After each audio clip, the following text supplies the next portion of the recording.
Thank you very much, organizers.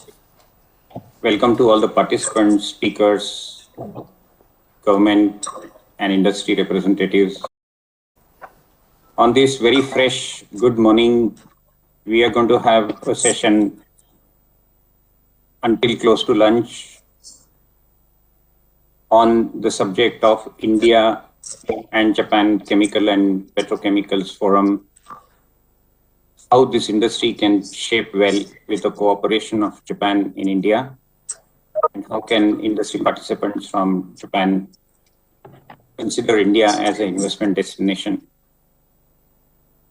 In today's session, we will have a few presentations. We'll have interactions with industry representatives. We'll have presentations by industry forums and the state and central bodies of India and Japan. Welcome to all of you again. To start this session, may I request an opening remark from Mr. Deepak Mehta, the chairman of FICCI's National and Chemical Committee, who is also the chairman and managing director of Deepak Nitrite, one of the successful groups as an investor in India in the chemical sector. Welcome, Mr. Mehta, and the mic is over to you. Thank you, Deepak. Good morning, friends. A very warm welcome to Shri Tripathi ji, our Secretary, Department of Chemicals and Petrochemicals. A warm welcome to Miyamoto-san, Kawabe-san, my colleagues Ram Kumar, Shankar and Mr. Agarwal. We have had 2 wonderful days of discussion on India and the Indian chemical industry. As a lot of you would have been participating and would be aware that India is growing exceedingly well in terms of demand. And as the quality of life of people improve in the country, the demand for chemicals that go to improve quality of life also are increasing. We believe that the demand for chemicals and petrochemicals would almost double in the next 6 years, from somewhere around $160 billion to crossing $300 billion. And one of the biggest challenges is how much of demand can be met from production in the country. In these last 2 days, this is the thing that we have been deliberating upon, that what can be done to ensure that India continues to increase its production capacities. And yesterday we spent a good time even discussing with companies in the Middle East to say why not go beyond trading with India to investing into India. And that way we will have much more longer term relationship, because in these days of very, very violent fluctuations in demand supplies and change of partners in terms of supplies, it gets to become very critical to stay invested in the marketplace. Our Honorable Secretary had shared the other day that Indian economy is expected to grow at least 2x of the global GDP till 2025. India's growth rate will be anywhere between 6x to 12x during the same period as the Japanese economy's growth trajectory, which is recovering from deflationary growth. Macroeconomic environment is supportive of fresh new investments, as reflected by key parameters like ease of doing business that is significantly improving in the country. And finally, it is India's growing market. I remember a few years ago, I was in a meeting at GPCA, and that was the time when shale gas was just discovered in the United States. And therefore, we were all discussing that now there is no country advantage in raw material, because Middle East has its own advantage, China on coal had its own advantage. Raw material like shale became a great advantage to USA. And so finally, it was not raw material which was getting to become so critical as much as access to the marketplace. And I was pleasantly surprised when one of the speakers said, therefore, look at India as a marketplace. And if we are into India, then wherever raw material is cheap, the product can be got. But at least we will control or we will have a significant share of the Indian marketplace. India has learned a lot. Japan has been one of the major role models for a lot of companies, particularly when it comes to TQM. And we can never forget the Toyota story. As more and more investments that take place to improve the quality of life here, I'm sure India also would be moving into to make more and more value-added products. Couple of years ago, I had a dinner meeting with one of the heads of DI of Toyo Inc. And one of the point he mentioned that yes, it took a little longer time for Indians, but now we do find that Indians are also differentiating qualities, and those qualities that give long-term economical, ecological advantage are now being recognized. And he gave an example that some of the products they were making were significantly costlier compared to the local Indian products. But the benefit was that these products or the inks would not penetrate below the paper, below into the packaging material. And that was unique about the Japanese product. But the first year, there was tremendous price pressure. Second year, so he said from the third year onwards, people are recognizing this unique advantage of the technology of Japanese product and are willing to pay higher. And therefore, he said, one has to have patience, but I have increasing confidence in the Indian market that they would start differentiating between a low-priced, low-quality product and a high-priced, high-quality product.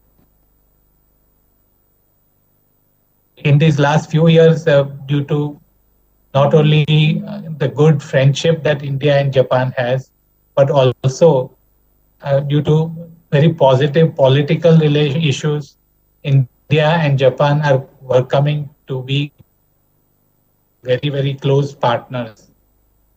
The commitment for India to go ahead with the bullet train with the Japanese collaboration is a symbol for all of us. And I do believe that more and more as Indian companies get to taste the benefit of collaboration with Japan, there will be a greater desire to have more and more Japanese players come into India.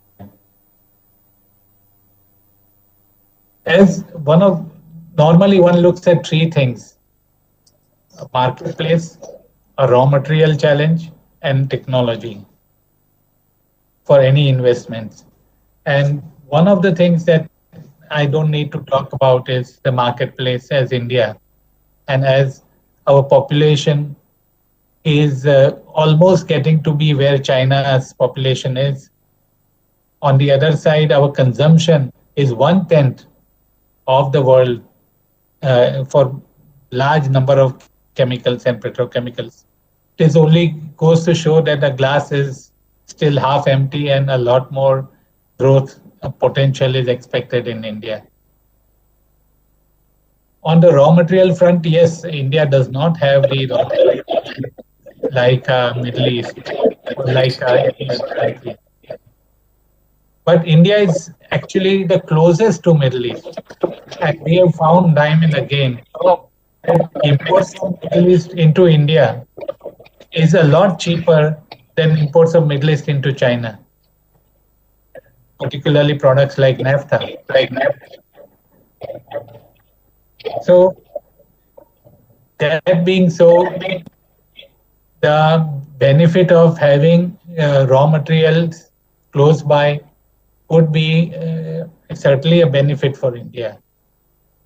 Where we have learned from Japan is when at one time Japan used to say, we don't have any raw material. And that is our strength, that we have created such a good supply chain that we are able to see that we can buy raw material from anywhere. I can give you my own personal example. We have set up India's largest phenol plant, and we are not tied in for our raw materials with just one refinery.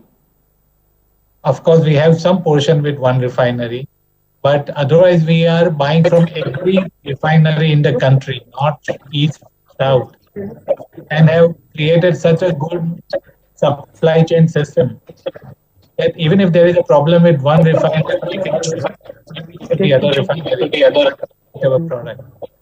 And we are able to ensure that our plant has been running at over 100% day in and day out. This is one of the greatest strengths that Japan has to teach us in terms of supply chain management and logistics. And with this, I am sure that the world will want to come to India to bring whatever raw materials that India needs. When we talk about the demand, we do see that today about it's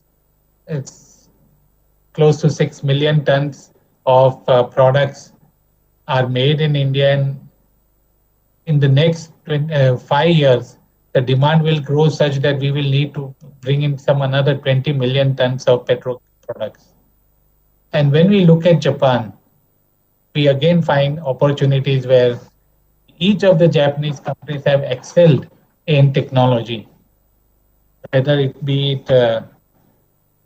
products like acrylonitrile, products like acrylic acids and SAPs. And I do believe that India will become the major market for these. Today, Japan exports a large amount of products such as PVC, caustic soda, ethylene dichloride, even MDI and polyethylene. And now that the Indian customers have loved the quality of Japanese through all these trade initiatives, this would be the best time for Japanese companies to actually come in and put these investments so that the customers who know their quality well can rely and can be your major long-term customers. India continues to be a major purchaser of EDC and PVC, and even today we are talking of unmet demand of more than 1 million tons. Similarly, if there is any place where growth of MDI would be there, which is higher than the rest of the world, of course, I'm not sure about China, but outside of China, I believe India would be certainly the best location. And a lot of these products, only when you are into the country, one is able to serve it well. In quite a few of the products, we have also seen that if the demand in the country is growing at the rate of 8% or 9%, as soon as India becomes a little surplus with production with that product, the rate of growth of that product itself shifts from 8-9% to 12% and 14%. Frankly, this many years ago, Deepak was looking at acquisitions in Europe. And one of the companies that we talked to said, you are looking at acquisitions in Europe, but we are looking at India. And he said, what is the benefit you look at Europe? And I said, look, it's easy.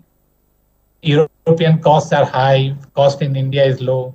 We acquire capacities, we ship them to India, and we take benefit of arbitrage.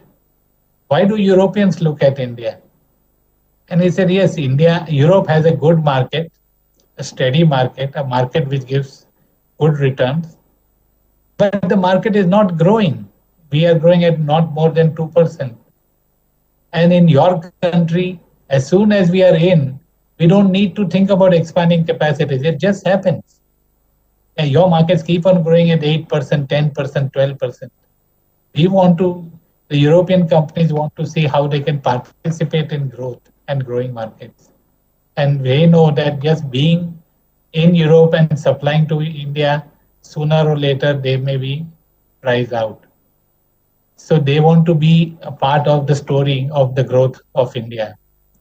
And I do believe that Japan has been one such country which has the best of technologies, is so close to India today, both in the hearts and minds of Indian people, that we have a great opportunity to work together and a great opportunity to build India.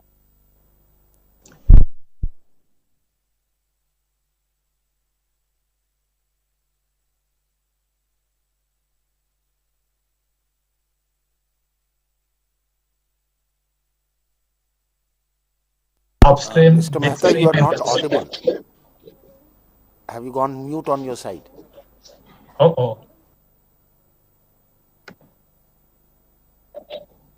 It's all right. You're audible to the rest. Okay.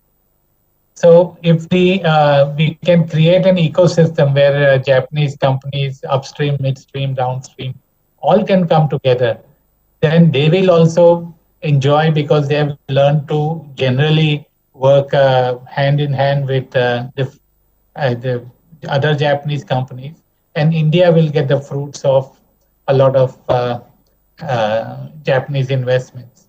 In fact, one recommendation has been that one of the chemical clusters, which we call as PCPIR, can be dedicated to the Japanese companies, so that the cracker company comes in, the midstream company comes in, and the downstream companies come in. All of them are in together. I look forward to this happening one day, sooner than later, and I look forward to a lot of good interaction with all of you today. Thank you so much. Thank you, Mr. Mehta. A Japanese industrial corridor imitating the quality culture from Japan, becoming an investment partner from trade, and fostering further the relationship between India and Japan through investments are the kind of messages that you've given. On that note, if I may invite our next speaker, Mr. Ramakumar Shankar, who is the Managing Director of Chem Plus Sanmar, on his experiences of investment and collaborative opportunities between India and Japan. Mr. Shankar.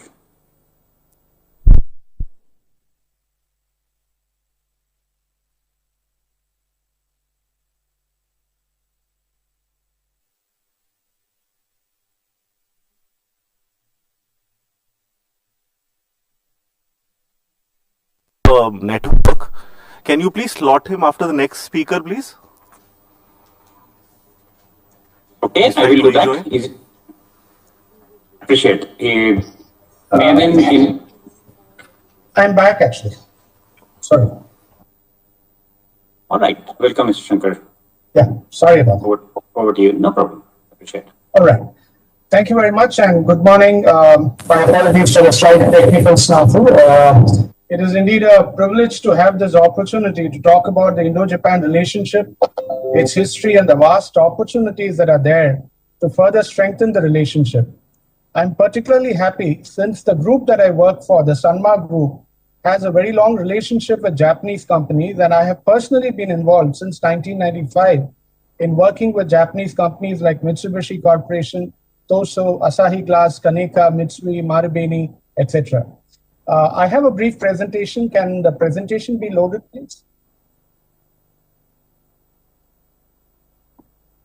All right, thank you.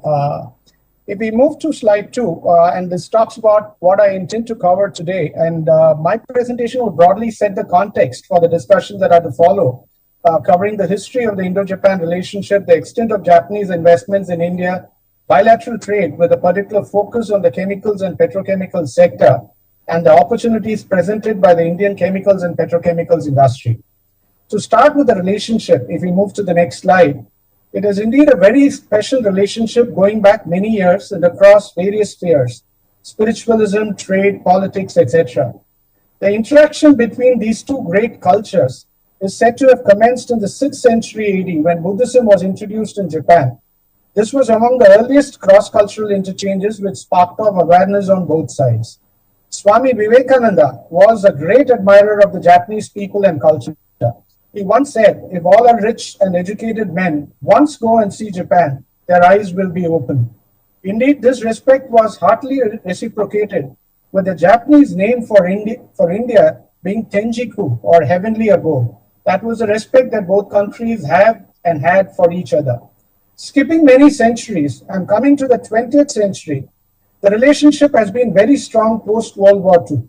One of the first treaties signed by Japan post the war was with India, the peace treaty signed in 1952.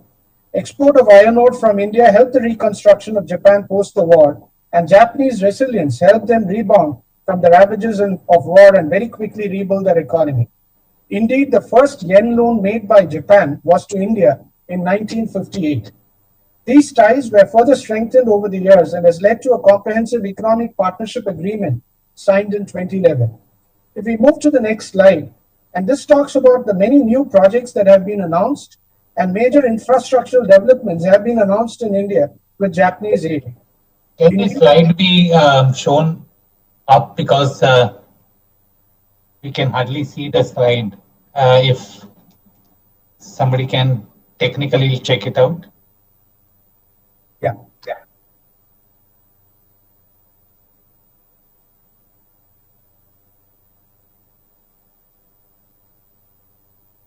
All right, I can share this if I think it's Deepak Bhai. I think it's they are showing it on the screen there, and therefore it is not visible to those who joined online. Not too clear. Okay. All right. So if you look at the many new projects that have been announced, in fact, India is the largest recipient of official development assistance from Japan. In 2018, out of a total of $14 billion of ODA from Japan, India got the lion's share of $2.4 billion. The Prime Ministers of India and Japan, Shri Narendra Modi and Abe-san, released a joint statement in December 2015 on the India and Japan Vision 2025. In this statement, they resolved to transform the Indo-Japan Special Strategic and Global Partnership into a deep, broad-based and action-oriented partnership, reflecting a broad convergence of the two countries' long-term political, economic, and strategic goals. The Shinkansen or bullet train project, which Deepak Bhai also referred to, was one of the large projects announced in the spirit of this cooperation. Beyond infrastructure, the cooperation is also extended to the digital world with the launch of the Indo-Japan Digital Partnership. If we move on to the next slide, the technology tie-up has been further strengthened with more agreements in the digital space. Today, there are many Indian professionals living in Japan, as are indeed Japanese citizens living and working in India. It has been estimated that around 10,000 Japanese citizens live and work in India, while over 30,000 Indians live in Japan. The importance of this relationship was emphasized even more in January this year with the announcement of the conferment of the Padma Vibhushan Award, India's highest civilian award after the Bharat Ratna, on the former Japanese Prime Minister Shinzo Abe-san. Looking at the details of Japanese investment in India on the next slide, as you can see from the chart, those of you who can see that is, Japan's investment in India has been steady and growing over the years from 2011 onwards. We can move to the next slide, please. Japanese FDI coming to India was around $5 billion between FY 2019 and FY 2020 taken together. RBI's annual report mentions that of the $42.6 billion US dollars of FDI estimated to have been received by India in 2019-20, Japan accounted for around $2.3 billion. There are over 1,400 Japanese companies which now have a presence in India, and they are spread across sectors.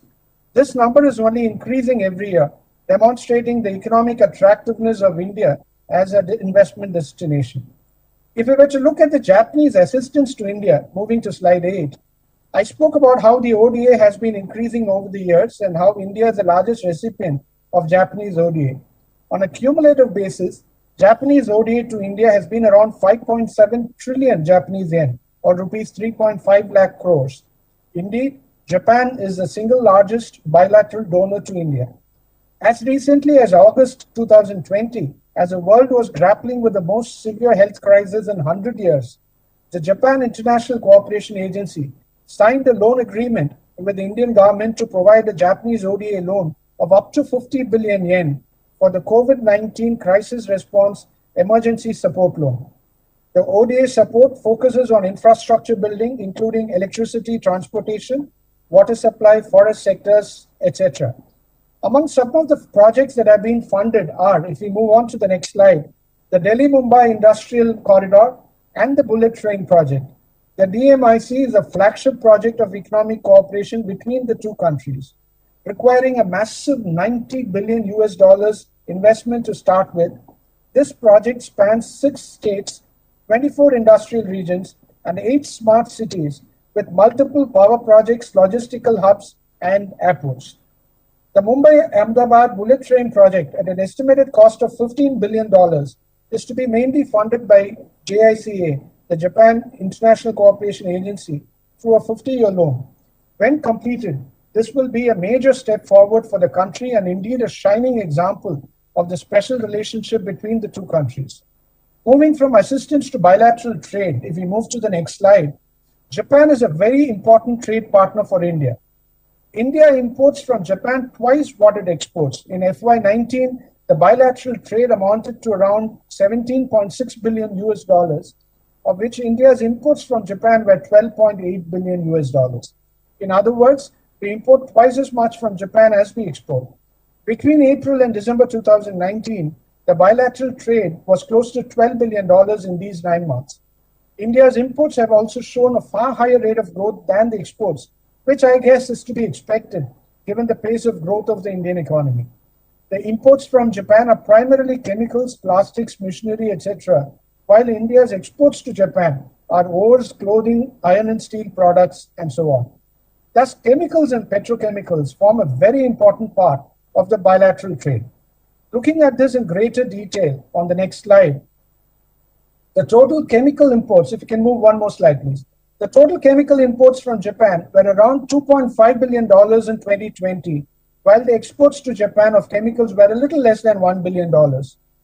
Looking at the imports, largely the chlorovinyl chain, PVC, vinyl chloride monomer, and caustic soda account for around $500 million, while other products like superabsorbent polymer, MDI, polyethylene, MEK, phenols, etc. account for the rest.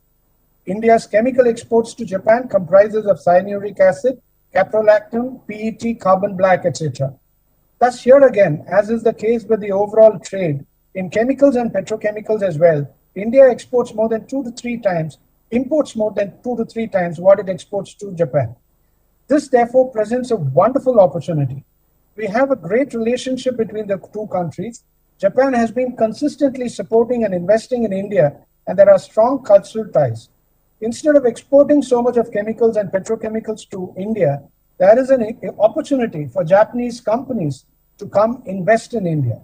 If we look at the Indian petrochemical and chemical sector, moving to the next slide, moving to slide 15. This is an industry which is around $178 billion in size, almost equally spread over bulk chemicals, specialty chemicals, petrochemicals, agrochemicals, and others. Can we move to slide 15, please?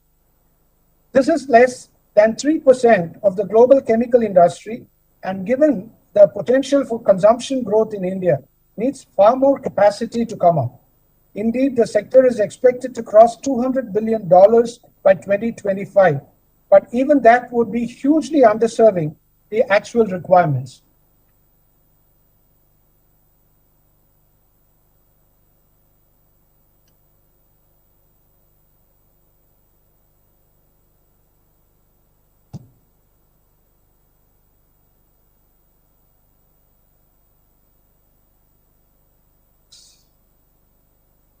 Just checking once. Is Mr. Shankar audible? Yeah. Can you hear me, please? Yes, now. Yeah. There is such a great opportunity for Japanese companies to look at expanding in India in the chemical sector, especially given that growth opportunities in Japan itself are limited in this space. India's investment climate is also changing very fast for the better. And if we move to the next slide, slide 17, talking of India's economic growth in an international audience is actually like carrying coal to Newcastle. It is a known fact. It is indeed one of the fastest growing large economies in the world. Demographics favors India. Not only do we have a large population, we also have one of the youngest populations in the world. World Data Info estimates that the median age in India is 26.4, with around 35.8% of the population under the age of 20. Japan's median age is 45.9 and only 17.1% of the population is under 20. The median age in China is also over 37, and this younger age of the population in India bodes well for productivity and further economic growth. There have been significant improvements in infrastructure, with roads, ports, airports all having seen very impressive facelifts over the last few years. India is thus ready and willing to invite investment, and where Japan is concerned, we have a very great shared history. We look forward to sharing a great future as well. Thank you very much. Thank you, Mr. Shankar. Your presentation was very appealing. You provided parametric sunlight onto the kind of relationships that we enjoy. At some stage in today's conversation, if we, on the right side of the time, Mr. Shankar, we would also request you to, with your long experience with the Japanese corridor, to come out with what India could do better, if there is anything. But for the time being, I take the opportunity to move to Mr. Yuji Kawabe, the General Manager of International Affairs Department in the Japanese Chemical Industry Association, with whose aegis today's session has been organized. Hello, this is Kawabe of JCIA, Japan Chemical Industry Association. Our JCIA is one of supporting organizations for today's forum. We'd like to express our pleasure to take part in this second forum, even though joining through online. I'd like to introduce our association a bit. JCIA was formed as a voluntary association in 1948. We have 8 operational committees like responsible care, chemicals management, technical affairs, environmental safety. And our member consists of about 180 companies and 80 industrial associations. Our mission, JCIA seeks to promote healthy development of the chemical industry through the research and study of production, distribution, and consumption of materials relating to the chemical industry. JCIA also focuses on the research and study of various issues relating to the technology, labor, environmental, and chemical safety of the industry, and on planning appropriate measures, actions for economic prosperity of Japan, and the betterment of the national standard of living.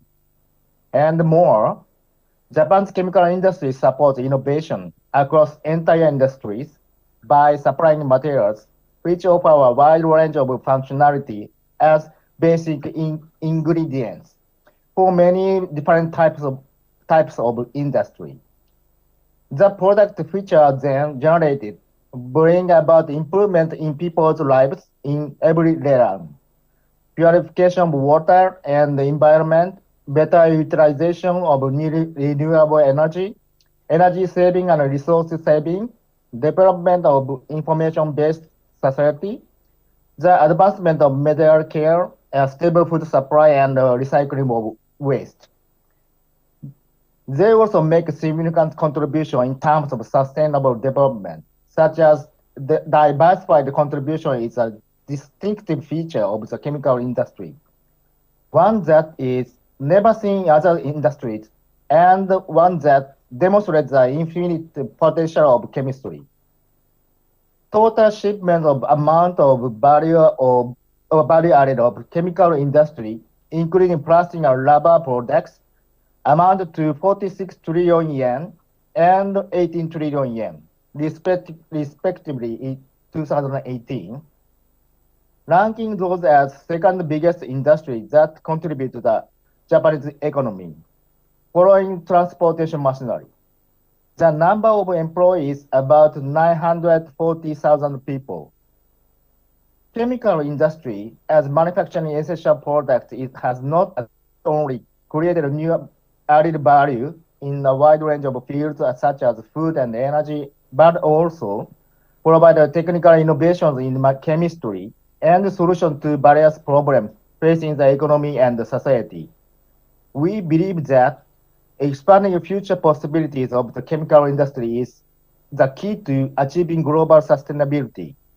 In addition, regarding the marine plastic problem, JIME, the Japan Initiative for Marine Environment, which is supported by 5 chemical industry associations, as Joint Secretariat. JPCA, Japan Petrochemical Industry Association, JPIF, the Japan Plastic Industry Federation, PWMI, Plastic Waste Management Institute, VEC, Vinyl Environment Council, and our JCIA. This organization studies various factors scientifically and discusses various measures to the marine plastic problem. JCIA explains our circumstances and express opinion related with implementing the circular use of plastic resources to others. These include life cycle assessment, LCA, study on the reduction of environmental impacts caused by CO2 emissions and energy use through the effective use of plastic waste in an objective and scientific way, as well as training seminars to help Asian countries improving their waste management capabilities. Toward a transition to the circular economy, it is necessary to foster the circular use of all kinds of resources. To this end, JCI recognizes it is an urgent challenge to achieve the efficient and the circular use of plastic waste. In response to the world issues such as resources limitations due to global increased population, plastic litter, and climate change. In May 2017, JCI announced the Chemical Industry Vision on Global Warming Countermeasures, in which JCI noted that chemical industry should work for the carbon circulation of raw materials and solution provider and promote the reuse of the waste. Plastic waste can be an important domestic resource for Japanese chemical industry for effective using and recycling it as resources. JCI recognizes more efficiently using repeatedly recycling plastic waste can enhance carbon circulation and can be useful measure to substantially mitigate greenhouse gas emissions. Chemistry has a potential in which various substances, including waste, can be converted into useful materials for environment and for the people. The chemical industry is capable of actualizing the possibilities and should play a central role in generating the innovation required for the solution of global issues. According to JCI organized working group for review of the long-term strategy on chemical recycling of all types of plastic waste and the Technical Affairs Committee, with participant experts from the member companies, its number of associations, and the field of chemical recycling.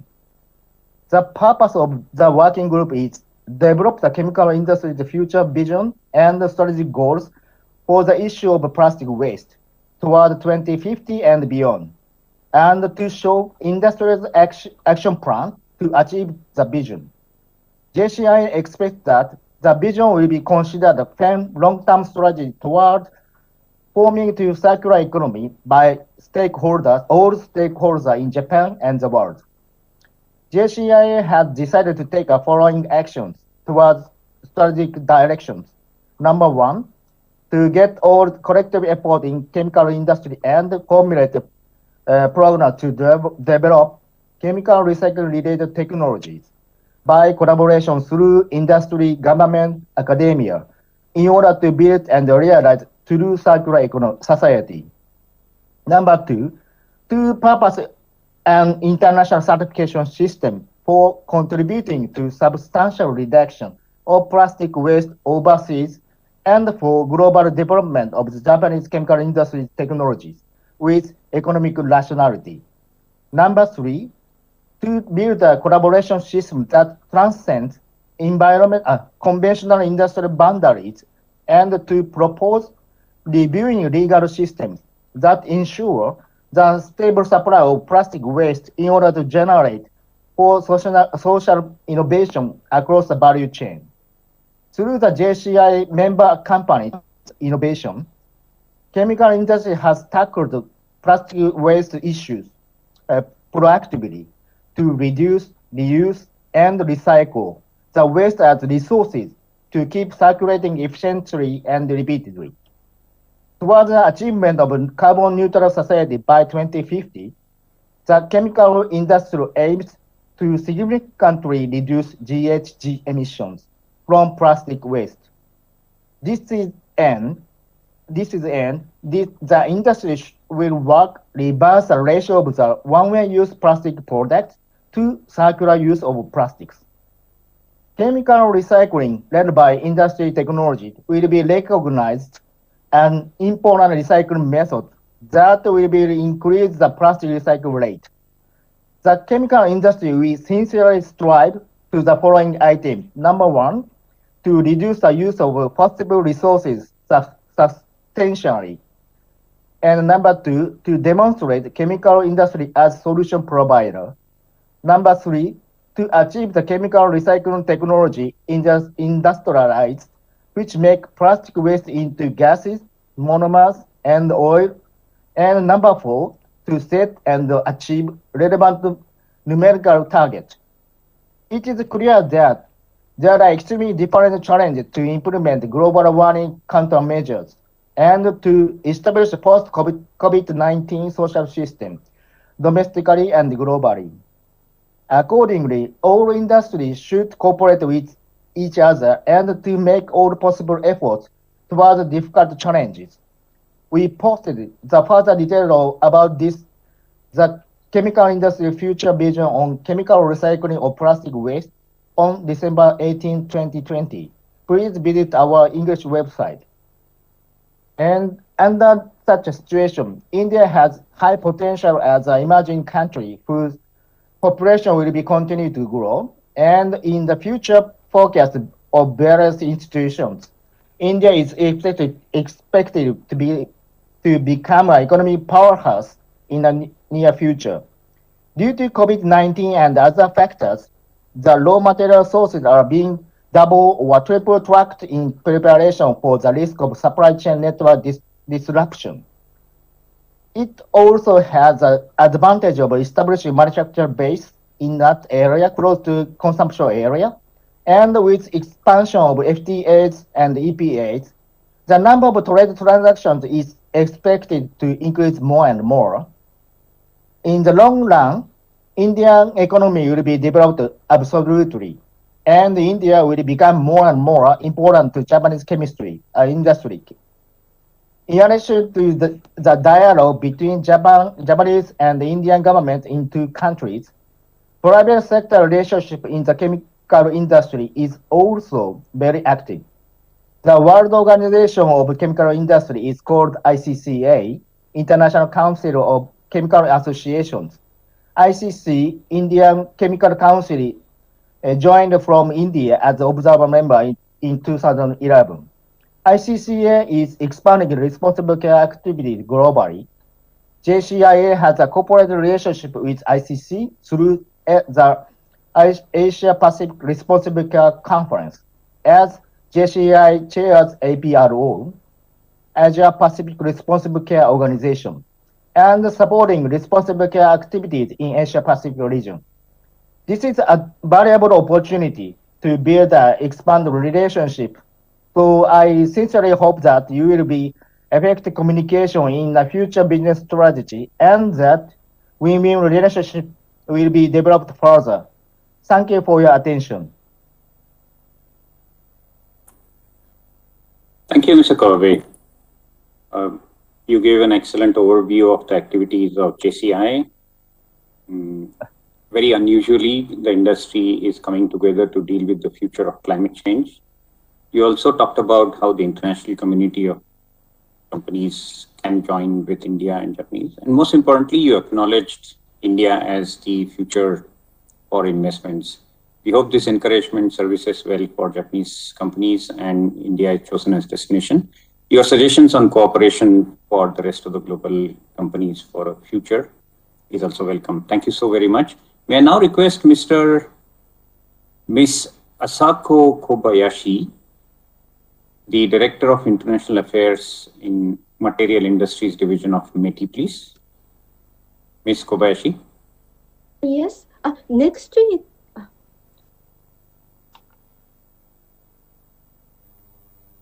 Yes. Thank you very much for your generous introduction. Good morning and good afternoon.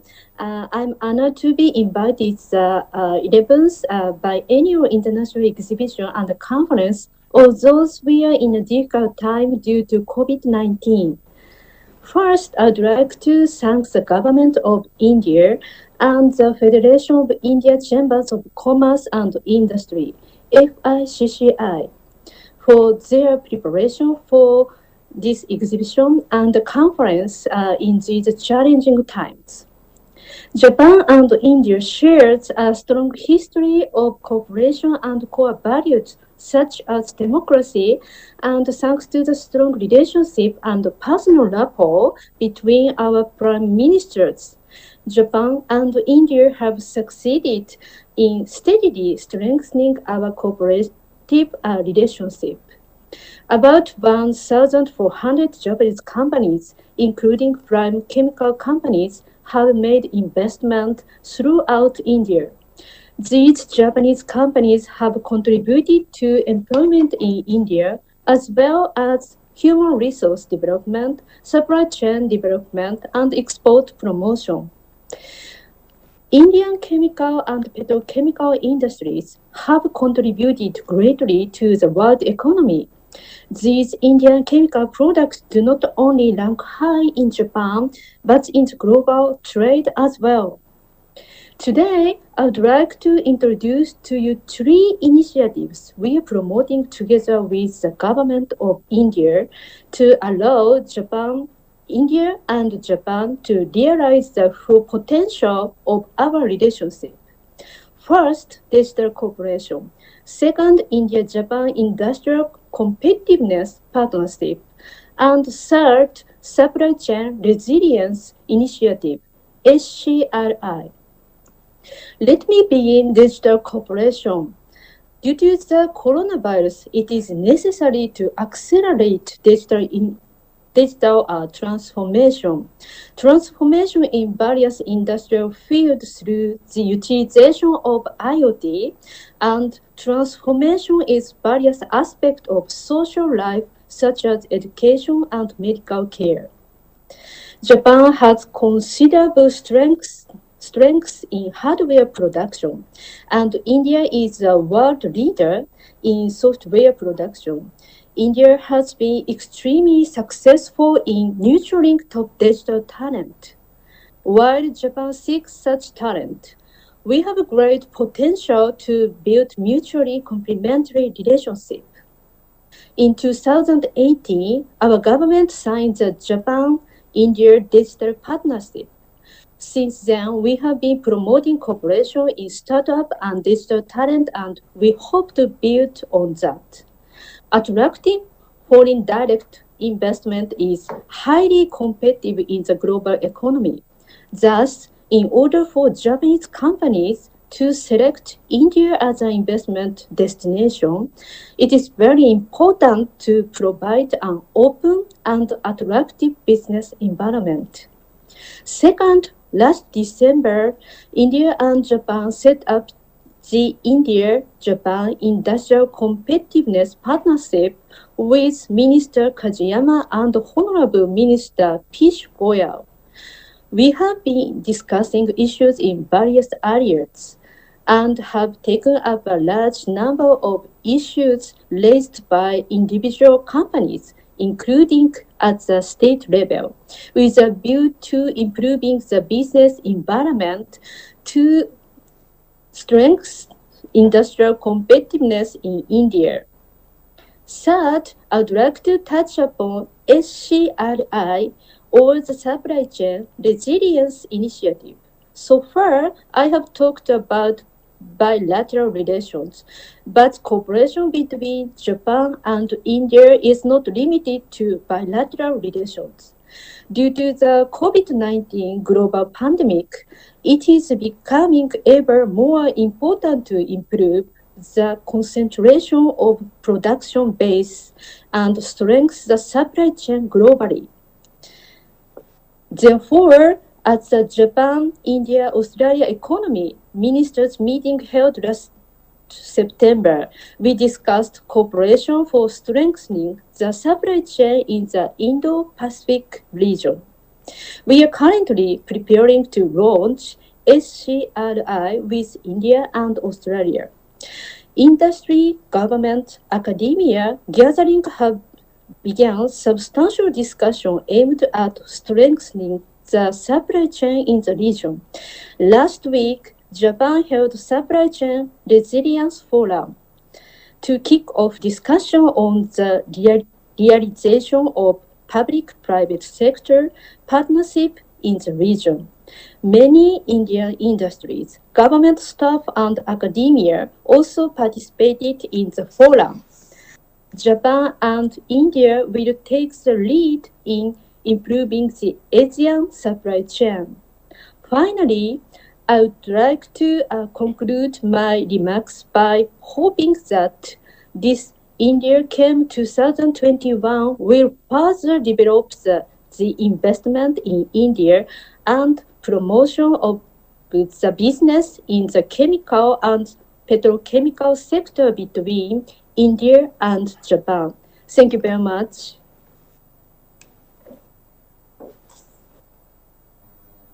Thank you, Ms. Kobayashi.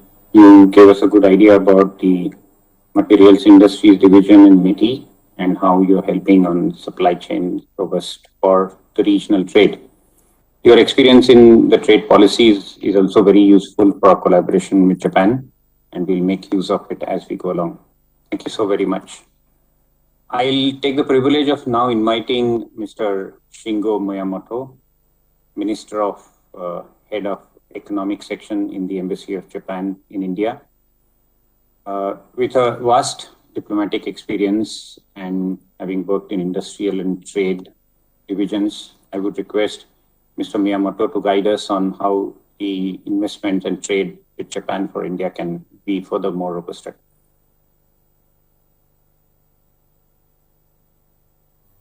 नमस्ते, मेरा नाम Shingo Miyamoto है और मैं Japan embassy में काम करता हूँ। माफ कीजिए क्योंकि आज मैं अंग्रेजी में कहूँगा। Can you hear me? ठीक है। Yes, we can hear you. Yes. Okay, thank you. Thank you very much to Vicky, first and foremost, for holding this session focused on Japan-India, the Japan-India relationship on the occasion of the holding of the India Chem 2021. Thank you very much. And I would also like to convey my appreciation to everyone who was involved, including Mr. Bhattacharya, and also Secretary Tripathi, and also Mr. Mehta, and Mr. Shankar, and also Mr. Kawabe from Japan and Ms. Kobayashi, and everyone else who was involved in this, in the preparation for this meeting. And my special thanks goes to Mr. Shankar, because he gave such a comprehensive briefing on the status or the state of Japan-India economic relationship, including things like the Mumbai-Ahmedabad high-speed rail. It took a lot of weight off what I have to do in my statement today. So thank you so very much. I would say, and I think everyone would agree, that the past year has been a very difficult one for all of us because of the corona pandemic, economically, socially, and everything. However, if we look at what we were actually able to achieve between Japan and India, I think we were able to make significant strides forward despite all the difficulties we were facing. But one thing that I would like to note is that the corona pandemic did make it very evident to everyone that a resilient supply chain must be developed and maintained. And all the more of this, because of this fact, I think the relationship between Japan and India has become even more important than it was in the past. Let me just briefly go over the most recent developments between Japan and India. Very briefly. Number one, We have been having discussions at the top level between Japan and India, despite the corona pandemic. Most recently, Prime Minister Modi had a meeting with Prime Minister Suga of Japan on the 9th of March this month. And they confirmed between themselves that Japan and India would continue to cooperate to promote the free and open Indo-Pacific. And in terms of our bilateral relationship, they agreed to do many things, like enhancing our security and defense cooperation, enhancing our economic cooperation in many areas, including digital and other things, and also to enhance our people-to-people exchanges. And they also agreed that we would continue to work together to concretize the special global strategic partnership that we have between Japan and India. Now, on the economic front, last week on Friday, I think, FICCI and the Japanese Chamber of Commerce hosted online the 44th E-joint meeting of the IJBCC and JIBCC. They focused on two themes, Make in India and also people-to-people exchange. And many participants had really important and active exchanges of views. I would like to note that Secretary Mahapatra from the Commerce Ministry said in this meeting that he expected Japan to cooperate so that India could become the hub of the world in many areas, including trade, investment, and whatnot. This, we agree. This is what we intend to do. Now, in order for this to become reality, there are things that we still have to do. And I would like to revert to the immense potential and the current size of the relationship between Japan and India, both in terms of trade and investment that Mr. Shankar explained so eloquently. This is very true, and the potential is huge. But what I would like to say today is that we should not be complacent. We shouldn't look at our beautiful selves and say, you know, how wonderful it is that we have this much investment, this much trade. But I think we should also compare ourselves to what's happening with other countries. And it's a stark reality, actually, that if you look at the amount of investment coming to India from Japan, it's very big. It's one of the top investors. Japan is one of the top investors in India. But if you compare that amount to the investment of Japan going to ASEAN countries, this is much bigger than what India is getting, actually.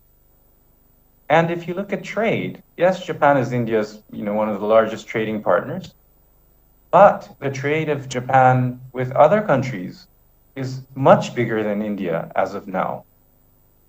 So this is kind of strange concerning the real potential that India has and the real close relationship that we have between our peoples, governments at all levels, which means that there is more work that we have to do in order to fill this gap.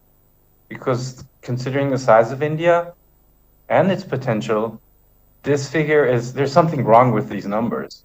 India should have bigger numbers than any other country in the world. So in my view, there are some things that you have to do on the side of India as well. One is to achieve a stable business environment for Japanese companies to function in India. This is very important.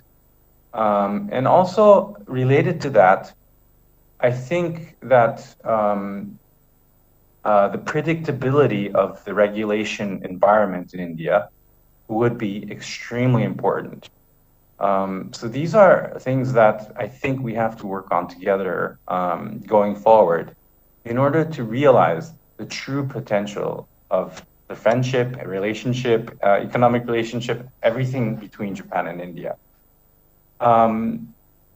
When we look at what's happening on the ground in India in recent months, we see certain cases where the government has introduced new regulations or new mandatory standards with insufficient prior notification period.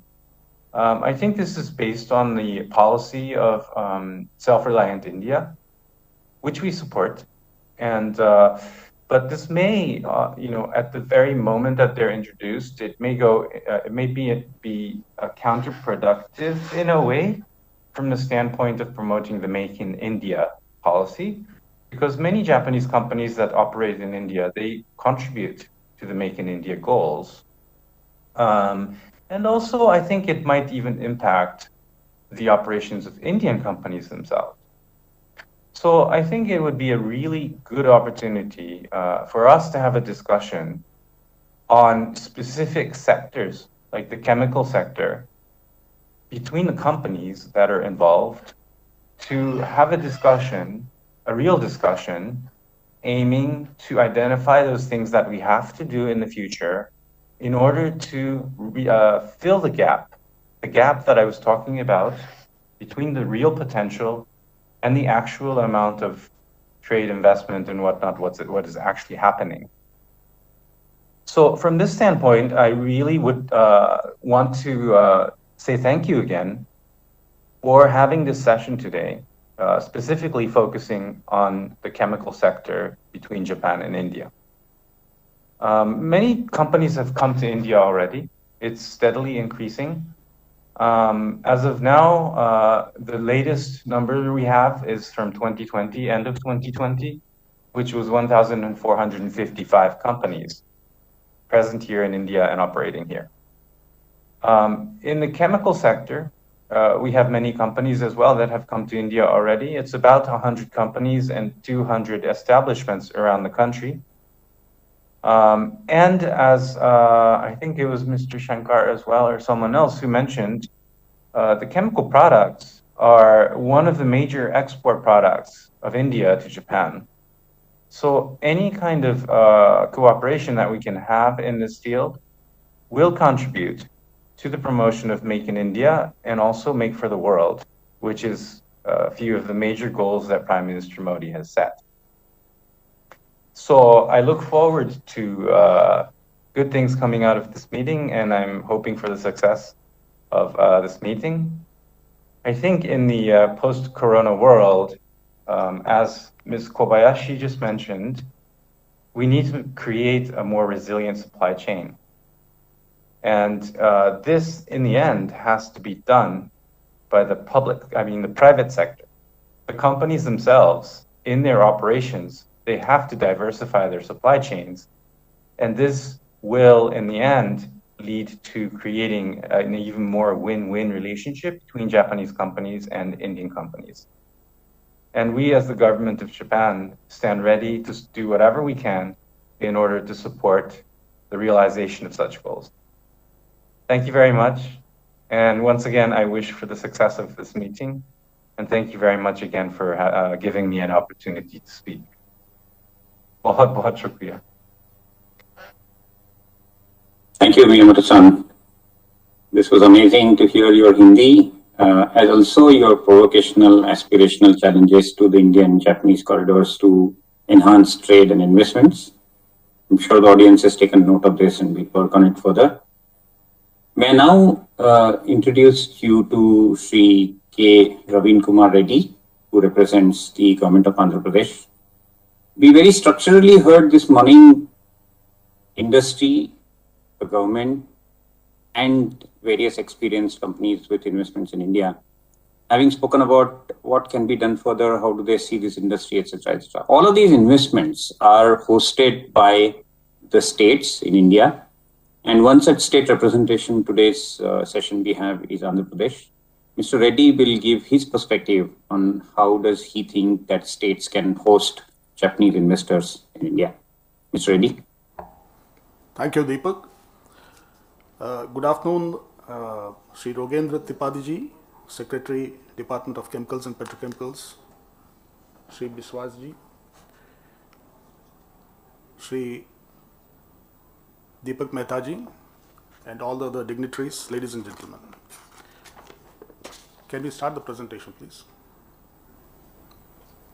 Yeah, I would like to give a brief overview of the chemicals and petrochemicals ecosystem, the potential locations and ease of doing business in AP.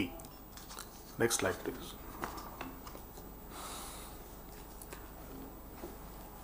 AP has now become a gateway to the east with access to 6 seaports, 6 airports, of which 3 are international and domestic demand centers. AP is now the 8th largest state in India, spread across 1.62 lakh square kilometers, with 138 billion US dollars GSDP in 2019-20. We have a 974 kilometers, second largest coastline after Gujarat, with 4 large ports for Indo-Pacific trade. At 27%, we have a higher per capita income than national average, and 50% targeted increase in urbanization from the existing levels of 35%. We have 400 industrial parks with pre-cleared land parcels and plug-and-play facilities. Next, please. Andhra and Japan have traditionally had very close industrial relations. We recently had a meeting with the Honorary Consul General, Sri Masayuki Taga-san, with Honorable Chief Minister and with the industries team.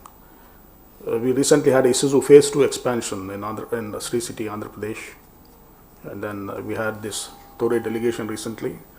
We have identified areas of high-end manufacturing, skilling initiatives, IT concept cities, and infrastructure development for joint AP-Japan industrial collaboration. Next slide, please.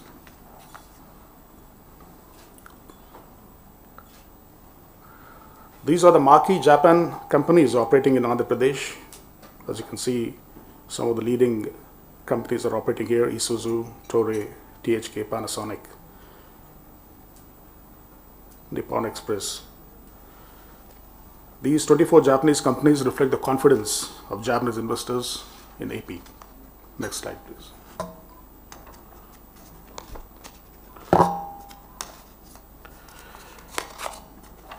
The success story of Isuzu Motors, which is a leading utility manufacturer and the first car manufacturing unit in AP. Then second was the Kia Motors, located at Sri City with about US dollars 300 million, including associates and vendors. And they have started the phase 2 operations with a press shop and engine assembly operations with an investment of 400 crores in the phase 2 operations recently. Next slide, please.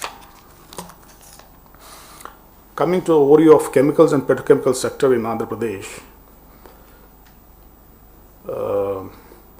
At 8%, India's production value as on financial year 2019-20 is at US dollars 11.9 billion. And US dollars 2.4 billion worth investments in chemicals and petrochemicals in AP has been delivered. We have a 22% growth in AP exports with US dollars 2.1 billion as on 2019-20. We have 130 MMTPA, which is the home to the maximum oil and gas reserves in India. And as we already told you, we have 640 square kilometers, largest PCPR, AP PCPR, petrochemical and petroleum refined investment region, which is between Vizag and Kakinada. We are the first notified PCPR in the country. Way back, I was a joint task force coordinator for that PCPR as well. We have 5,100 plus mega and MSME industries covering organic, inorganic chemicals, plastics, specialty chemicals, industrial gases, agrochemicals and fertilizers, employing 1.2 lakh force. In the Vizag sector of the PCPR, we have off-highway tires, Yokohama ITG, with a 980 crores investment and employment of 2,000. In pharma and healthcare, we have Neoasca, ISI, and oil and gas exploration refinery companies. We have ONGC, Reliance, HP, Cain, Indian Oil, and GAIL. In fact, APIC has gas exploration and gas distribution company JBs with both ONGC as well as GAIL. We have major agrochemical companies, of which we have UPL, Bayer, Excel, Emerald, and insecticides. These are in the Kakinada cluster, and major chemical companies as well. Next. Coming to the presence of refineries and availability of feedstock. In the Vizag node of the Vizag Kakinada PCPR, we have a brownfield expansion of HPCL refinery from the current 8.33 million tons MMTPA to 15 MMTPA with a hydrocracker unit of FCHCU with a capacity of 3.053 MMTPA as part of the Vizag refinery modernization project. Then we have a JV of HPCL and Total of France for LPG cabin at Vizag port for 60,000 MT and crude storage of 1.2 MMT. Now at Kakinada, coming to Kakinada in the Kakinada Special Economic Zone, we are likely to have very soon Haldia Petrochemicals integrated crude to chemicals complex by Haldia Petrochemicals with capacities of refining capacity of 9.5 MMTPA, ethylene cracker complex of 1.5 MMTPA and aromatics PX of 1.6 MMTPA. This is on the anvil. We have petrochemical production of polymers, HDP, LLDP, PP, chemicals of MEG, paraxylene, benzene, butadiene, etc. The whole bouquet of downstream ethylene and aromatic crackers is what we aim for, and this is what the PCPR envisages.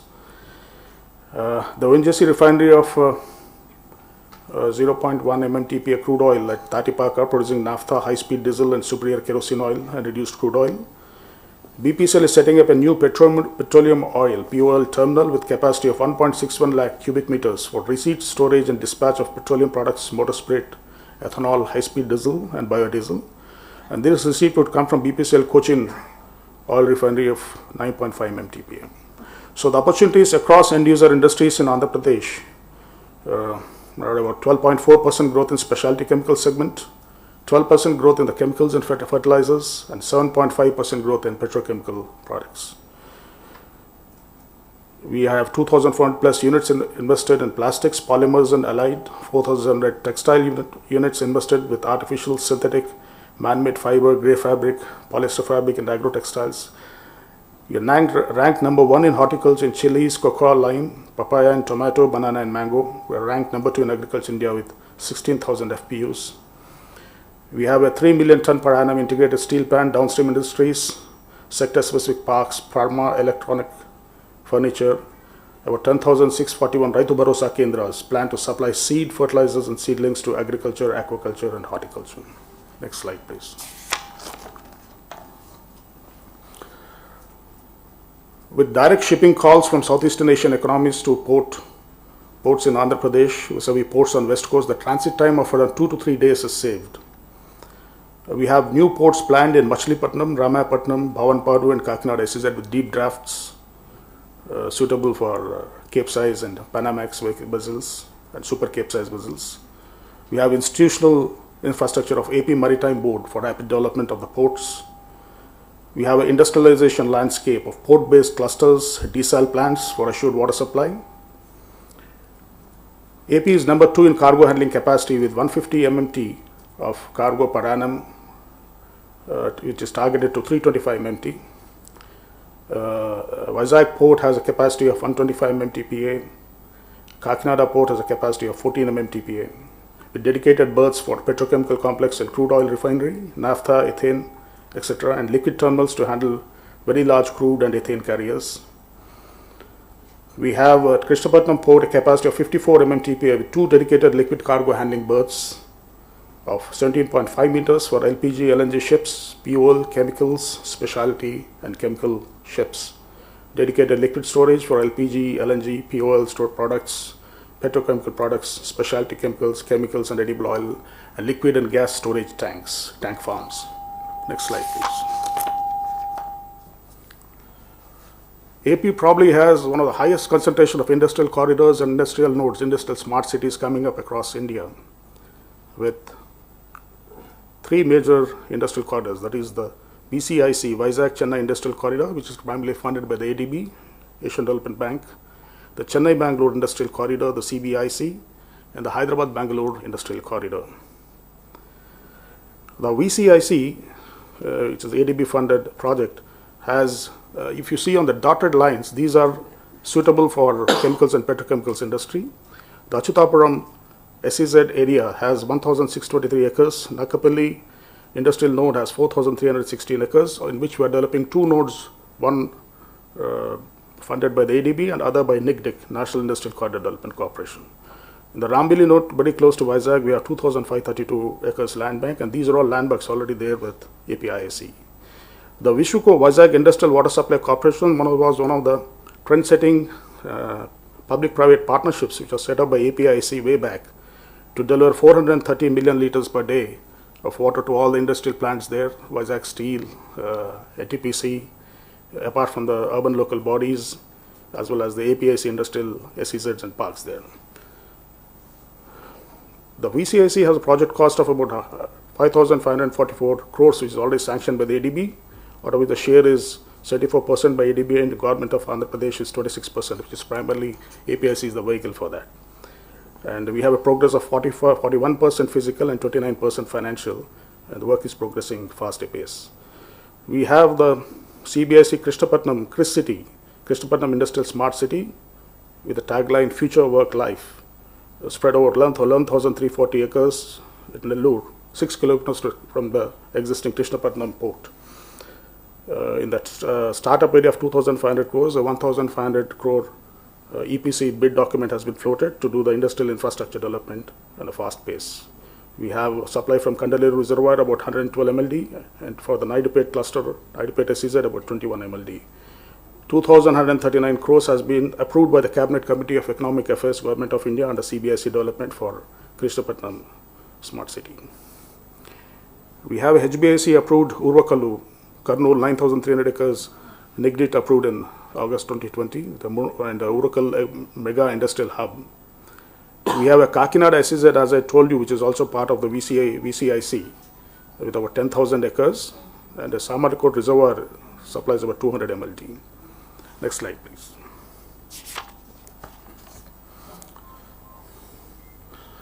We believe in circular economy and sustainable development. Industry at the cost of sustainability is not on the table in AP. So we have set up AP Environment Corporation Limited to minimize the cost of doing business. It's the first state to incorporate a government entity to provide effective mechanism for collection, transportation, storage, treatment, processing, delivery, and disposal of the industrial and other waste by industries. We have online waste exchange platform with 2,683 waste generators, 86 waste receivers, 980 TPD waste generated and disposed, of which silent features are 100% tracking of waste generation and disposal, GPS vehicle tracking for movement of waste, scrutiny and audit of waste, safe disposal of toxic waste, promote usage of recyclable waste, and promoting the 6 R's of waste management: reduce, reuse, recycle, refurbish, redesign, and remanufacture to protect the environment. Next slide, please. We have a APPCB waste and manifest online manifest application for waste and manifest management. With the facilities offered, current capacity is 30.97 MLD CETP, common effluent treatment plants, and a plant capacity of 39.7 MLD, of which we are planning a 5 MLD CETP at Achutapuram, which is funded by a 400 crore ADB sanction. A TSDF solid landfill of existing 10 lakh 25,000 MT, which will further be enhanced by about 10 lakh MT. And a waste pre-processing facility of 50,000 MT is coming up fast at APSC Achutapuram. This will process utilizable waste, recyclable waste, incinerate waste, and landfillable waste. We have the largest marine outfalls in the country. About 10 marine outfalls exist in the Vizag area, and we have more planned to take care of the environment. Next slide, please. The new JIT, Japanese Industrial Township, proposed under Visakhapatnam Chennai Industrial Cluster Corridor, VCIC. As you know, in VCIC, 5 industrial smart cities nodes have been proposed. That is at Srikalasti, Yerpedu, Chittoor, about 24,191 acres, which is already under possession of EPAC. The Visakhapatnam node on about 6,847 acres. Machilipatnam, Kakinada node, 12,145 acres. The Donakonda National Industrial Manufacturing Zone of about 17,117 acres, and the Chris City Industrial Node in about 10,000 acres. The first coastal corridor in India of about 800 kilometers, which is part of the East Coast Economic Corridor of about 2,500 kilometers, funded by ADB for developing VCIC about US $631 million. It's already been funded, and works are fast going on. So if you can see, the Srikalasti node is the proposed node for the Japanese Industrial Township. We already have one JIT in Sri City, which is very close to Tada close to Chennai. So VSACE is aligned with the Golden Quadrilateral, which plays a pivotal role in India's Act East policy, supporting further expansion. Next slide, please. So this is the geographical location of Srikalahasti Road, which is very strategically located close to Chennai Port and Airport, close to Krishnapatnam Port, which has very good connectivity to NH16, NH65 and NH75 to Bengaluru as well. And there's a very good influence zone of 50 kilometers, 100 kilometers of industrial hinterland, and port and airport connectivity and rail and road connectivity as well. Next slide, please. So the location name is Rautusurmala Industrial Park, and already we have floated the ADB tenders for the industrial infrastructure development, internal infrastructure development. The proposed GIT we are planning in phase 1 in about 500 acres. The nearest highway is about NH61, just 5 kilometers away, and we have very close railway, airport and seaport links. And this is also 45 kilometers away from the existing GIT, Japanese Industrial Township at Sri City, which is also APSC Industrial Park. Next slide, please. So we have conducive infrastructure for the new Japanese enclave, road network, rail network, power connectivity with a 400, 330, 132 kV substation. And we are also planning a second DISCOM license so that the average power cost comes down by 2.5 to 3 rupees since the wheeling charge is not applicable. We have 112 MLD bulk water supply from the Telganga project, which primarily supplies water to the Chennai from AP. A flat land which is suitable for industrial product development. Next slide, please.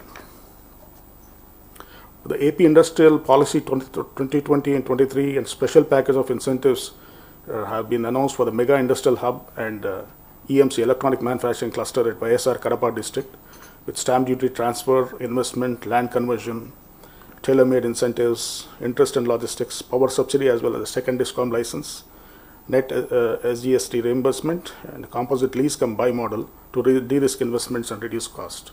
Land prices are 25 to 30% lower, power cost is 33% lower, water cost is in abundance and 40% lower.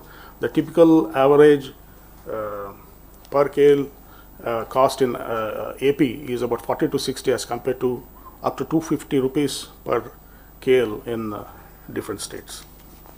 And skill wage is also about 50 to 20% lower. Next slide, please. So going beyond the ease of doing business, AP has been ranked #1 in the ease of doing business by DPIIT in the Business Reforms Action Plan, BRAP 2019. And our vision is to be the most preferred investment destination, but with sustainable growth. And we are going beyond EODB, beyond ease of doing business, with rationalization measures in fees charged, cost of compliances, etc. AP Environment Management Corporation Limited, platform business model for waste collection and disposal, that is a Uber matching of demand and supply. Ready-built factories, plug-and-play facilities with flatted factory structures so that people can just come in with the production lines and start up business, and all clearances are taken care of by APISC. Skill development, implementation-based rankings, that is implementation of business reforms agenda shared by DPIT, business process re-engineering. We are working very closely with our consultants, KPMG, Ernst & Young, and Boston Consultants Group on this. Time-bound service delivery and online payment and status tracking of applications. We are reducing the risk of doing business by going in for a lease come buy model to minimize cost of capital. So we invite the Japanese companies to continue with their close historical legacy of doing business together, and we welcome you to join in all the industrial smart cities that we are planning, so that we can create a conducive environment for Japanese companies to come and do business in AP. Thank you. Thank you, Mr. Reddy, for lucidly explaining the progress of Andhra Pradesh and the policies. With that, we'll move on to another industry experience. So may I invite Mr. Saya Kobayashi, the Regional Director of UPL Japan, and the kind of agricultural reforms that the company is failing it on? Thank you very much. Good afternoon, everybody. My name is Ikse Kobayashi, the region head, Asia UPL. I'm located in Japan. I'm very honored to speak at such an important event today. Can you please share my presentation?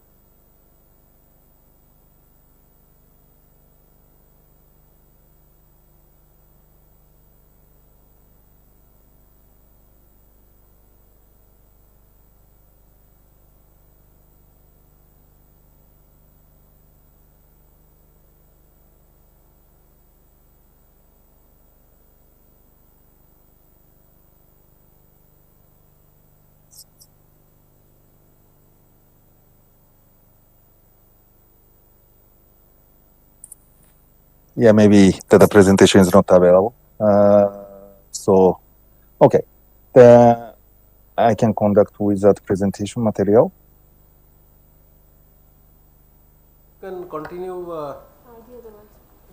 Maybe go to the next one. Maybe Mr. Agarwal. Then you can come back once the presentation is loaded. Next person may be. Is that okay, Mr. Kobayashi? Yes. Okay. So the organizers have requested for waiting for the next turn for you. I will now invite Mr. R.G. Agrawal, the Group Chairman of Dhanuka Agritech. Mr. Agrawal. Namaskar. Good afternoon, everybody. Respected Secretary Shri Tripathi ji, Additional Secretary Vishwas ji, my industry colleagues Mehta Saab, Shankar Saab, Japanese friends, and especially our Japanese embassy friend who was talking, Miyamoto-san, and other Japanese friends. I'd like to share with you a success story between Otsuka Japan and our company, Dhanuka Laboratories Limited.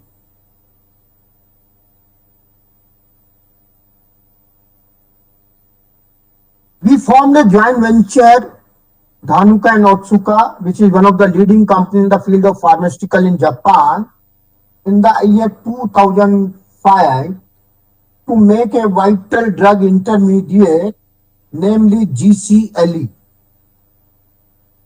Construction of plant was started in 2006. Dhanuka as a joint venture partner provided support to set up this greenfield project in Rajasthan near Nimrana at Keshwana.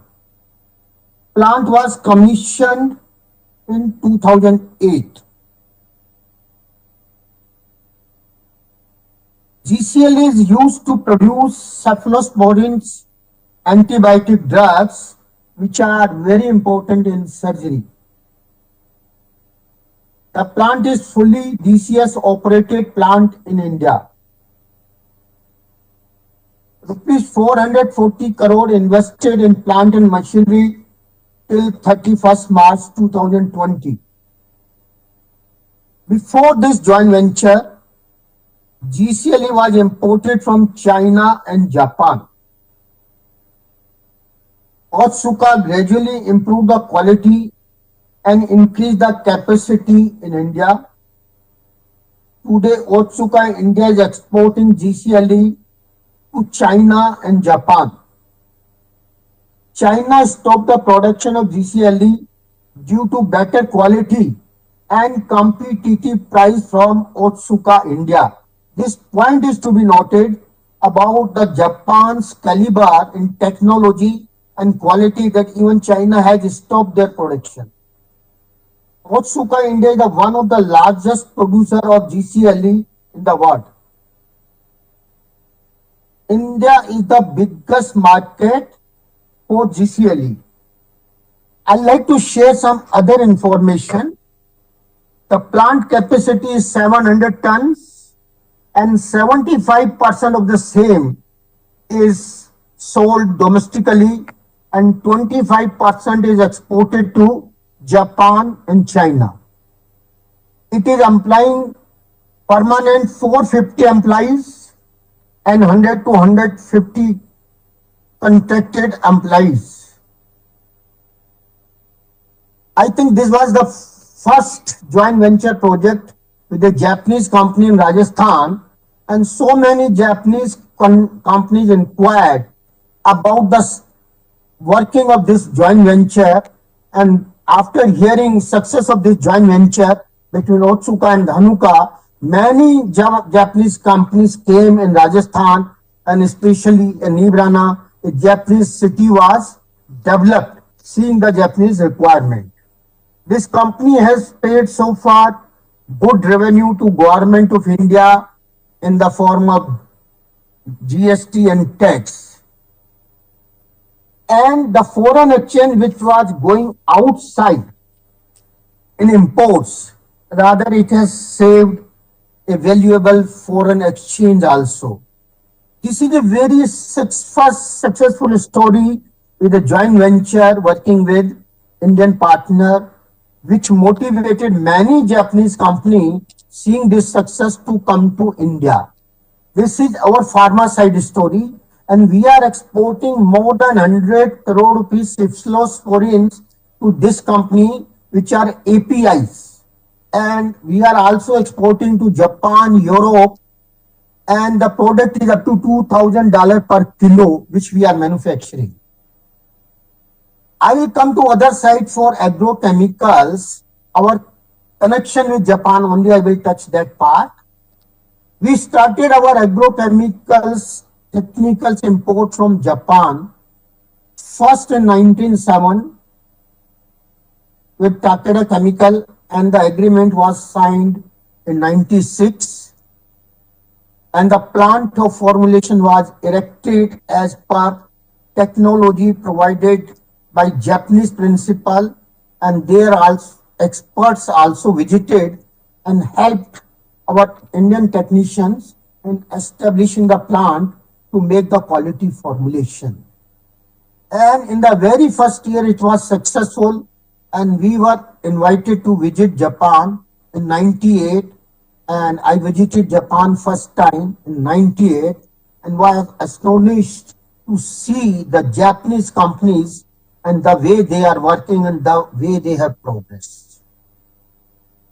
After this Takeda Chemical, now we are working with 6 Japanese companies importing their technicals or formulated products from Japan, formulating and packing and marketing in India.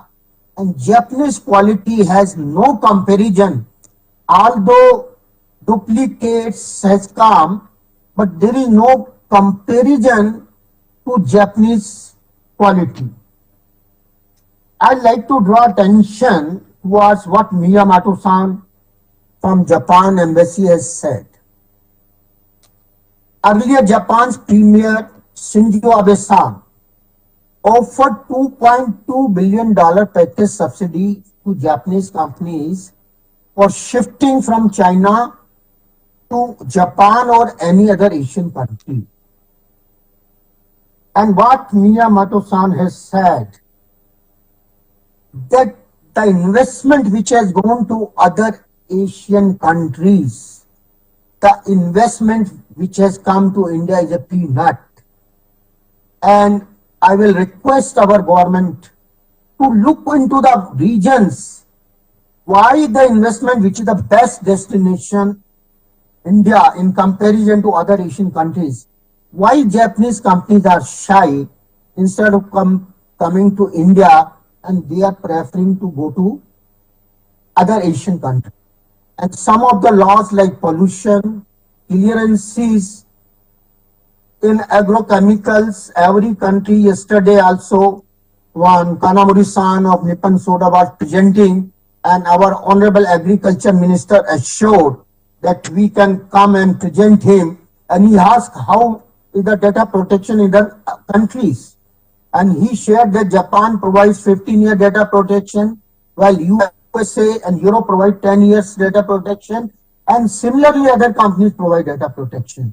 Number of companies which are planning to come to India but has gone to other Asian countries. Nobody will like to wait for our country to decide and take the decision regarding policies.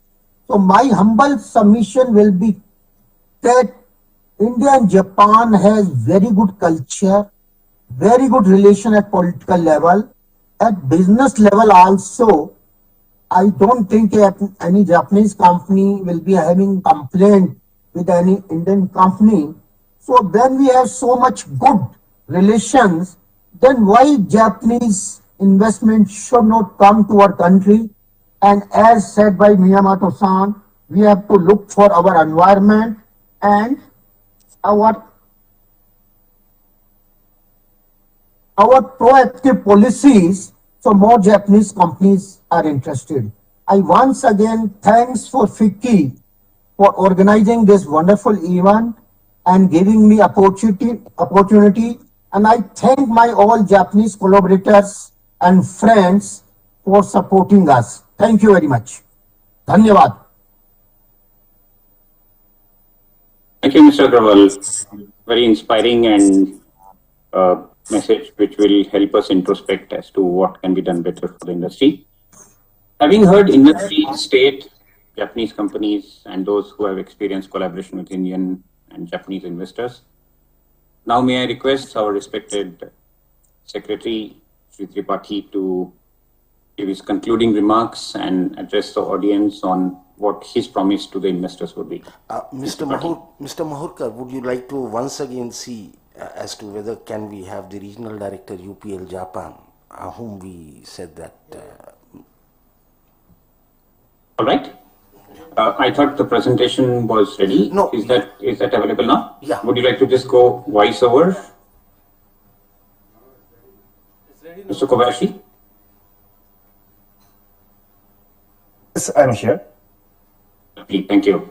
So Kobayashi, presentation seems to be difficult to be projected. Would you like to go voiceover? Thank you. Oh, yeah, sure. Sure. Okay. Yeah. Yeah. So the Hisaya Kobayashi from UPL again. Thank you very much for your time. So today, I would like to address these 3 points. So number 1, introduction of the UPL in Japan. And the second point, the recent progress in R&D in Japan. And the third one, collaboration with the Japanese agrochemical firms. So next slide, please. Yeah, this slide shows the UPL in Japan at glance. We have around $170 million revenue in Japan and around 120 permanent employees there. And we are selling the chemical pesticide and the biorational product and the biostimulant products to the fruit and the vegetable markets primarily, and especially the biorational product and the biostimulant market, that we are market leader. Next slide, please. In addition to the domestic ag business, we have 2 other business in Japan. One is so-called international business operations, and the second one is health and nutrition science. So regarding international business operations, we have the one dedicated team to work daily basis with Japanese AI manufacturers, and we are working for co-development and licensing the innovative products from Japanese AI manufacturers. And as a result, the UPL worldwide, we promote these innovative products. And the second part of the business is the non-ag business. This is like human health API and cosmetics intermediate and animal health products and so-called non-ag business. And we are providing various material with the Japanese producers from around the world. So that we have a very diversified business in Japan. Next slide, please. Yeah, likewise, as regions in UPL, we commit to the sustainable growth of agriculture. Now, UPL Japan domestic business strategy is oriented by so-called integrated crop management. So our business is evolving from simple chemical pesticide to integrated pest management, and then to integrated crop management. As illustrated below, the biorational products like the macrobials, bumblebees, and the microbials, these products will give the benefit of the labor saving and the chemical pesticide resistance management, and also the less usage of the chemical. And also the biostimulant bring the farmers more benefit, like plant stress management, yield increasing, and the quality improvement. So the UPL is the very unique company to provide all these solutions together and propose the total crop management to growers in Japan. So that we are quite unique data presence here. Next slide, please. So here, I would like to pay your attention to the recent progress in R&D in Japan. This is a very different theme from the previous slides. According to the market research company, IHS Market, around half of products in R&D currently in the world have their origin in Japan. This highlights not only the Japanese firms' focus on R&D, but also high degree of innovation. The success of Japanese R&D is attributed to the so many the different factors, but what I can say is Japanese agrochemical firms are key source of new technologies, which will contribute to Indian agriculture. Some of Japanese agrochemical firms have their own footprint in India. On the other hand, the mid-small size companies, including the biospace, need strategic partners like UPL. So here we have a lot of the opportunity to introduce new technology to Indian market. Next slide, please. Then I would like to update you what kind of collaboration with such a Japanese agrochemical firms UPL has. So first of all, the more than 10 farms distribute UPL's product in Japanese market, and also we hold the joint venture company and invest in some farms as well in Japan. And from now on, what I can see is Japanese revised pesticide law will facilitate the generic registrations and the technical source change. So it means that this will create more collaborative opportunity between two countries. And the second point is for Indian market. So various licensing deals with Japanese firms already realized, and many deals still under discussions. Japanese companies' interest in India is really increasing because Indian market is large and growing. So again, this attracts so many new innovation from Japanese company, which I believe. And in India, UPL is manufacturing some products for Japanese agrochemical firms, and the Make in India initiative will attract more these opportunities. And again, I think that two countries' collaboration will be much more deeper from now, thanks to these initiatives. So this is the end of my presentation. Thank you very much. Thank you for that positive note. Sri Tripathi, please now.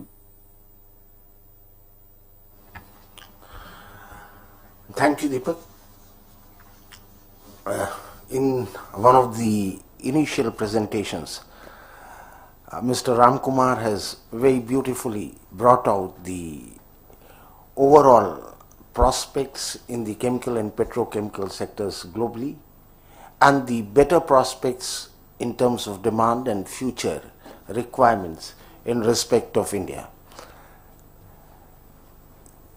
The close historical ties between India and Japan, which transcend to close geopolitical ties, economic ties currently, which have been further getting strengthened in last decade, were also clearly identified. In fact, Japan has been one of the largest investors in the country, happens to be the 5th largest investor in Indian economy and accounts for about 7% of the total FDI inflows. The close relationship of JICA with India in various projects, the infrastructure projects, the social development projects have been well recognized. In fact, Delhi-Mumbai Industrial Corridor and the bullet train projects are two very, very mega projects which always attract attention and showcase the close collaboration which exists. I understand that India as a destination is recognized as one of the most attractive destinations, which was reflected in a survey conducted by Japan Bank of International Cooperation. Coming to the chemical and petrochemical sectors, as was very clearly brought out, India imports thrice of what it exports to Japan. And in the context of the fact that Indian economy and the demand for chemical and petrochemical products is going to keep increasing at double-digit rates in next decade, offers an opportunity of converting these trade relations to investment relations. In fact, the beautiful presentation by the Andhra Pradesh government clearly outlines the level of preparedness to which the state governments are going to ensure that the investors, those who show interest, can be easily facilitated with plug-and-play kind of opportunities.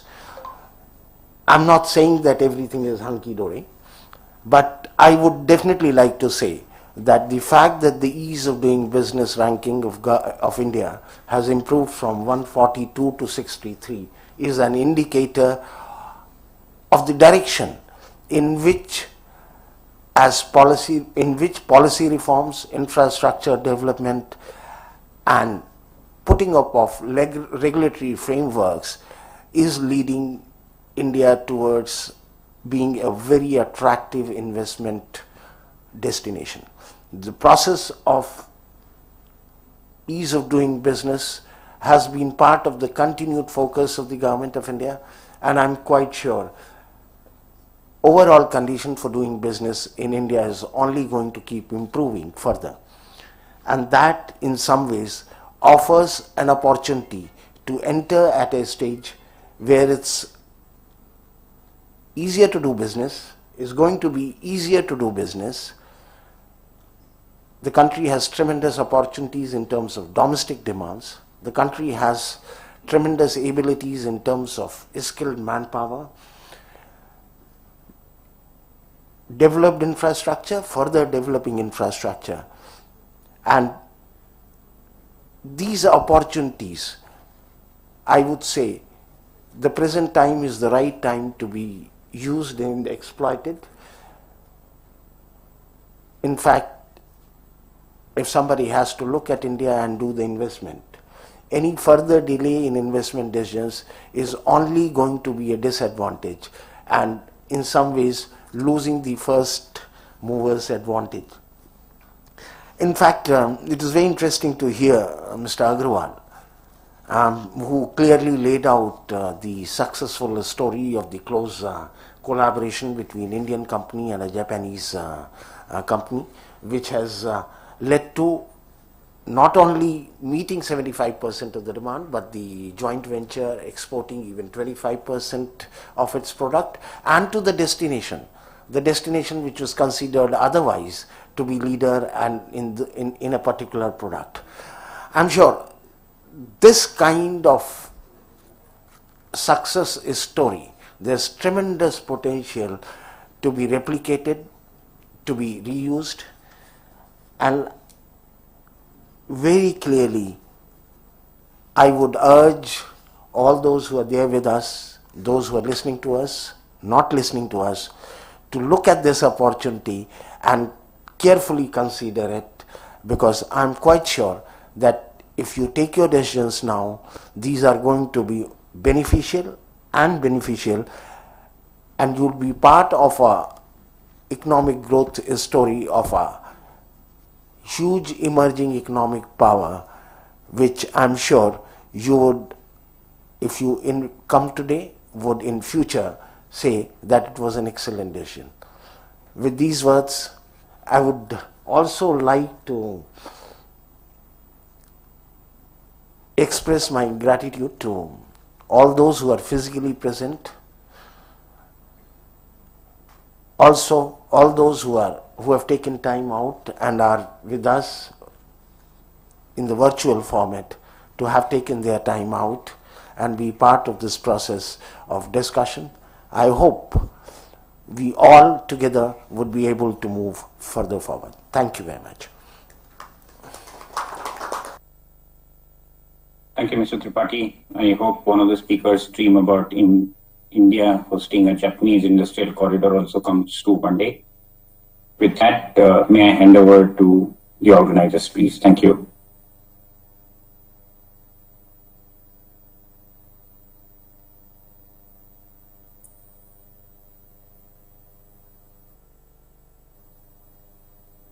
So I thank Secretary for delivering the concluding remarks, in which he expressed a lot of confidence in the Japanese investors and the companies looking at the potential and opportunity in the country.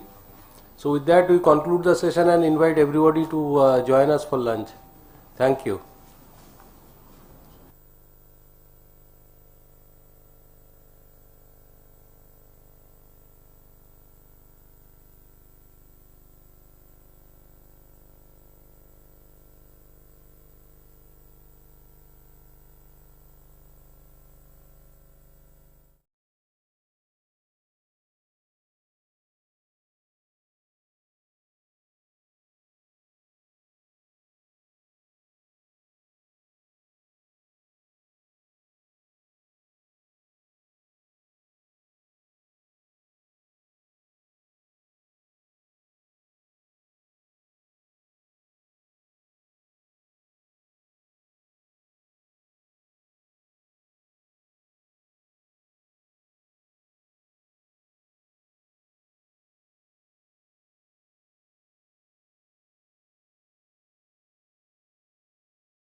Your video quality is, we can't see you properly. You can't, is it? No. Okay. Let me shut down and restart. I understand your video is buffering, so there is a bandwidth problem maybe. Yeah, so try closing the other app if it is open. But while you speak during Yeah.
Good afternoon, all of you. I welcome all the delegates who have joined us online, all the speakers from different parts of the world, and welcome to the India Chem and today's important session on India-EU Chemical and Petrochemical Forum.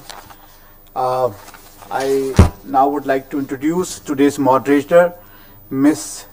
Ruhi Zong, Director, Chemical Strategy, PwC Network, based out of Germany. So over to you, madam. Can you hear me? Very much. Good morning and good afternoon. Welcome to the EU Chemicals and the Petrochemicals Forum. It's my privilege to moderate this session today. In the next 2 hours, we have very exciting presentations and CEU interactions around the relationship between EU and India in the chemicals and the petrochemical sectors, as well as very exciting discussions around sustainability. Before we get started, let us welcome Mr. Das to give us his opening remark. Mr. Das is the host of this event, and he is the chairman of FICCI Petrochemicals Committee, as well as managing director and the CEO at HMEL Metal. Mr. Das, the stage is yours. Thanks, Ray. Good morning and good afternoon. Mr. Yogendra Tripathi ji, Secretary, Department of Chemical Petrochemical, Mr. Biswas, Additional Secretary, distinguished panelists, ladies and gentlemen. It gives me immense pleasure to welcome you on behalf of FICCI to this India-EU Chemical and Petrochemical Forum. EU has always been one of India's most important partners. European companies have been pioneers in the field of chemicals and petrochemical space. They are the second largest producer in the world. The chemical industry takes 4th position in their EU industries. Huge. Hence, it is important that we have a forum where Indian and European companies could discuss potential partnership in chemical and petrochemical space. Ladies and gentlemen, you all know that India has come a long way when the first refinery came up in 100 years ago. Last 20 years, we have really come a long way from importing of petroleum products to becoming the largest exporter of petroleum products. We have now 23 refineries, 250 million ton capacity, 4th largest after US, China, and Russia. We are also having the 3rd largest retail outlet of petroleum products, only behind US and China. So we have come a long way. Similarly, we have come a long way in self-sufficiency of polypropylene and polyethylene. Many of the European companies are engaged in India, and I can see many of them right here in this forum. A lot of need to be done from now onwards. There's a lot of potential. Many companies, international oil companies and maybe foreign national oil companies have yet to make a great start in this country. So there is a potential, and I'll tell you why. Coming to petrochemical. We have been discussing this for the last 3 days. Is increasing, demand is increasing 7 to 9% every year. Our consumption is only 1/3 of world's average. It's a lot of potential. And the government is now fully geared up to help you out in accelerating this development. We have startup India, Digital India, Swachh Bharat India, 100 smart cities. These all are going to increase the demand of petrochemical manifold. We did import 10,000 crore rupees chemical petrochemical in 7-8, which has gone up to 1.21 lakh crore 18-19, and which is going to touch 3 lakh crore soon if we don't do anything in this opportunity which we are going to talk.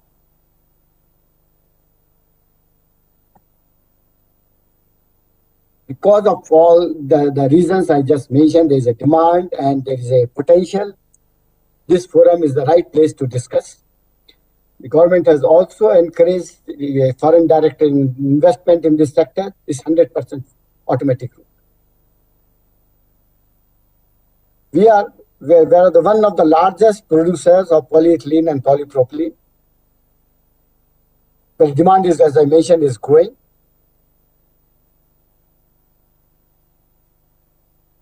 I believe that one of the factors that can boost productivity, but often overlooked, is the personal and process safety.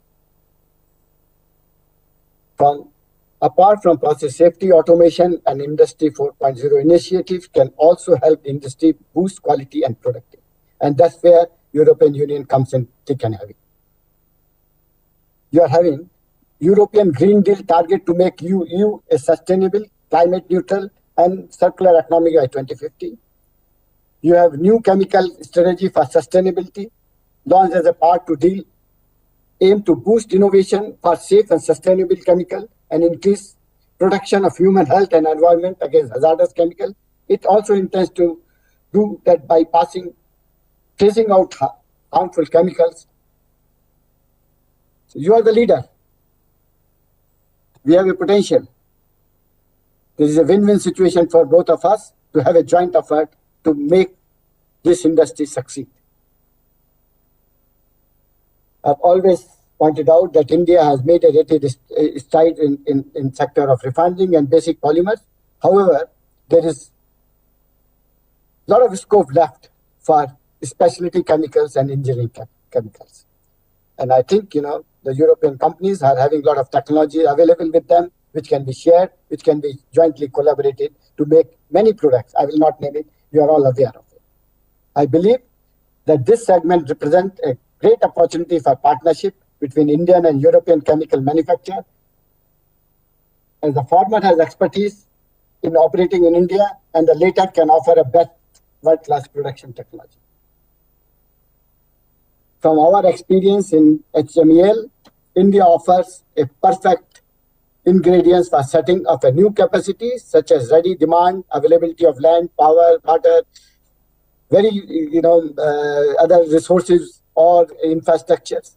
And I can say that, we are very proud that, we have already set up a refinery and in the process of setting up a petrochemical, wide-scale petrochemical. So I feel that, this is the right time is ripe for a global chemical industry to consider investing in India. In conclusion, ladies and gentlemen, the time ahead are certainly challenging, but they are filled with opportunity. Concerted effort by petrochemical industry, coupled with favorable policy initiative from government, can fuel the growth of the prosperous India. On this note, I express my gratitude to all who have graced this event with their presence. I sincerely hope that the joint forum proves to be a huge success in fostering meaningful partnership between India and Europe in the field of petrochemicals. Thank you.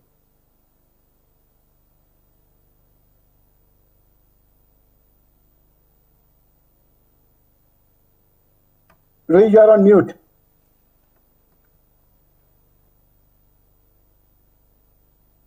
So, many thanks, Prof. Das, for the warm welcome. I will say let's move on to the next exciting presentation addressed by Mr. Michael Buckey. Mr. Buckey is the Chancellor at the European Union delegation to India, based in New Delhi. He leads the section responsible for dialogue and cooperation between the EU and India in multiple areas. For instance, environment, mobility, urbanization, energy, climate change, as well as the EU's foreign policy instrument. Let us welcome Mr. Buckey. Thank you very much, Madam Moderator. Thank you very much, Mr. Das, for the kind introduction. I will just adjust my video a little. I'm Mr. Secretary, Mr. Ambassador, distinguished fellow panelists, ladies and gentlemen. I'm very grateful for this opportunity given by FICCI and the Ministry to briefly present a new EU strategy on sustainable chemicals, which was adopted about a month ago. Is it possible to please put the slides on screen? Yes, thank you very much. I hope you can see well. We can skip to the first slide without further ado, please. Thank you very much. I will first talk briefly about the already mentioned EU Green Deal, which is not an environmental policy. It's actually the first political priority, and the EU leaders often underline it is the growth strategy of EU for the next decade. It includes a number of priorities, those 10 pillars at the very least, and others, of which a toxic-free environment is one of the key targets. Next slide, please. The philosophy of this new chemical strategy is to ensure that chemicals are produced in a way that maximize their benefits for society, while at the same time avoiding harm to planet and people, meaning ecosystems. It goes from health to ecosystem health, so a One Health approach. And it does so by the production and use of safe and sustainable chemicals, not only in Europe, but also with a view to set a new global standard for others to consider. Next slide, please. These are the 5 main building blocks of the strategy. I will not go into detail of each of them, but I will briefly present on the global dimension, of course, because it's relevant to our trade partners, as well as the innovation dimension. Next slide, please. Next slide. Thank you. So as regards innovation, of course, if we are listing and substituting harmful chemicals, we need to be able to substitute them with less harmful substances. So a significant part of the strategy is about channeling new funding for the development of safe and sustainable by design substances, materials, and products, with a view to green the chemical production and the green industry in Europe, but also to promote those non-toxic materials cycles and waste decontamination solutions. That's the innovation part of the strategy. Next slide, please. As regards the external dimension, the global dimension of the strategy, emphasis is put on the global strategic objectives and targets between 2020 and 2030 for sound chemical management, and in particular, the promotion of globally harmonized systems of classification and labeling for those chemicals, as well as common standards and assessment tools to be developed with the OECD. Next slide, please. I will now talk about the legislation proper, the change which are being made or considered to the regulatory environment in Europe. Next slide, please. So the focus is on all chemicals on the markets to be safe and sustainable, but in particular on 4 categories of substances of concern that they are called. The first one being the endocrine disruptors, which may have an impact in particular on reproductive health, the perfluoroalkyls, the cocktail effect, the harmful effect when 2 chemicals are individually harmless, but when they are combined, for example, in the food chain or in cosmetics, can have negative impacts on health directly for the people using them, or afterwards when they combine in the environment and have negative impact. Next slide, please. As you may already know, REACH is a regulation dating back from 15 years ago already, almost 15 years ago, June 27. As long as I've been in the European Commission, I joined the Commission at the time where REACH was being put in place. It's a package of processes for the collection and assessment of information on risks and property of chemical products. And of course, REACH is being revised and will be revised in accordance with this new strategy. So, for example, there will be an extension to certain polymers, which were so far excluded from the scope of REACH. More information and information requirement on environmental footprint, use, and exposure. New requirement for the supply chain communication, and a generic approach for risk management. And of course, that's the target and process setting, but there is also a dimension of control and audits, especially for high-risk areas such as import and e-commerce. Here I want to stress that we walk the talk and that the EU will also ban the export of the substances that it deems toxic for itself. So it's not like we are going to dump existing substances on other markets. They are banned for export as well as domestic consumption. So that was a very, very quick and rushed summary. I'm sorry, I'm not a chemical expert myself, but if you have questions, I'm happy to take them and direct them to the relevant colleagues in Brussels. Thank you very much, and I wish you a nice afternoon. Thank you very much, Mr. Bucky, for the exciting presentation about Green Deal, sustainability, as well as innovations. I will say, let's move on. And in the next topic, we will have the interesting presentation around investment and collaboration between India and the EU, which will be presented by Iris Hermann. Iris Hermann is a partner at Strategy and Germany, the PwC strategies consulting business. She is an advisor to executives in the chemicals industry. She has very broad experience in sustainability, global and regional strategy, as well as in growth assignments. Let us welcome Ms. Iris Hermann to give us the presentation. Thank you very much, Ray, for the introduction. Thanks everyone on the panel and the conference for the invitation to speak at this occasion on, as you said, the opportunities for European companies when it comes to the Indian chemical industry. Can we get the pages online, please? See them yet. Perfect. So let's move on to the first page, please. So we have certainly heard it quite a lot over the last 2.5 days. What's currently on basically everyone's mind is the uncertainty when it comes to the future of the industry and the development. So what we've done here is a very detailed macroeconomic simulation regarding the COVID effect and potential recovery scenarios based on not just company data and macroeconomic indicators, but also including scenarios on effective vaccines, the development of mutants, and so on.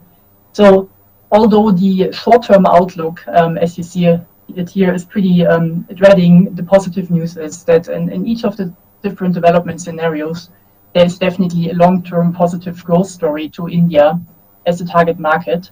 And if you look at the next page, this is even supported when we look a little bit more detailed into the different industry segments that will reach most likely pre-COVID levels in their general value added by 2023.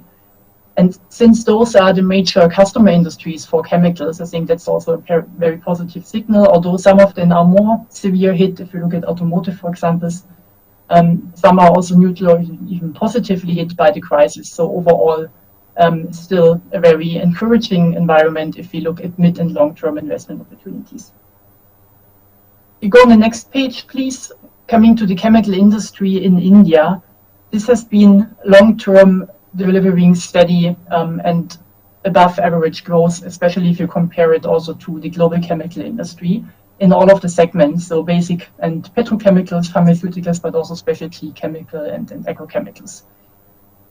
The opportunities that are opening up here are especially coming from the current trade deficit of India when it comes to feedstock and especially petrochemicals, intermediates, so a gap that can be closed through investments, especially in scale production plans to secure feedstock, leveraging also quite a few of technology and strategic partnerships between European and Indian companies, but also enhancing the export of certain, especially chemicals, is another pillar here for future growth, also in close collaboration between multinationals when it comes to technology, but also tailoring product applications and developing more specialty capabilities in the solutions and compounding businesses. If you look at the next page, this is also supported if we put the opportunities that arise in India in context of the overall chemical industry trends that we see. I think everyone has been discussed already in the question of accelerating commoditization, huge pressure on consolidation in the industry, and oil and gas players are exploring more and more petrochemicals and downstream opportunities to ease feedstock challenges, to achieve scale and invest in competitiveness, which is certainly a window of opportunity for the Indian petrochemical clusters. Also, when it comes to the topic of deglobalization, which is fueled by quite a few of the trade conflicts that also have been widely discussed on the agenda already, this is something where especially the dependency on China can be an opportunity for India to reduce this, offering accessible markets and open trade flows. Third one, and I think this was also highlighted very much by Mr. Baki, just with the European Green Deal, and for me personally, one of the most pressing topics in the industry, the topic of sustainability, not just from a regulatory and a compliant issue, but also when it comes to investors' expectations, societal expectations, and also creating new opportunities in all the downstream value chains and application industries. So one very immediate effect that we see, which might be positive for India, is that production in China comes under scrutiny.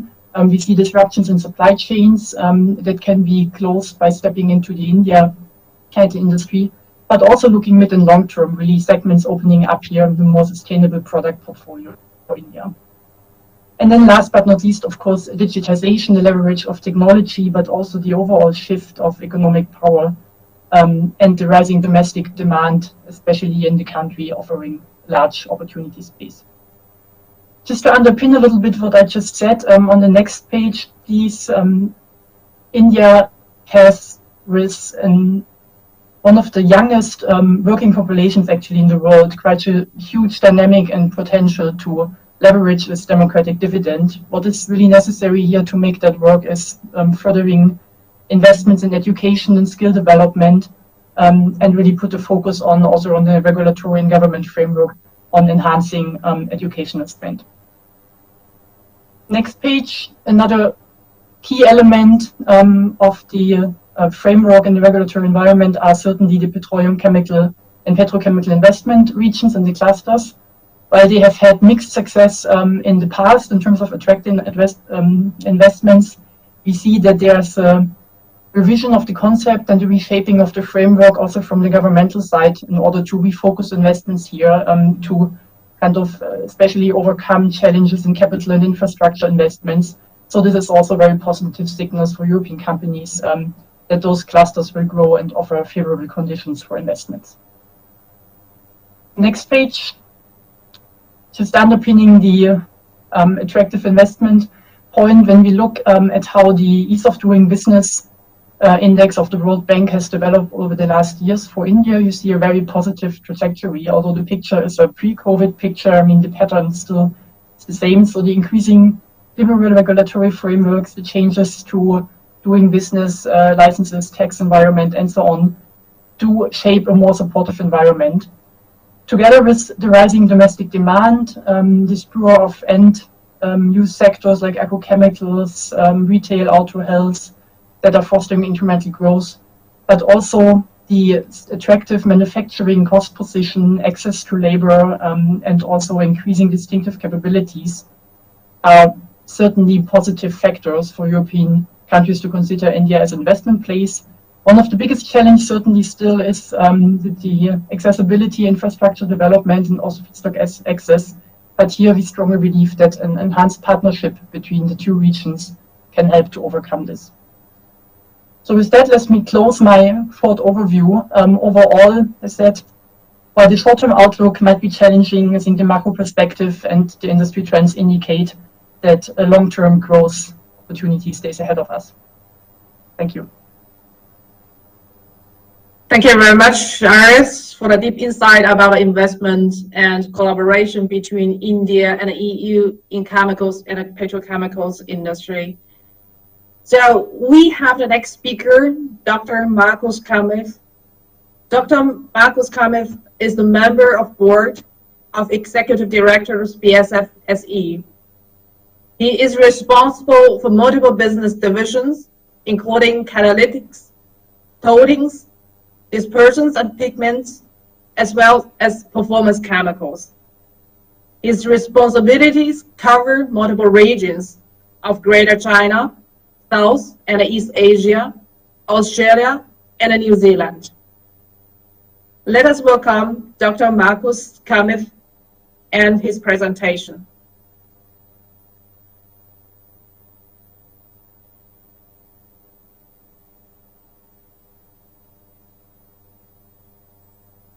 Good afternoon, ladies and gentlemen.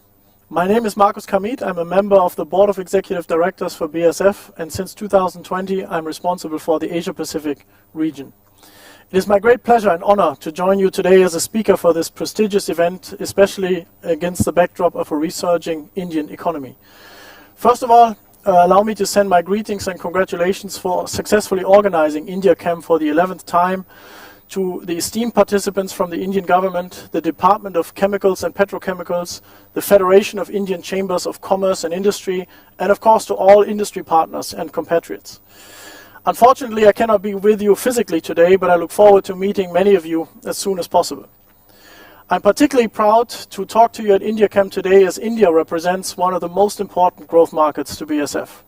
As one of the leading chemical companies in the world with over 110,000 employees, more than 240 production sites in over 90 countries, and sales of almost 60 billion euro, BASF provides value-adding products and solutions to numerous industries: automotive, nutrition, agriculture, electronics, paints and coatings, pharmaceuticals, and more. All important industries in the rapidly expanding and ambitious Indian economy. BASF also has a long history in India, with over 130 years of business relations starting in 1890 with the trade of textile dyes. Our first local production site was opened in Thane in the state of Maharashtra in 1967 to supply the growing Indian customer base with engineering plastics.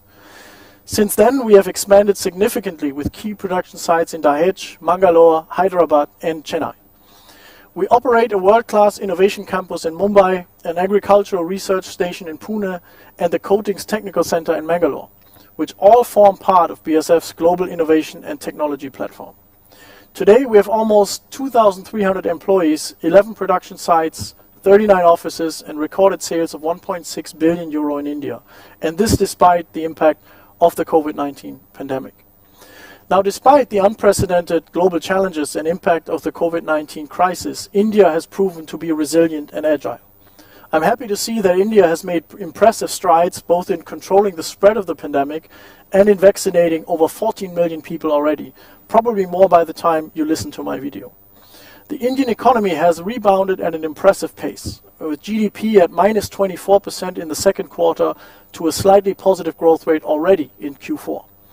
This rebound was driven by many of the key industry sectors, including automotive, agriculture, fast-moving consumer goods, retail, and services. This is a remarkable achievement, and many economists have underestimated India's resilience.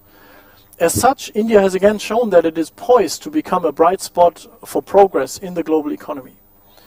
This is also very much underlined by the ambitious target of becoming a $5 trillion economy, and thereof a $1 trillion manufacturing economy by 2025. This goal helps to shape the narrative of India's ambitious growth plans and improves global confidence in India as a business location. In May 2020, Indian Prime Minister Modi shared his vision of making India self-reliant by increasing its local manufacturing and thereby becoming an ever more important player in the global supply chain.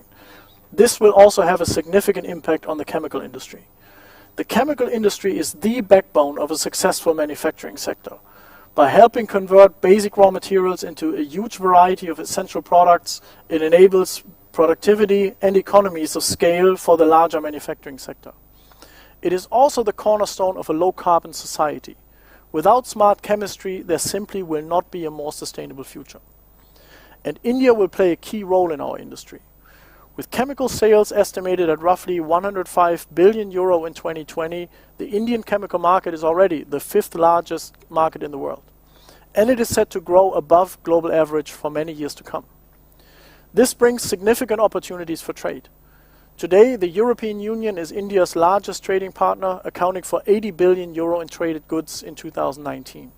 Just looking at exports, the EU is India's second largest destination, with just over 14% of India's overall export volume right after the US. Chemicals accounted for nearly 19% of all Indian manufacturing exports to the EU in 2019, making it the largest industry sector for exports from India to Europe. It is worthwhile to note that while the EU is an overall net exporter of chemicals to the rest of the world, it ran a trade deficit with India of 1.3 billion euro in 2019. So let us take the reverse perspective. Even though trade in goods between India and the European Union has increased by a remarkable 70% over the last decade, India is still only the EU's 10th largest trading partner, accounting for less than 2% of the EU's total trade in goods in 2019, well behind the United States with 15% and China with 14%. To further promote trade relations between the EU and India, negotiations for a comprehensive free trade agreement were launched in 2007. Unfortunately, these negotiations were suspended in 2013 due to a gap in the level of ambition between the European Union and India. I believe it is in each side's key interest to re-engage in earnest discussions and earnest negotiations to ultimately create a win-win situation for both India and the European Union. When taking a look at the foreign direct investments from Europe towards India, there is a clear positive trend visible as well. Investments are increasing both in number and in size. In the last decade, the European Union's share in foreign direct investment inflows to India has more than doubled to 18%, making the European Union the largest foreign investor in India. EU foreign direct investment stocks in India amounted to almost 70 billion euro in 2018. This is significant, but still far below EU foreign investment stocks in China with 175 billion or Brazil with 312 billion. BASF is one of the 6,000 European companies present in India, which together provide over 1.7 million jobs directly and 5 million jobs indirectly in a broad range of sectors. As indicated earlier, India has been an important market to BASF and will continue to be one of its key growth markets moving forward. In 2019, BASF launched plans to build the world's first CO2-neutral petrochemical site in Mundra in the state of Gujarat. Fully powered by renewable energy and driven in coalition with several strategic partners, ADNOC, Adani Group and Borealis. However, due to the impact of the COVID-19 pandemic, the joint venture partners agreed to put this project on hold. However, this proves again that BASF is and stays committed to the Indian market, and we will continue to explore business opportunities also together with potential partners in India. Let me conclude with some insights, recommendations, and maybe some food for thought. India is already an important market today, but with its young and growing population, it holds even greater potential in the future. India will play a key role in the future of the chemical industry. So what can we do jointly to make sure we tap into this economic potential and we help the people of India to improve their quality of life? We fully support the belief shared by Prime Minister Modi that achieving self-reliance for the Indian market is as much about standards and sustainability as it is about scale. Leveraging the European Union's experience in topics such as product carbon footprint, reducing emissions and improving health and safety will help the Indian industry to become a stronger partner in the global supply chain. As part of its European Green Deal, the European Commission aims to reduce greenhouse emissions in the European Union to zero by 2050, making it the first continent to become climate neutral. The Commission also recognizes the chemical industry plays an indispensable role in achieving its objective. For India to become a major player in global trade, manufacturing and supply chains, it will be important to commit to the highest standards of safety and sustainability. We at BASF have the clear ambition to showcase that sustainability and competitiveness are not mutually exclusive strategies but must and can go together. Neither one works without the other. The significant reduction of greenhouse emissions along the entire value chain and the establishment of a much more circular economy are major tasks for our industry, and they require bold moves and breakthrough innovations. We will need governments to support this journey and many partners in the chemical industry and beyond to meet this challenge. Another key lever to enhance India's position in global trade is to achieve a balance between self-reliance and interdependency. India will need to showcase how it can even better collaborate with partners like the EU, especially in the chemical sector. The Indian chemical industry needs to leverage the strength of India and support value chains which have the potential to be developed in India, while at the same time improving the parameters for foreign companies for investments. Providing a robust infrastructure in terms of logistics, renewable power, and competitive raw material access would go a long way in promoting local manufacturing in the Indian chemical industry. We are looking forward to the Indian government continuing to provide a clear and stable political direction in order to achieve this, including a competitive tax regime as well as minimized trade barriers and restrictions. Such a facilitating environment for the Make in India approach will help India to take a massive leap from being a service hub to becoming a global manufacturing destination. I am convinced that the future for the India-European relationships is promising. We must continue to improve the resilience and livelihood of our people against the great challenges of our times by cooperating and deepening economic ties through trade and investment. For the chemical industry, I am confident that as consumers in India become ever more affluent, the sustainable solutions our industry has to offer will continue to impact people's lives positively, which is the foundation for the future success of our industry. Thank you everyone once again for your time. I wish you a fruitful event and I hope to see you soon in India. Stay safe. BASF. We create chemistry. Thank you very much, Dr. Kamit, for your impressive presentation. I think we gain a very good overview about importance of India in the whole chemical industries, as well as its impact on the global value chains and sustainability journey. Let's continue with the topic sustainability and welcome Mr. Ugo Astuto. Mr. Ugo Astuto is Ambassador of the European Union to India. He has a very long track of diplomatic service in Europe and in India. And we are very excited about his presentation about EU chemical strategy for sustainability. Mr. Astuto, the stage is yours. Thank you. Thank you very much, Mr. Das, Secretary, ladies and gentlemen. It's a pleasure for me to be here with you all. I'm glad to see that the government of India and FICCI have brought together Indian and EU industry leaders to discuss the future of the chemical industry and how it can contribute and benefit from an ambitious and swift green transition. The EU Green Deal reflects this paradigm shift. We are committed to making Europe carbon neutral by 2050, fostering a smart, digital, carbon neutral and nature-friendly economic model. And the new EU chemical strategy for sustainability is one of the most recent pillars of this paradigm shift embodied by the EU Green Deal. The chemical sector is a highly regulated and very complex policy area, as you know, with a multitude of stakeholders and interests involved. The strategy, the new strategy, presents a comprehensive ambition together with clear objectives and concrete actions that we commit ourselves to in order to urgently act to achieve a toxic-free environment, while at the same time boosting innovation. The chemical industry, as other speakers have noted earlier, is the fourth largest manufacturing sector in the European Union. Chemicals are also a critical building block of low carbon and zero pollution energy and resource efficient technologies. Chemical components are needed for materials used in wind turbines, solar panels, electric batteries, biodegradable plastics, and building insulation, just to name a few. Now, COVID has shown that we need a strong chemical industry also to ensure the EU resilience to crisis. Our industry is already investing in innovative capacity to provide for safe and sustainable chemicals. And this will be vital to offer new solutions and support the green and digital transition.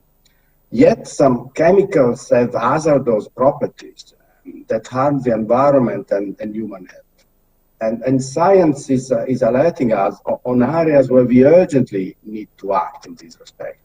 Endocrine disruptors, for example. But a great number of chemicals can cause chronic diseases, including cancer, asthma, diseases of the immune and cardiovascular systems. Now, in COVID times, these products also weaken human resilience, the capacity to respond to vaccines.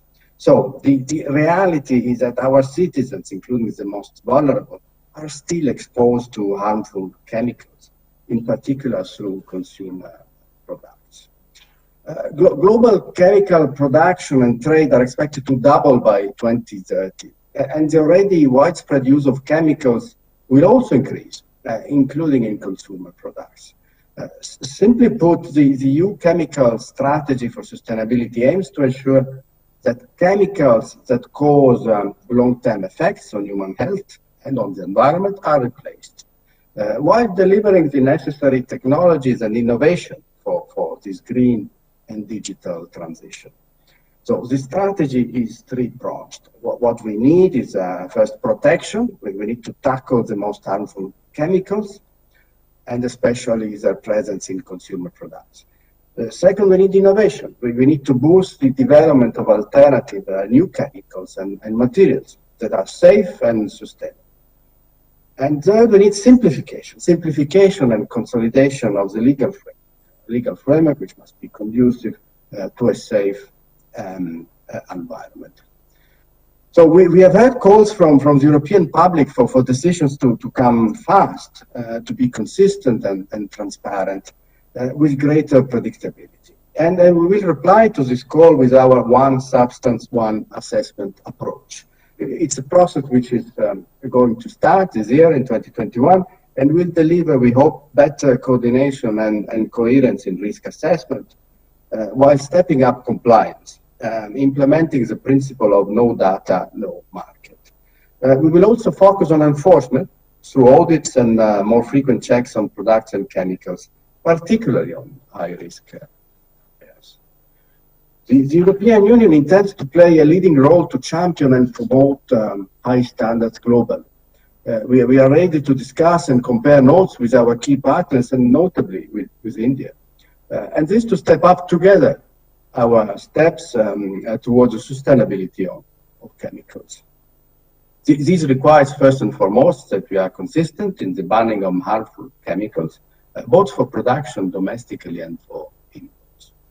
Again, the COVID pandemic has learned us a number of lessons, including the need to become more agile and resilient, both in terms of health and in terms of our economic models and value chains. We have also learned that human health and the health of the environment are closely interrelated. The chemical strategy for sustainability tries to respond to these challenges and to reflect the lessons we have learned. At the last EU-India summit last July, our leaders agreed on a joint roadmap up to 2025, which also pledges to work for an ambitious international framework for sound chemicals and waste management beyond 2020, for consideration by the International Conference on Chemicals Management. So I look forward to the discussion in this event and to further progress towards such a framework to be built together. Many thanks again. Thank you very much, Mr. Otutu, for the strategic insight in chemicals, strategy, and sustainability. And after the fascinating presentations around Indian, EU, and sustainability, let's move on to the interactive part of this forum, the CEO interaction. In this session, we will focus on resilience, sustainability, and the India chemicals industry.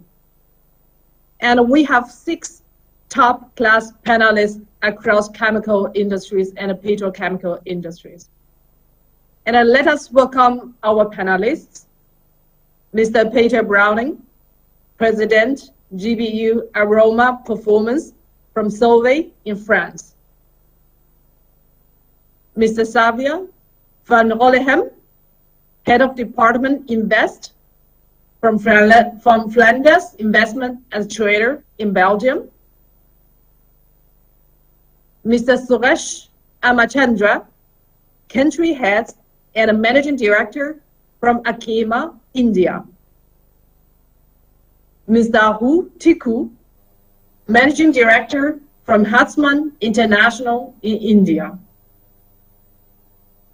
Mr. Vinod Paramal, President and Managing Director of Evonik India. Last but not least, Malini Dutt, India representation from Antwerp Port Authority. And this panelist discussion will be moderated by Iris Herman, and you know her from the previous presentation.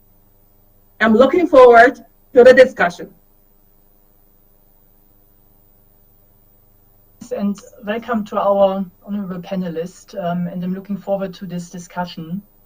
We have heard over the last presentations quite a lot about how the corona crisis showed the vulnerability of global supply chains, how raw material feedstock relations are dependent from each other, and how potential disruption can disturb the system. Also, we've heard quite a lot about the role of sustainability when it comes to building, or rather rebuilding, the future in the industry. About promoting resource efficiency, safety, circularity is one of the leading themes in the industry. So maybe with that as the first theme, let me turn to you, Peter. Where would you see opportunities arising in the EU-India relations to strengthen the resilience of the supply chains going forward, as we said, regarding raw material and feedstock dependencies? But also in that context, do you see already being enough emphasis put on the theme of sustainability and the long-term transformation for sustainability in the industry? Yes, thank you very much for the question.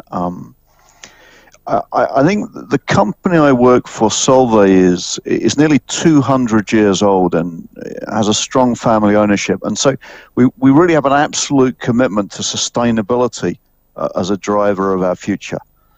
And as a company, we've made a series of substantial investments in India, including a world-class R&I facility and a number of manufacturing plants. And quite recently, my own division has formed a joint venture with a leading Indian company, Anthea, to provide specialty chemicals. And maybe, why have we done these things? I think in the context of COVID, it's made it much more evident something that was already a fact, which is businesses are regionalizing, supply chains are being continually disrupted. And I think that we see as Solvay an opportunity to rebalance our exposure around the world. We have a very substantial manufacturing footprint in China, and that remains critically important to us. But I think that we also see some fragilities in that and opportunities to diversify. So that's the first thing. I think a second thing in terms of the COVID crisis is we see a really strong growth in the Indian market. And historically, we've served that through imports. And I think we no longer believe that that's an appropriate way in which to move our business forward. We're much more interested in localization.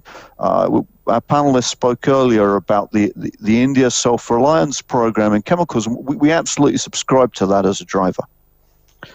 And maybe lastly, in terms of supply chain, we see India as offering a unique access to a number of really interesting raw materials, particularly natural materials.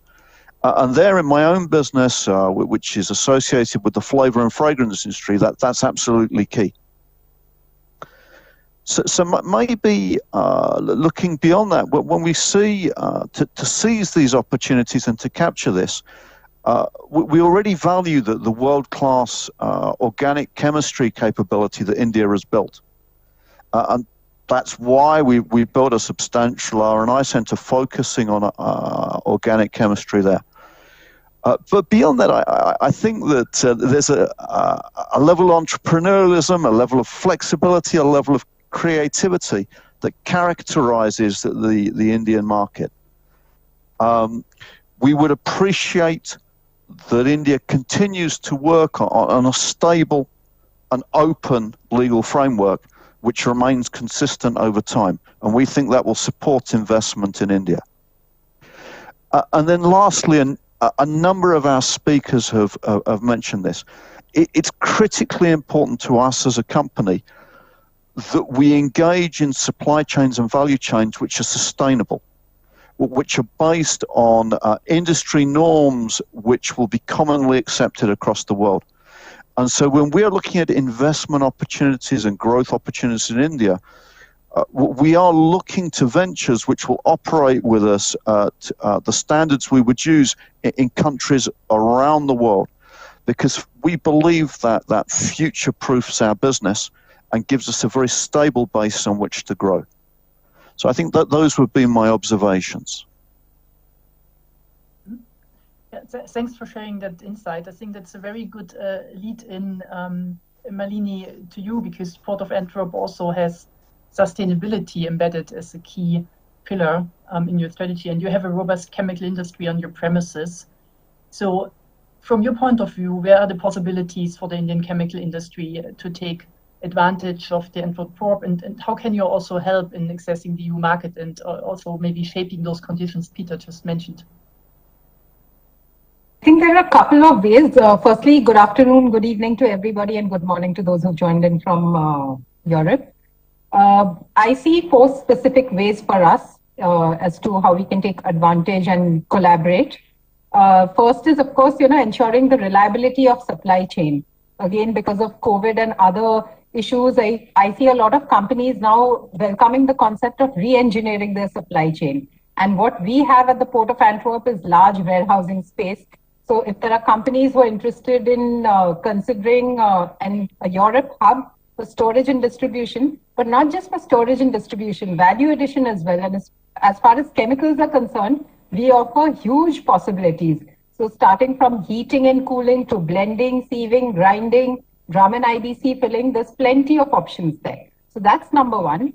I think number 2 would be if you're looking at setting up some sort of a manufacturing facility in Europe to service those customers.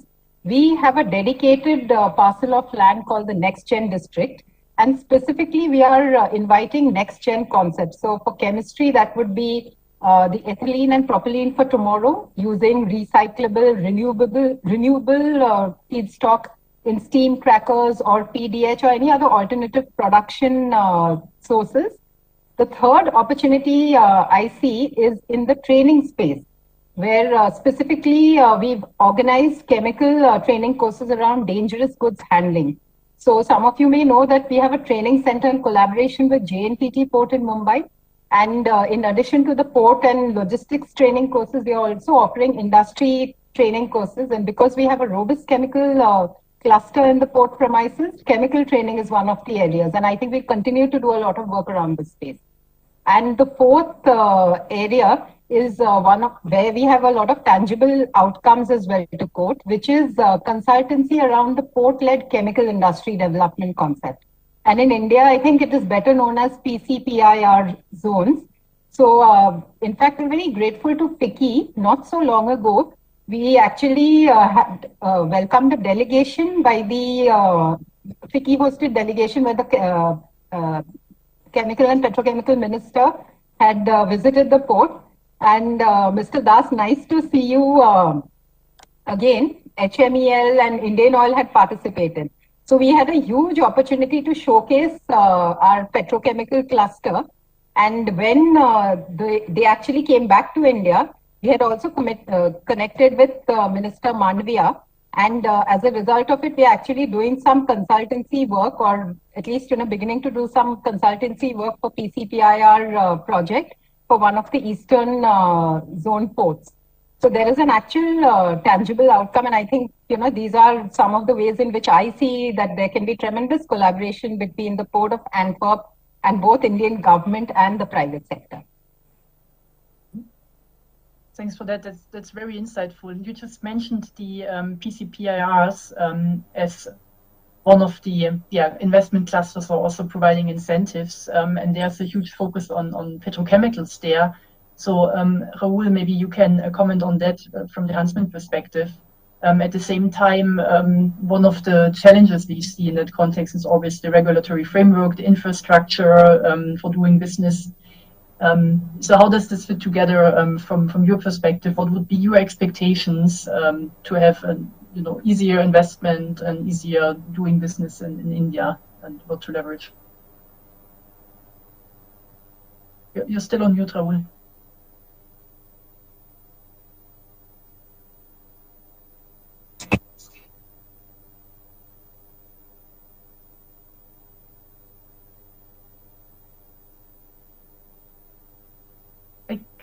I'm not sure if it's me. I cannot hear him. Can anyone hear Raoul?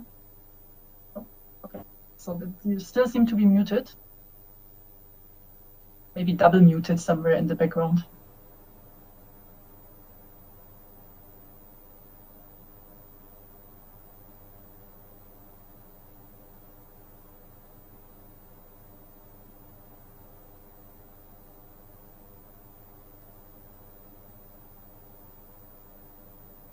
Unfortunately, it doesn't seem to work, although you're supposed to be unmuted from what I see here. You turn the volume up somewhere, maybe?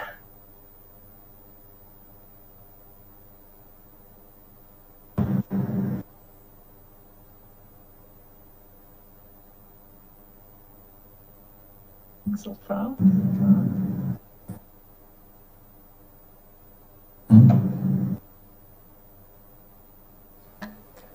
Mr. Tico, you have to unmute yourself, please.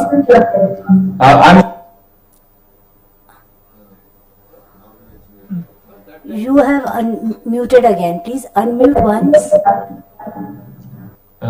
Is it audible now? Fine. Now you're here. Okay, so I don't. Sorry for this. All right. So good morning to everyone, and good afternoon to all the attendees in India.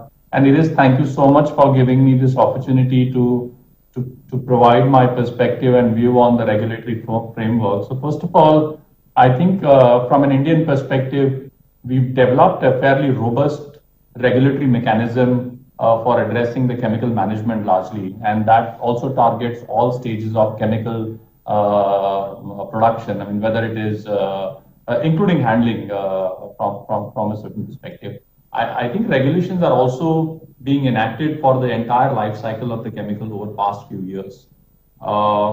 As a chemical footprint in India grows bigger, our responsibilities are also becoming more pertinent from the perspective of ensuring that we protect before we proceed further. And there was a very interesting speech the other day from the Principal Secretary highlighting the importance of that Indian chemical ecosystem is anyways going to evolve. But I think what is more pertinent than ever is how it will evolve. And therefore, I firmly believe that we need to be very cautious in making next steps without creating any significant load on the environment footprint in India. And from that standpoint, I think the regulatory framework for future should be developed in close cooperation with responsible chemical companies who can bring global experience that will also be embedded with the local nuances of process implication. And the best example for that is India Reach. And I know this has been in works for a while now. And I'm glad that department has been actively seeking inputs from companies such as ours to further develop this very important regulation for India. And if I had to state expectations from the regulatory perspective, I think while there is a lot of good stuff happening around, I think we still feel that there is a need for a central governing body on all regulatory and statutory framework topics so that they become really well coordinated and defined. For example, we need to have a central policy on material and waste recycling norms. So how does that progress further?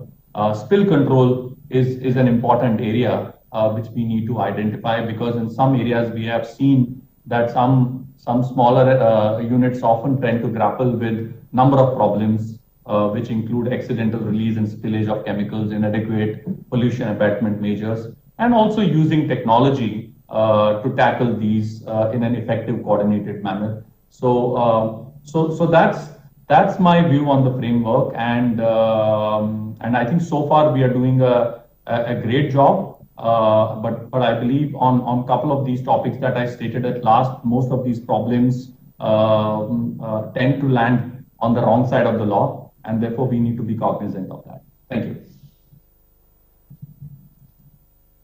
Thank you, Rahul, for that insights. I think I couldn't agree more with the need for some supporting environmental footprint laws that are framing the development. I have not seen, maybe our representatives from FICCI can help me. I have not seen Vinod joining our panel yet. So maybe let's move on instead to Suresh. Also maybe building on what Rahul just said in terms of the role also of technology and the exchange of knowledge. So could you share your view on India as a knowledge hub? How would you view the region also when it comes to R&D and more application development activities? And how would you maybe see the need for even increasing the links with regard to exchange of R&D, chemicals, knowledge in that area? Sure.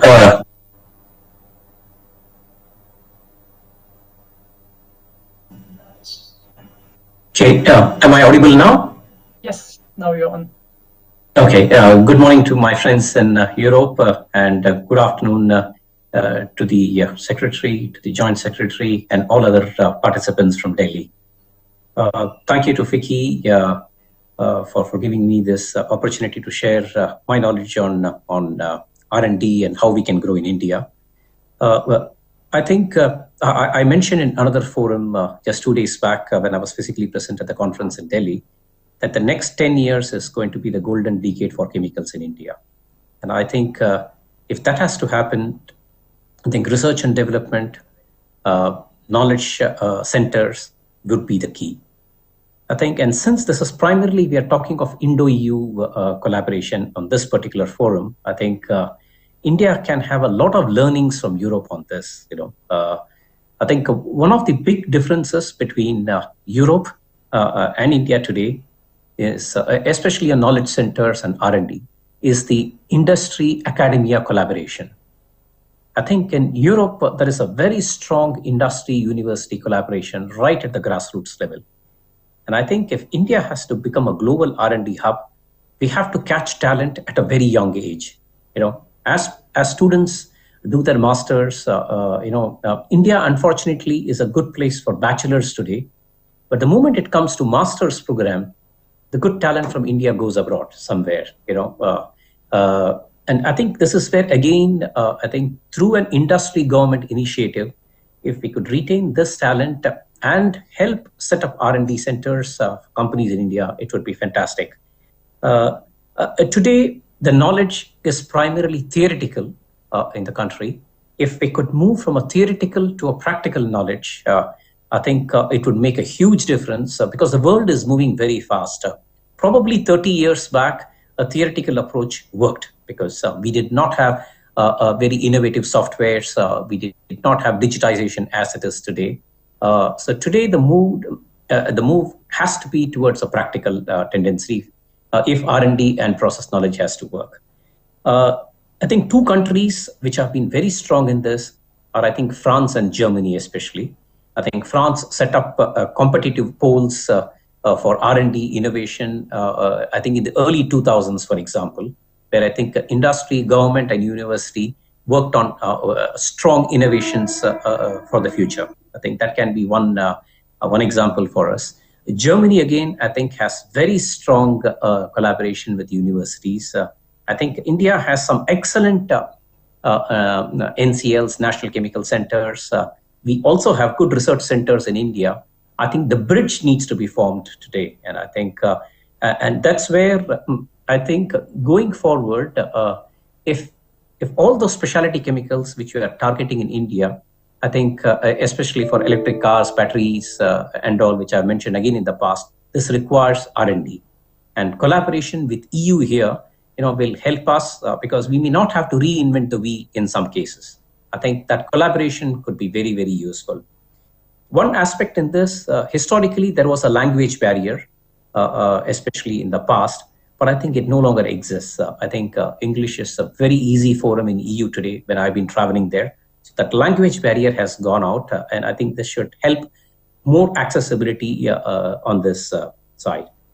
One more thing for the industry, especially if you're going to improve process knowledge and other things. In Europe, I have my own experience says there are always specialists in sectors. You know, there is an R&D specialist, there is a technical specialist, very robust specialist. In India, somehow all of us, and I put my own hand up, you know, we tend to become more generalists as we grow up. So I think if we can more compartmentalize specialists, especially it would be required in R&D and process knowledge as we go forward. We need to develop specialists right when they are in the 20s. The median age of India is only 27. You know, we can catch them young and develop them into specialists if we have to grow India as an R&D hub in the future. So these are some thoughts which I could share right now. One last topic is, of course, sustainability. I think everybody has mentioned that in the last 2-3 days. And I think in sustainability, there is plenty of R&D to be done. I think this is a worldwide topic. India can contribute substantially to this topic too. Yeah. So that's some thoughts on this. Thanks for these. I think those are some very interesting ones. I really like your specialist versus generalist logic, because especially in Europe, coming from this very deep knowledge, we have a trend of, you know, being again more cross-topic and generalist in the future. So probably it needs to be balanced in a way to have the best results. Yeah, thank you. So on that note, we heard something from you also in terms of what can we improve for the bilateral relations between EU and India, what are current hurdles to overcome. Maybe Xavier, from your perspective, can you add some thoughts on that? What you believe would be important to make this ongoing future exchange, it seems to be a very positive one from what I hear, even more fruitful? No, absolutely. I think, I mean, we've heard it before, the relations between EU and India are actually quite good in the sense that we are very large trade partners with each other. Of course, there are still some, I mean, there are some things that needs to be or that could be regulated. I mean, coming on the EU market, one of the things which is very important is make sure that products that come on the market are compliant with regulations like REACH. I think where I mean, not the regulation as such is a very good regulation. I think where we can help foreign companies with is making sure that they go through the process so that the products are being regulated, so that everything can be safe and secure there. I think if I just look at Belgium, if I look at Flanders, I see the Federation for Chemical Industry offering foreign companies a service to take them through the process there, so that can go very swift and quickly. What I also hear is that there is still quite some paperwork to be done for trade to come between EU and India. Obviously, any kind of trade agreements there can have a resolve there. But what we see in practice is that there is a good collaboration and that local partners on both ends of the chain are working. Now, that so far, of course, is the regulating part, but there's much more than regulating. I think we can look at, if we have to look at two ways to facilitate, or multiple ways. I'd like to focus on two maybe. The first one is infrastructure. There is a good infrastructure in Europe. Malini already explained about the Port of Antwerp. I think we can even, bring that a bit broader than just the Port of Antwerp. I mean, it's the largest chemical cluster in Europe. It's a very large hub for the import of chemicals and the export of chemicals. both in containers and in tankers. So there is a good network there, also a distribution towards the European hinterland. I think it's key that also in India, the infrastructure is there to export the products towards Europe. Not just containerized, but also that the parcel tankers can dock there, that the right terminal operations are there. And I think there's probably a link that can be made. If on the same time we can make sure that the processes on both ends are integrated in such a way that it makes sense, that it can be pre-announced that cargo comes to Europe and so on, that also the digital process behind it, the digital infrastructure is tuned in, then I think on a day-to-day basis, a lot of operations can go smoothly. I see, for instance, digital platforms which have been developed in Flemish ports and in Port of Antwerp, especially, now being exported around the world to other countries, just to make sure that that integration is there.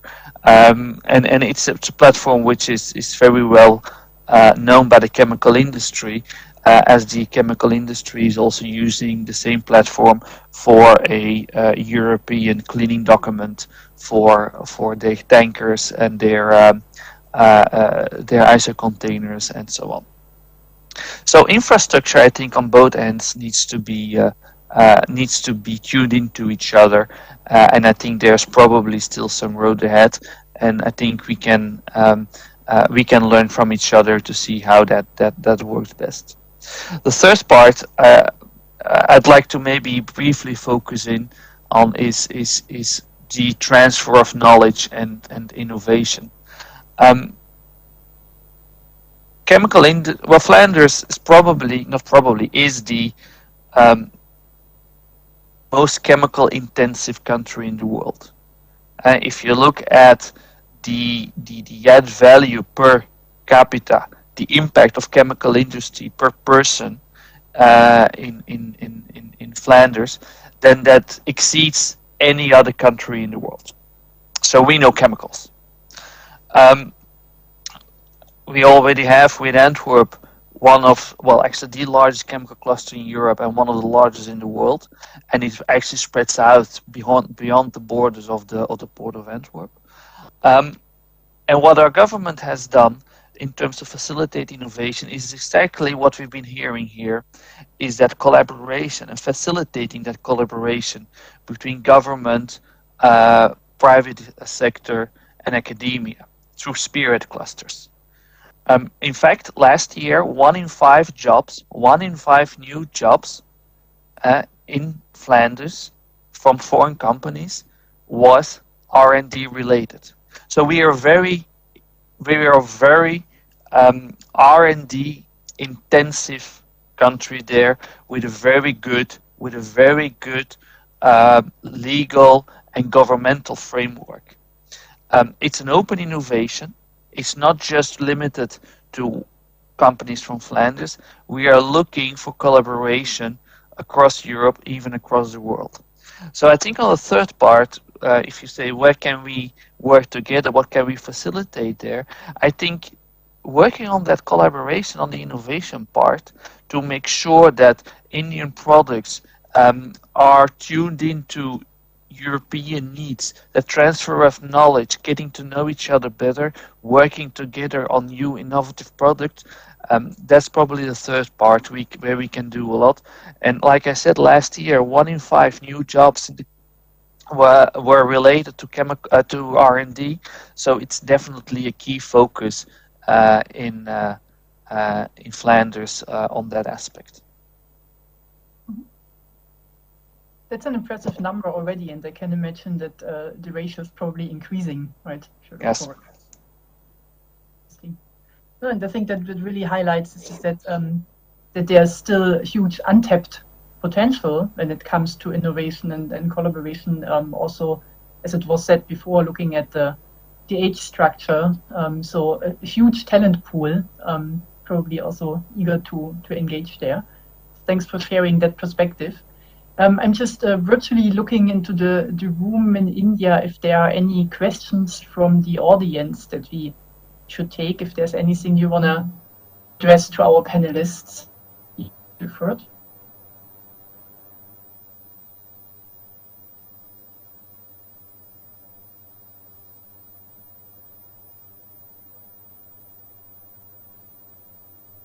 Maybe to our hosts from FICCI. They see anyone raising their hands? I can't, unfortunately.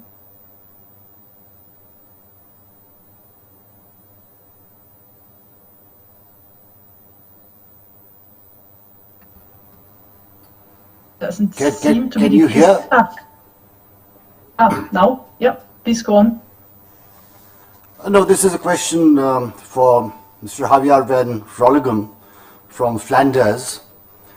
Now, in terms of the opportunities that he mentioned in terms of research centers that are coming in the Flanders region, so is there a mechanism through which maybe Indian companies that do want to set up or collaborate in setting up research centers in the Flanders region, who should they go to? Should they go to the Flanders Investment and Trade, or should they go to Pricewaterhouse?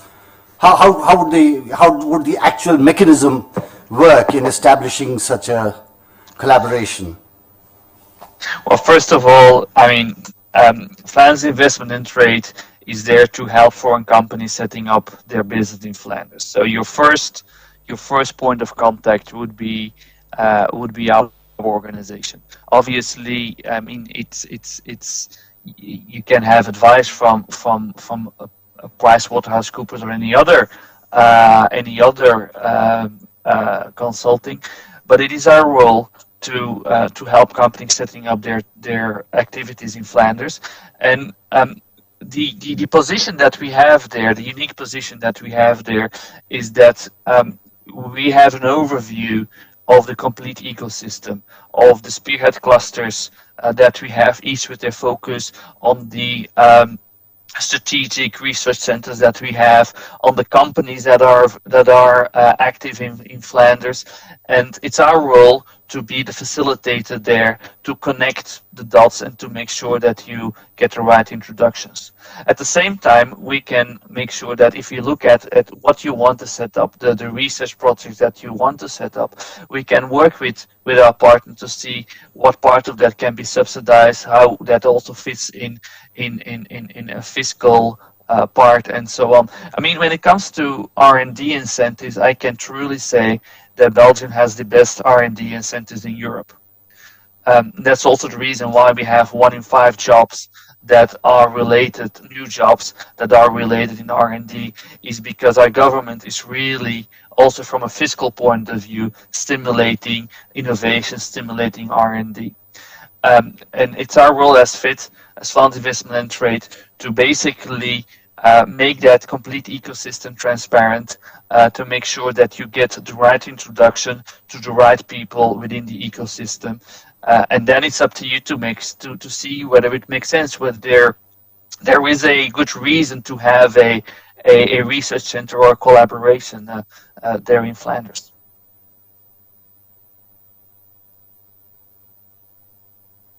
Thank you. Thank you for your answer. Are there any other questions to our panelists? Hello. I have a question for the Port of Antwerp. We manufacture specialty chemicals and we are an Indo-German joint venture. So we were interested in, you mentioned that there's already facilities for grinding and blending and all these things and reactors.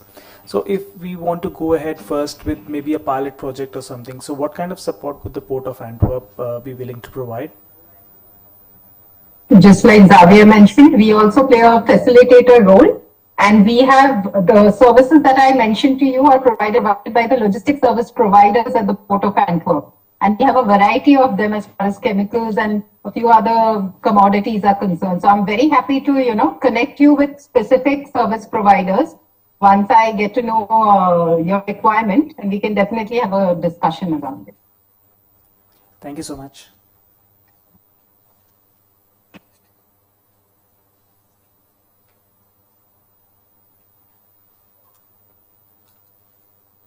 further immediate questions? Yeah, I have one small question, which I don't know really whom to address to, because we heard that European Green Deal is in the offing, which is basically aspiring to become carbon neutral by 2050. So at present, is there any legal framework, which will be basically trying to ensure this kind of goal? Has it been enforced and promulgated, and the companies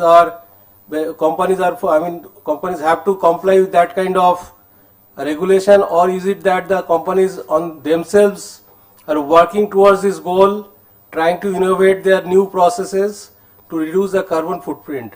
So that is my short question, that legal framework, is it already promulgated? And if it is so, which is that framework, and from where we can get access to that?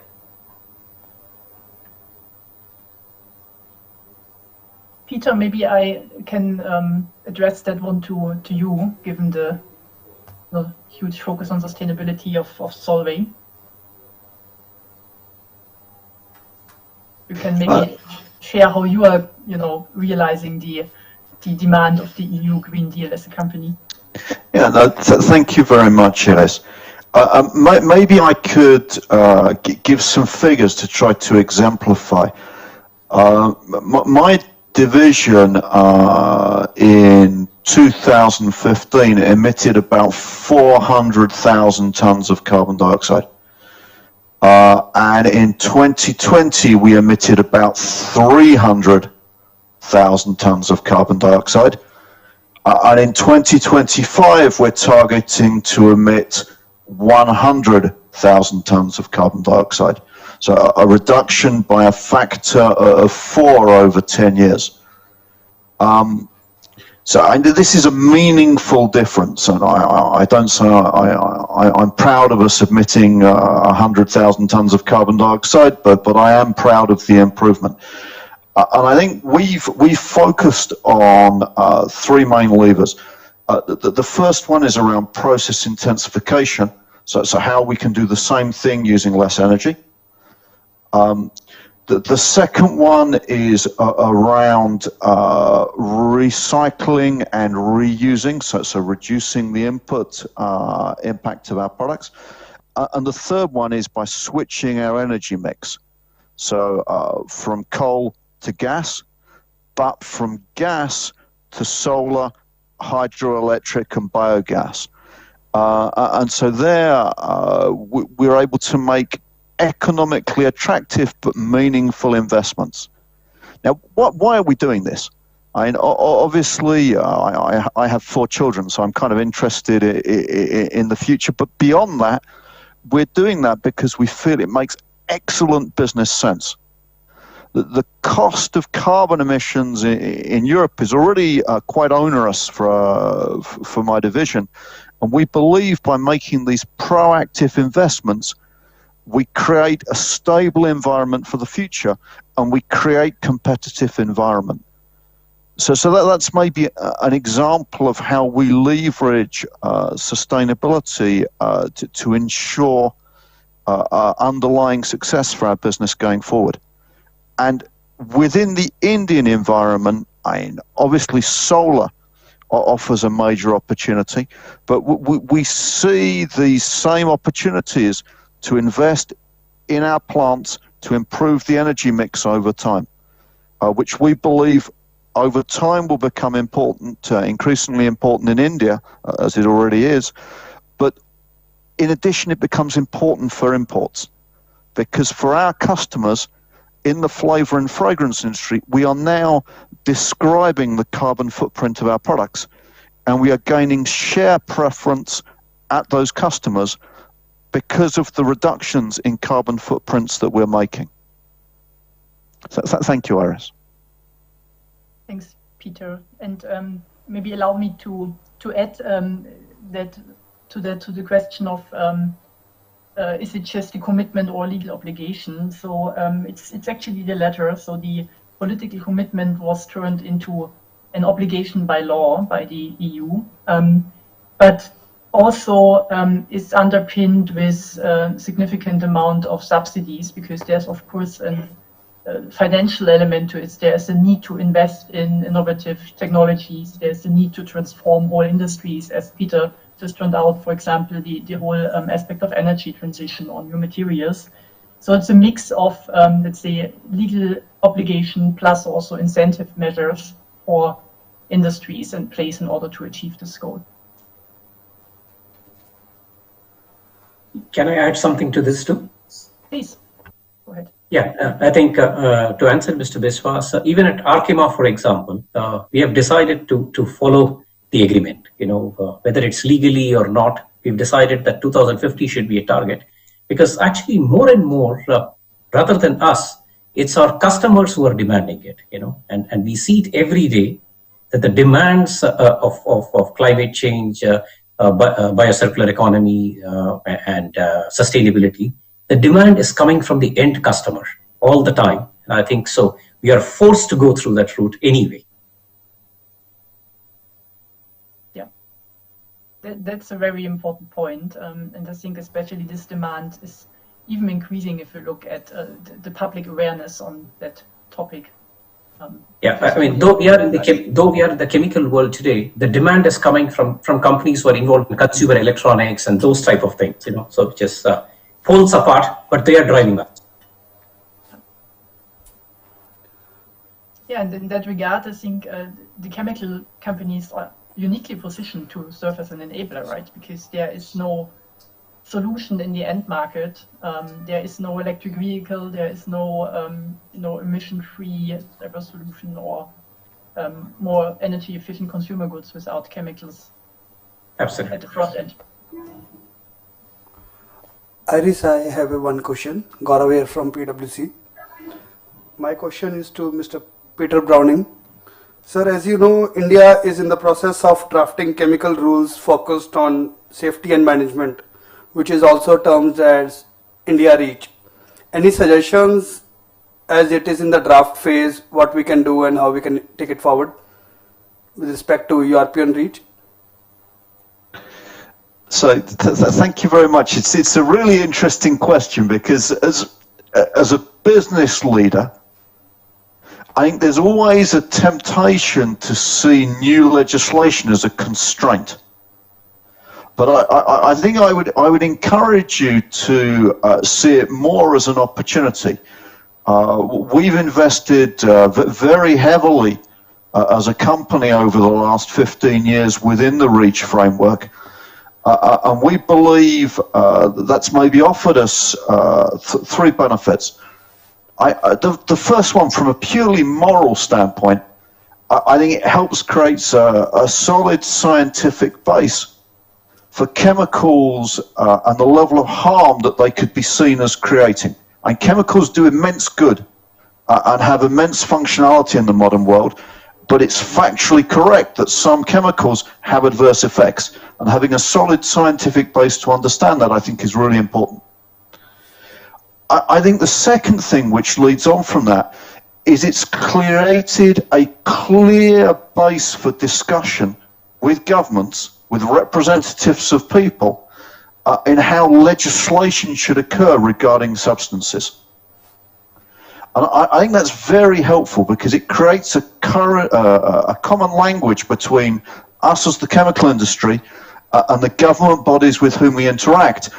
And it enables us to engage in science-based discussion, which everybody is aligned on. And that's very helpful from creating a stable regulatory environment. And then I think in the last step, it provides a common playing ground for all companies involved in a particular chemical market. So it ensures that people have access to the same data, but also comply to the same legislation and safeguards. And that provides a level playing field, which to my mind encourages competition whilst ensuring that consumers get safe products. So in my view, this is something to absolutely support. I see it very much as something which has improved the value of the business that I participate in by creating a long-term sustainability and clarity. I hope that addresses to some extent your question.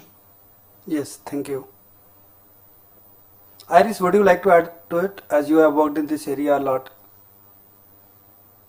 I think Peter has a very good summary on that already. And as I said before, I'm really convinced that as chemicals players, we have a huge enabling role to not just only make new solutions work with our consumer and customer industry, but also kind of create that public awareness what chemicals can do. Because if we are honest with each other, chemicals currently don't have very often the best public image. As also you said before, it's this potentially harmful, potentially.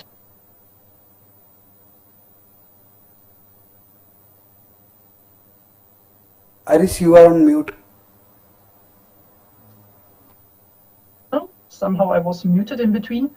So I was just saying that, creating also this transparency on the end-to-end supply chain, on the sustainability impact along the supply chain, I think is a crucial element to, at the end, also create trust in new solutions, new products in the market, and to accompany this transformation of the whole industry. Thank you. May I ask a follow-up question? Iris, if I may just add to what Gaurav had to ask, and Gaurav, I think it's a very interesting question, but it's also a very interesting opportunity from the perspective of how India will get leveled up in terms of opportunities. Because I think going forward, when we are looking at driving demands and new products, it's not only about new products, it's about how do we develop and offer those new products.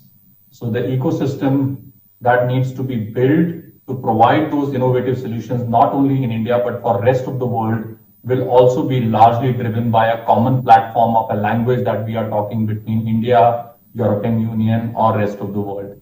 And REACH from that perspective provides a fantastic opportunity for India to transform the product business from not only being cost driven, but also being innovation and sustainability. Yeah. Yes. Just a follow-up question on that. Now for European REACH, we have the ECHA to administer REACH. Should a country like India have a similar agency like Indian Chemical Agency or National Chemical Safety Board to regulate chemicals and administer the national chemical safety rules, which would also include validating the chemicals and their safety for consumers and others?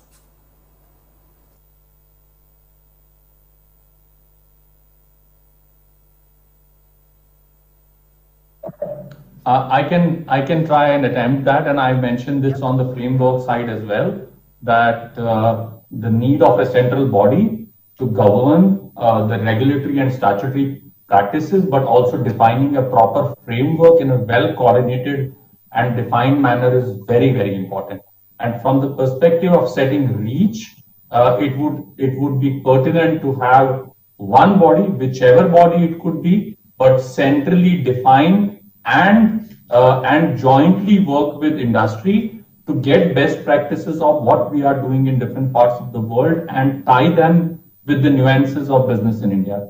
So absolutely to your point, I agree. We need to have that body. Now, whichever that body is up to the authorities to decide. But as long as it's not many people trying to do the same thing, that would be appreciated. Yeah, maybe if I build on Rahul's comments, which I think are absolutely appropriate.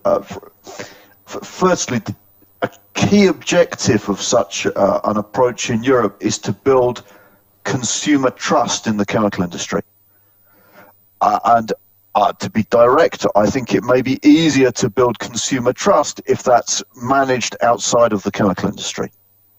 And personally, I find the body in Europe that does that to be constructive and proportional, so reasonable.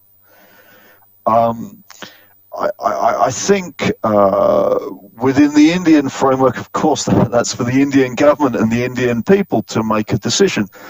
But in my view, it is a valuable approach which has worked effectively and without undue burden on the European chemical industry. Thank you very much. Now I request Secretary Sir to kindly conclude. You there? Any other question? Moderator, you're there? Yes, we hear you. Yes. You have any more question? I think I missed you in between. No, that was exactly my question. Sorry for the breakup. Whether there are any more questions in the audience for the panelist?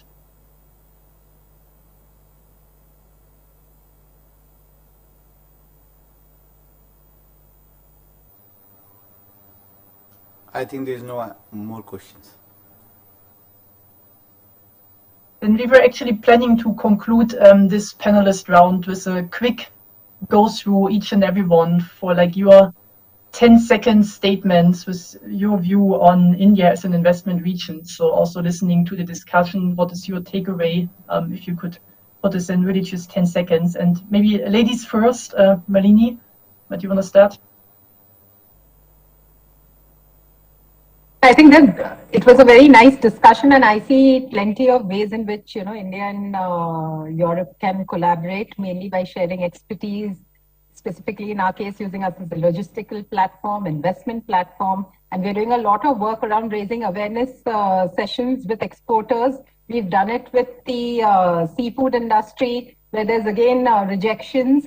With the chemical industry, Gaurav spoke about safety in the chemical industry. I forgot to mention Belgium's biggest chemical industry association, Essentia, was here just last year. And we did a specific session on safety in chemicals as well.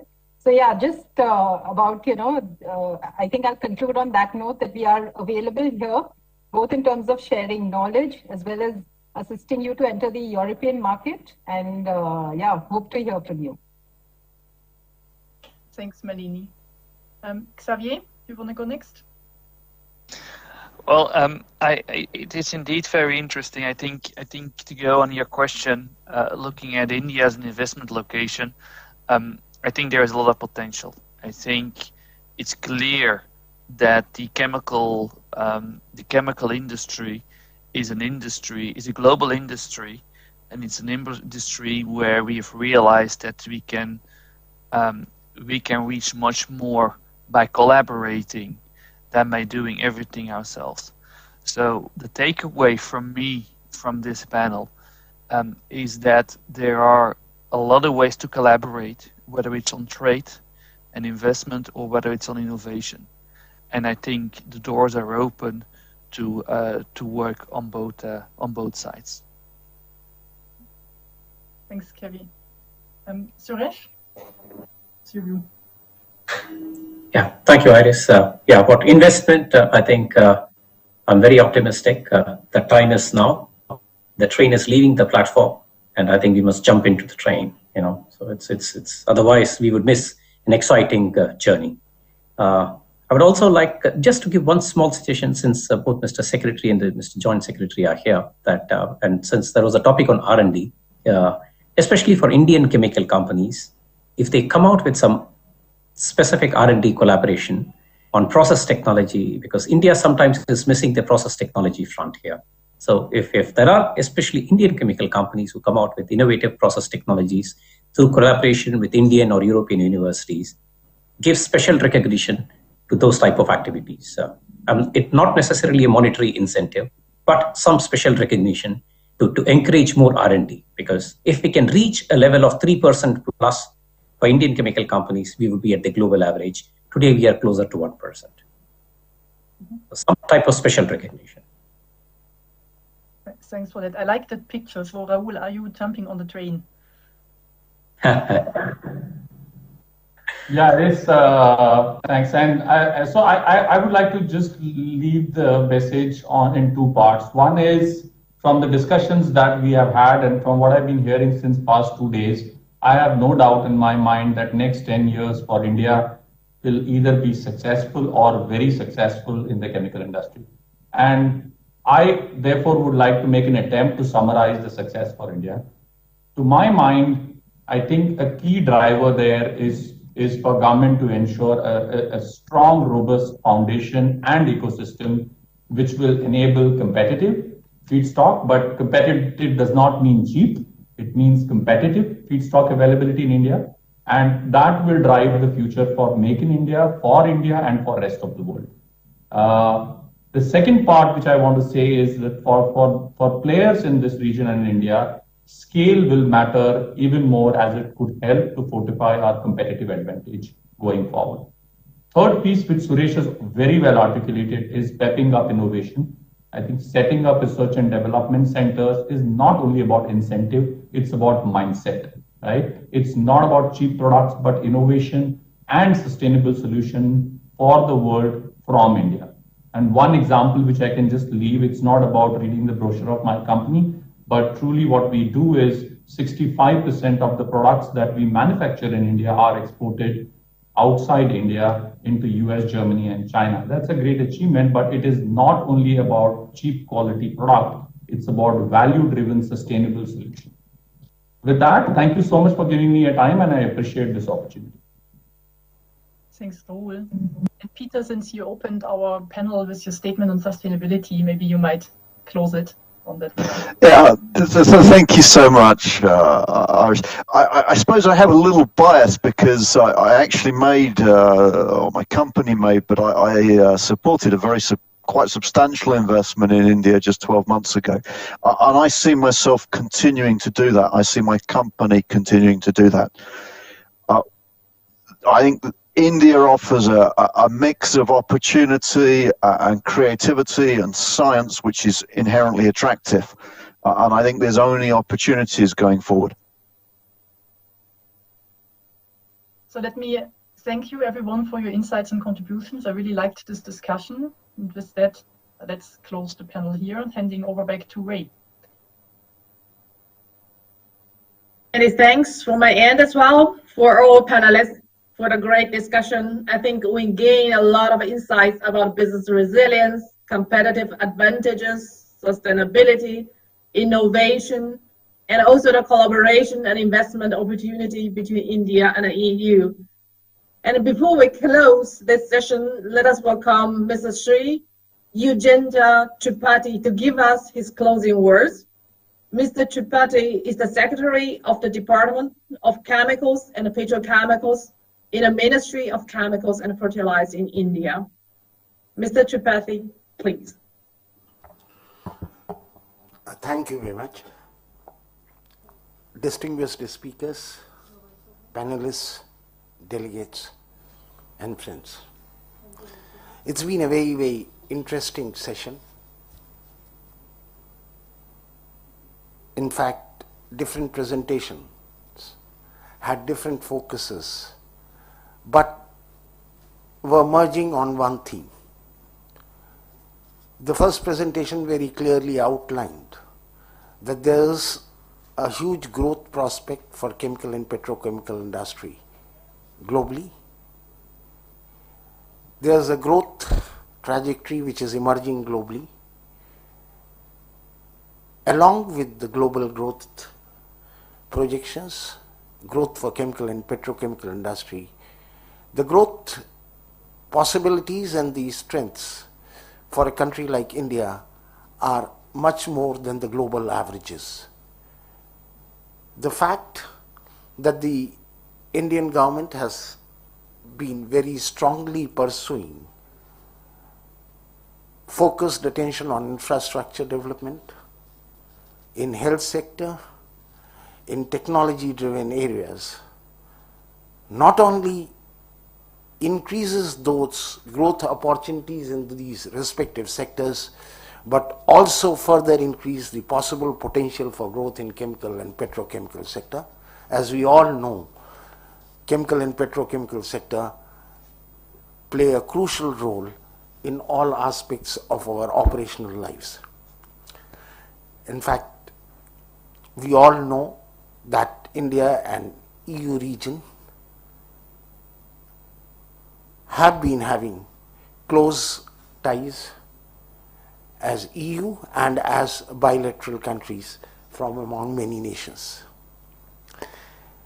These ties have inherently been very cordial, business ties have been strong, and as was mentioned earlier, that EU is India's one of the largest trading partner, and in last decade there has been 2.5 times increased FDI in India from the EU region.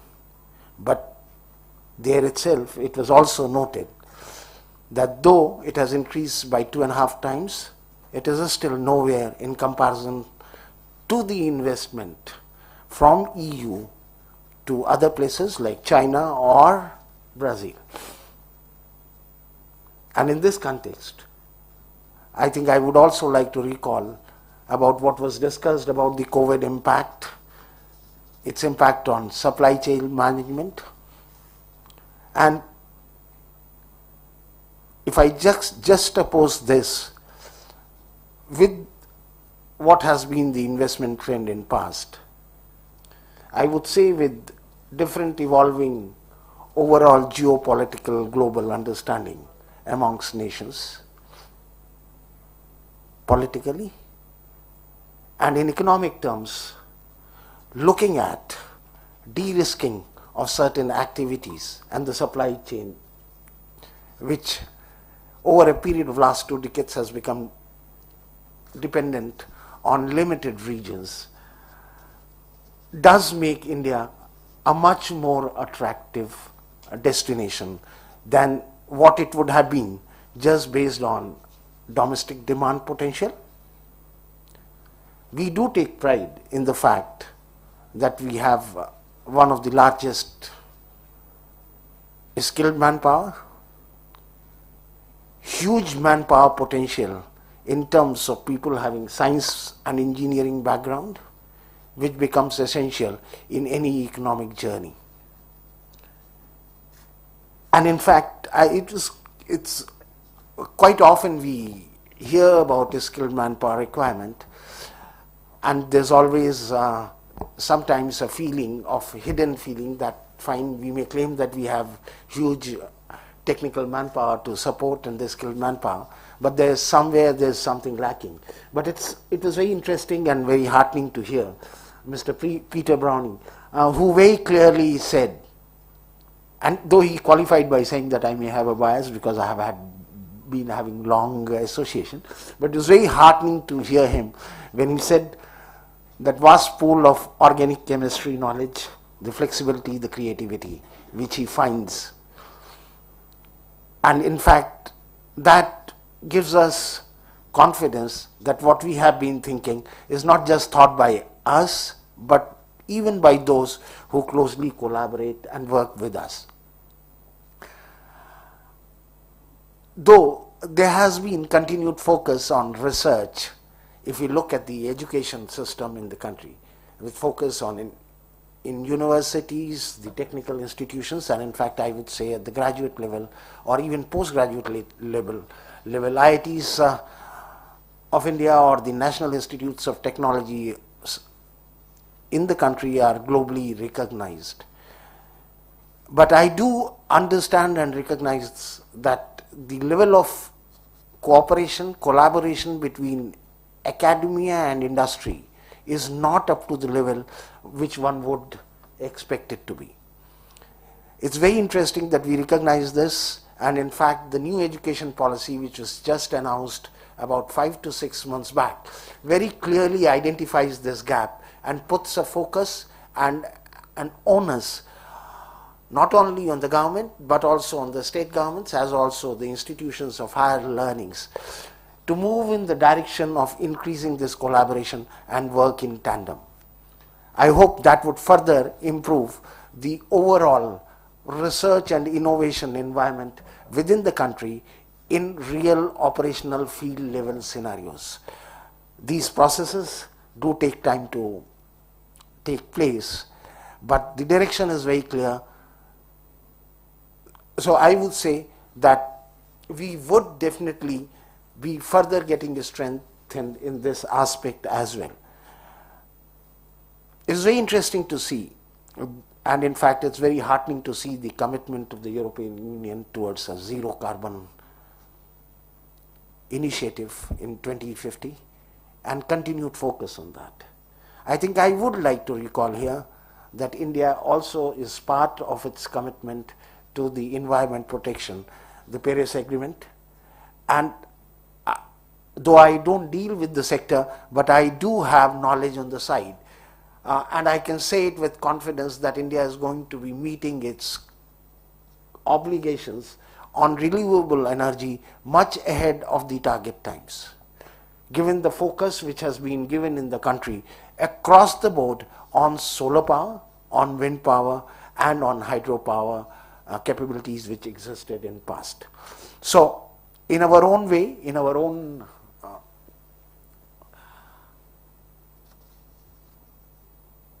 commitments, we are as a nation committed towards a sustainable development.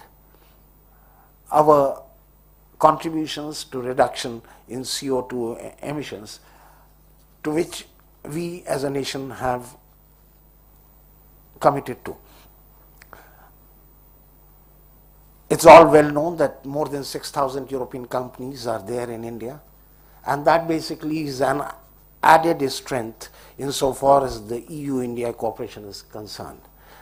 It basically means that to large an extent there is an understanding of each other's system as to how we operate, and I'm sure this also results in a certain level of trust between the operations, also gives an insight into as to what we need to further look at to further strengthen this cooperation. Given the kind of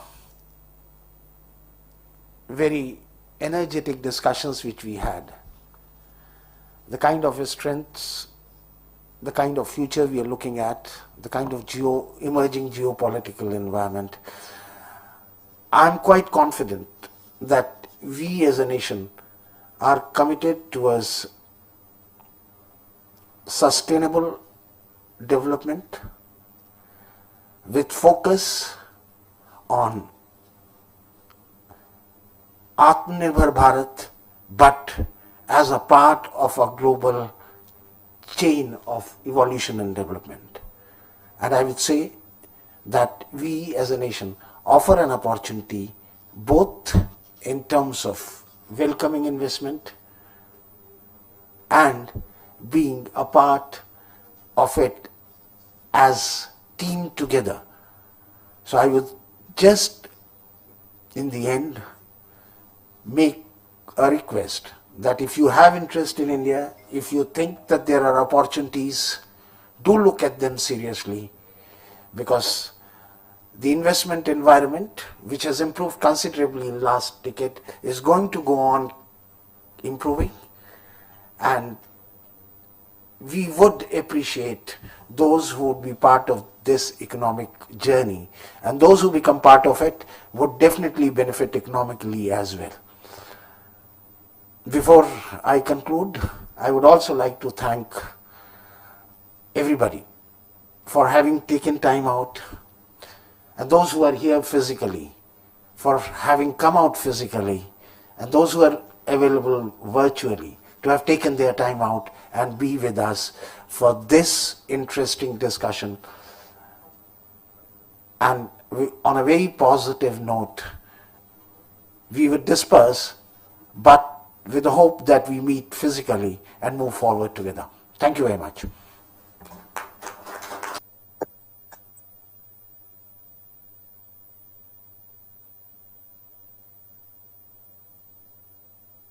So with this, we conclude the session, India-EU Chemical and Petrochemical Forum. I thank all the speakers for their valuable time and all the delegates who are watching us online.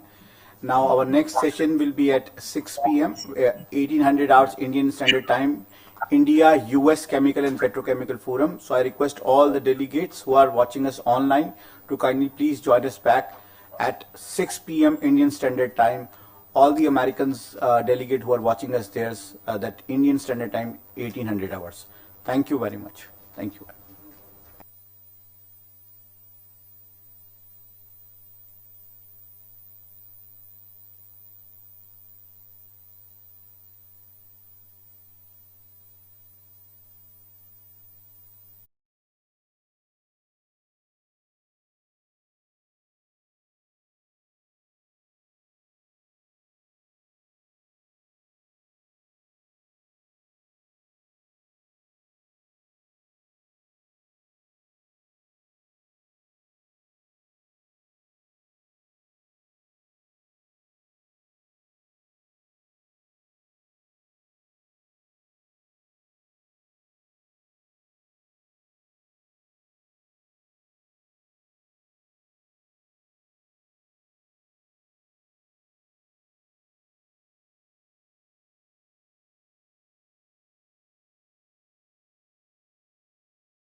Good morning, good evening.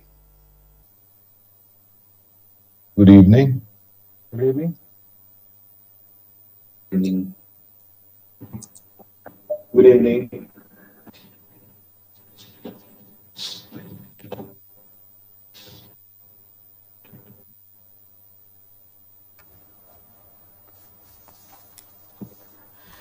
Good evening, everyone. I welcome all of you to this important session of India-US Chemical and Petrochemical Forum. I welcome all the speakers who are joining from the US and all the delegates who are watching us online. I welcome our Secretary, sir, Mr. Yogesh Tripathi. I welcome Mr. Sabish Kumar Vishwas, our Additional Secretary. With this, I will now hand over to our moderator, Mr. Anthony Skamoff. He is the chemical leader and partner assurance PwC US. Mr. Anthony, over to you now.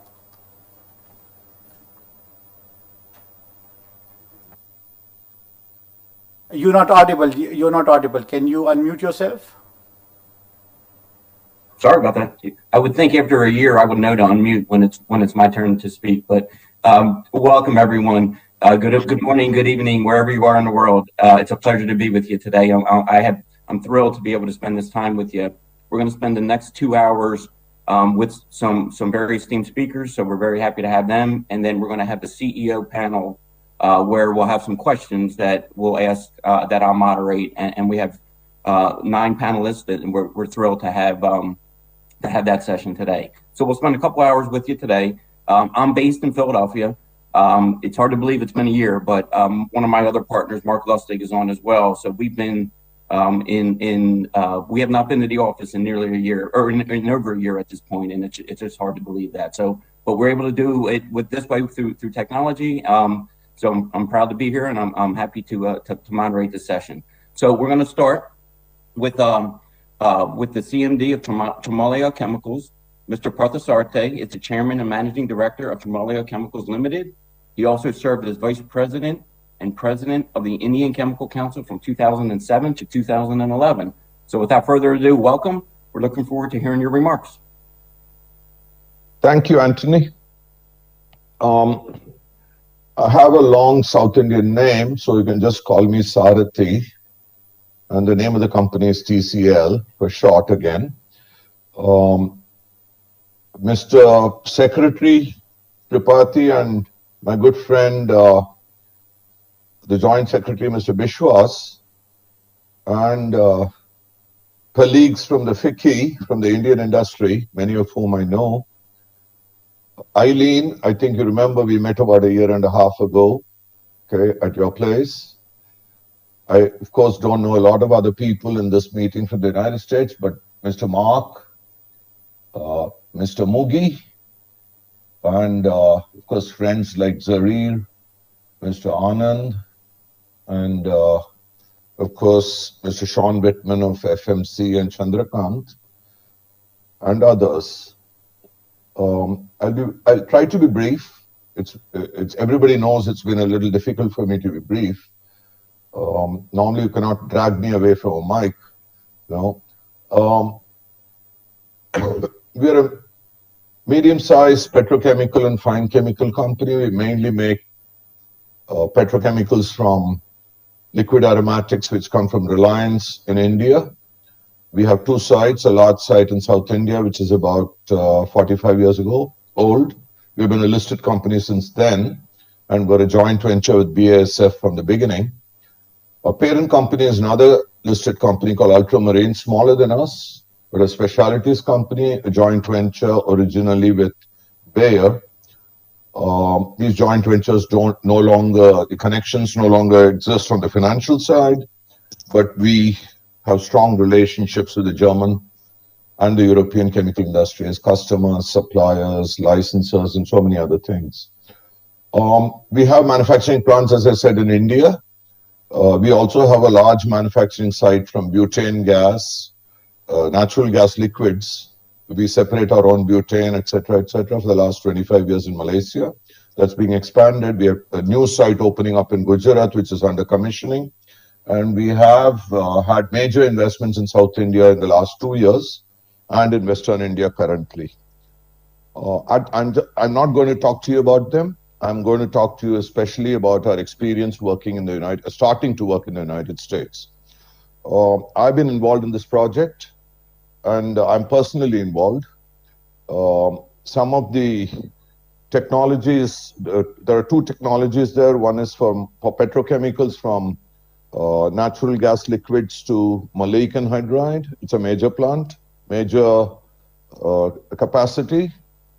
And there's a large fine chemicals unit where I and a group of others in the company actually hold the patents, even currently, in the United States and in other countries. So this is based on those technologies, and we've been operating these for the last 30 years in South India and in Malaysia. These are for food ingredients. Most of our market, of course, is in Western Europe. And we had a market in the United States. We could not service it because we don't have capacity. We went to the United States after looking at countries like Qatar, Saudi Arabia, Abu Dhabi, talking to joint venture partners for the natural gas liquids, and then finally decided on the United States. And like all Indians do, we looked at the ship channel, the Baytown area in Texas and in Louisiana, the Gulf in Louisiana, and then looked at actually 5 states. The Select USA helped us a lot. We also did our own studies with consultants. I'm talking about 2.5 years ago. And then decided to go north to the Marcellus Shale. And we have now plunked upon, though we had 3 states to choose from, and we looked at a number of sites there. We plunked down on West Virginia, where we are in the West Virginia Panhandle, very close to the Shell cracker in Pennsylvania, and a number of other companies, both on the Ohio side of the river and on the West Virginia and Pennsylvania sides of the river. We are in West Virginia on the river, and it's a site which is already operative. It is operated by a company with whom we had a long relationship for over 40 years, though we don't actually deal with the US company, but they made us welcome. We looked at a number of other sites, including Chemours, DuPont, Dow, and then decided on this site. It's been an extremely interesting experience. We have learned a lot. We've been scared of the US because though we have run, and I personally have run, besides the chemical industry in India and in Germany and Malaysia and Singapore, I have run BPO companies in the publishing space for about 10 years until 2010, where I did a startup in the US and where I was working and living, but I've never done any manufacturing in the US. The first thing that looked very different from India and Malaysia was it was much easier to work with the government agencies. And I'm sorry to say this when Mr. Tripathi and some other government servants are here, but both at the Department of Commerce and in Delhi, and especially in Washington and in the States, they made us welcome, and they actually had people who are holding our hands even now and helping us choose the site and negotiate the thicket of regulations. The thing that we found difficult is that we already have about 12 lawyers and law firms and consultants working for us before we have put a brick into the ground. And that's really going to increase, I know. And that's quite different from what we do in India, where we do all our own due diligences, and in Malaysia too, where we selected the law firms only after we finalized the debt or the loans and started negotiating the debt, but not for site selection, not for environmental, not for personal or HR, and not for many, many other liabilities and many other things. But I suppose that's the name of the game in the US. And the US is, of course, an exciting site for us. We are close to the largest shale plateau presently in the world and in the United States of Marcellus. While we need maybe about 50,000 tons of shale gas butane, normal butane, it's only hardly 2% or 3% of what that particular location makes. And so it's an enormous quantity, and we are a very small buyer. We have already finalized most of the contracts. The engineering, however, is going to be done in India, is being done in India. Most of the plant, the fine chemical, is being modularly built, engineered and built in India. and then it will be moved to the site. And of course, the larger equipments, the things that are in hundreds and 500 tons and more, will come directly from Europe or from India or from other places. But the thing that struck us was that it's very easy to work there as long as you're willing to follow the rules. People have been very helpful. Costs are horrendous compared to India. And so we had to do a hybrid model where we make and do a lot of engineering in India, which we are good at. We do a lot of fabrication and pre-assembly in India, and plunk down the plant in the United States so that it uses the strengths of both the Indian and the US context. The US is also, North America and Europe, which we plan to serve from there, is also the largest market in the world. And we have not been able to service it for more than 20 years because we didn't have enough product in India or Malaysia. We are very excited about this. We have had a lot of help from the governments, including in debt financing, including in grants, soft loans, and from the banks in the United States. There are some issues and problems, of course, small ones, like funding from the Exim Bank of the United States, which kicks in only later after you're operating. There's a 1-year window before you can access the credit line for exports from the United States. We are working with the government. We also had great support from the senators of whichever states we went to, and the governors of the state and their offices. So this is something that we could learn in India from the United States on how to attract industry. And of course, they have the raw materials. But the purpose of the plant is not only to make for the United States, but also bring, because we can't transport shale gas liquids, and it's very expensive to transport gas to India, though Reliance is doing it near us, the butane, the ethanes from that area. For smaller companies, it would be very difficult to transport something as small as 50 or 100,000 tons. And it'd be very expensive, so we'd rather transport the intermediates and then add value in India, in Western India and Southern India, which is what we are planning. So it's a hybrid project of India and the United States. This is going to be the first of 4 investments. The total investment is about $410 million, out of which the first one is about a quarter of that, or a little more than a quarter of that. That's already been mostly fully funded.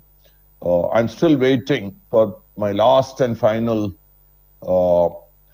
what should I say, investment approval from my board, and which is a very difficult board, but I expect to get it in the next 2 months, as soon as we have the engineering done and all the costing finalized, because we are basically dipping our toe in the water. But there are other companies who have done this. Indorama, of course, it's not just an Indian group, but an Asian group. There is Kureha from Japan, which has been, which is very close to one of the sites, and a client, and a lessor, or what do you call it, a client planted in one of the sites nearby, and they've been helping us with their experiences. The Japanese have been helping us with their experiences. Other companies like Arkema from France, where we have some connections, and of course Bayer, BASF, and others, which had longer roots in the United States and which therefore didn't need go through the learning experience that we did. But generally, it needs an enormous amount of work. We have a team of 5 people who have been there for 2.5 years. Plus, we have a lot of other people who travel back and forth. The COVID has delayed us by nearly 8 months to a year because of India, and then because of the United States, and then because of accessing the site itself and the fears that came with it. I think these are past us now. But it also needs tremendous amount of hard work, and it needs very great detailing. We can't do it like we used to do it in India. You're in home country, so you're in home territory, so you could take some risks. But today we could not take the risks that we could do in India or even in Malaysia, where we have a lot of experience now, and it's closer to home. So it needs a lot greater care, but we have other companies, Indian companies around, like Uflex, which is in Kentucky, and which is expanding again in films. That's very close to us, about 300 miles. And so companies like that have been helping us a great deal. And of course, the US states, the counties, and the departments and the embassy here. We hope to be able to make a public announcement jointly with the site owner, which is a multinational from Europe. We'll be a tenant on their site, but they have to be involved in it, and along with the state and with the Department of Commerce in the United States, in a public announcement in terms of 2 months from now. But internally, we have decided to go ahead with the project. We have started engaging with everybody. We have actually started signing contracts and so on and so forth. That's all I wanted to say about this. If anybody from India wants help, we would be very happy to. I've been a part of the ICC, and the ICC and the American Chemical Society have helped me a great deal on this, and we have consulted them often, and they have given us leads into connections within this area, which is called the Ohio River Valley, the Chemical Valley. So there are 100 companies that we know from India active there. I mean, any multinational company would be active there in the Chemical Valley for over 30 or 40 or 50 years. So if anybody needs help, we could, there's a lot of help available, and we would be very happy to share our experiences with people. That's all I wish to say. Thank you for listening to me, and I'd be very glad to listen to the other views on this of the participants. Thank you. Appreciate those opening remarks, and certainly you're absolutely right. I mean, that area is certainly a hotbed for chemical companies, not too far from where I am right now. So I appreciate those opening remarks. Thank you. Next, we're going to go over to Mark Lustig to talk about India-U.S. collaboration. Mark is a partner with PwC in our advisory practice based out of New York City. Mark is currently the U.S. chemical strategy leader. So Mark, I'm going to turn it over to you for your presentation. Okay, great. Thanks, AJ, for the introduction, and it's a pleasure to speak with everyone today. We've prepared some very brief introductory materials that just set the stage a bit in terms of the trade relationship, and specifically the chemical industry trade relationship between India and the U.S. And we'd like to take 5 or 10 minutes to share that with you. Saw some really interesting things that came out of the data as our colleagues from the U.S. side and also from the PwC India side we're starting to go through some of the government data that's available, and we had an opportunity to see how the relationship is developing. We have a couple of pages and charts to go along with the discussion, so I'll ask the folks that are managing the technology to present those pages as we go.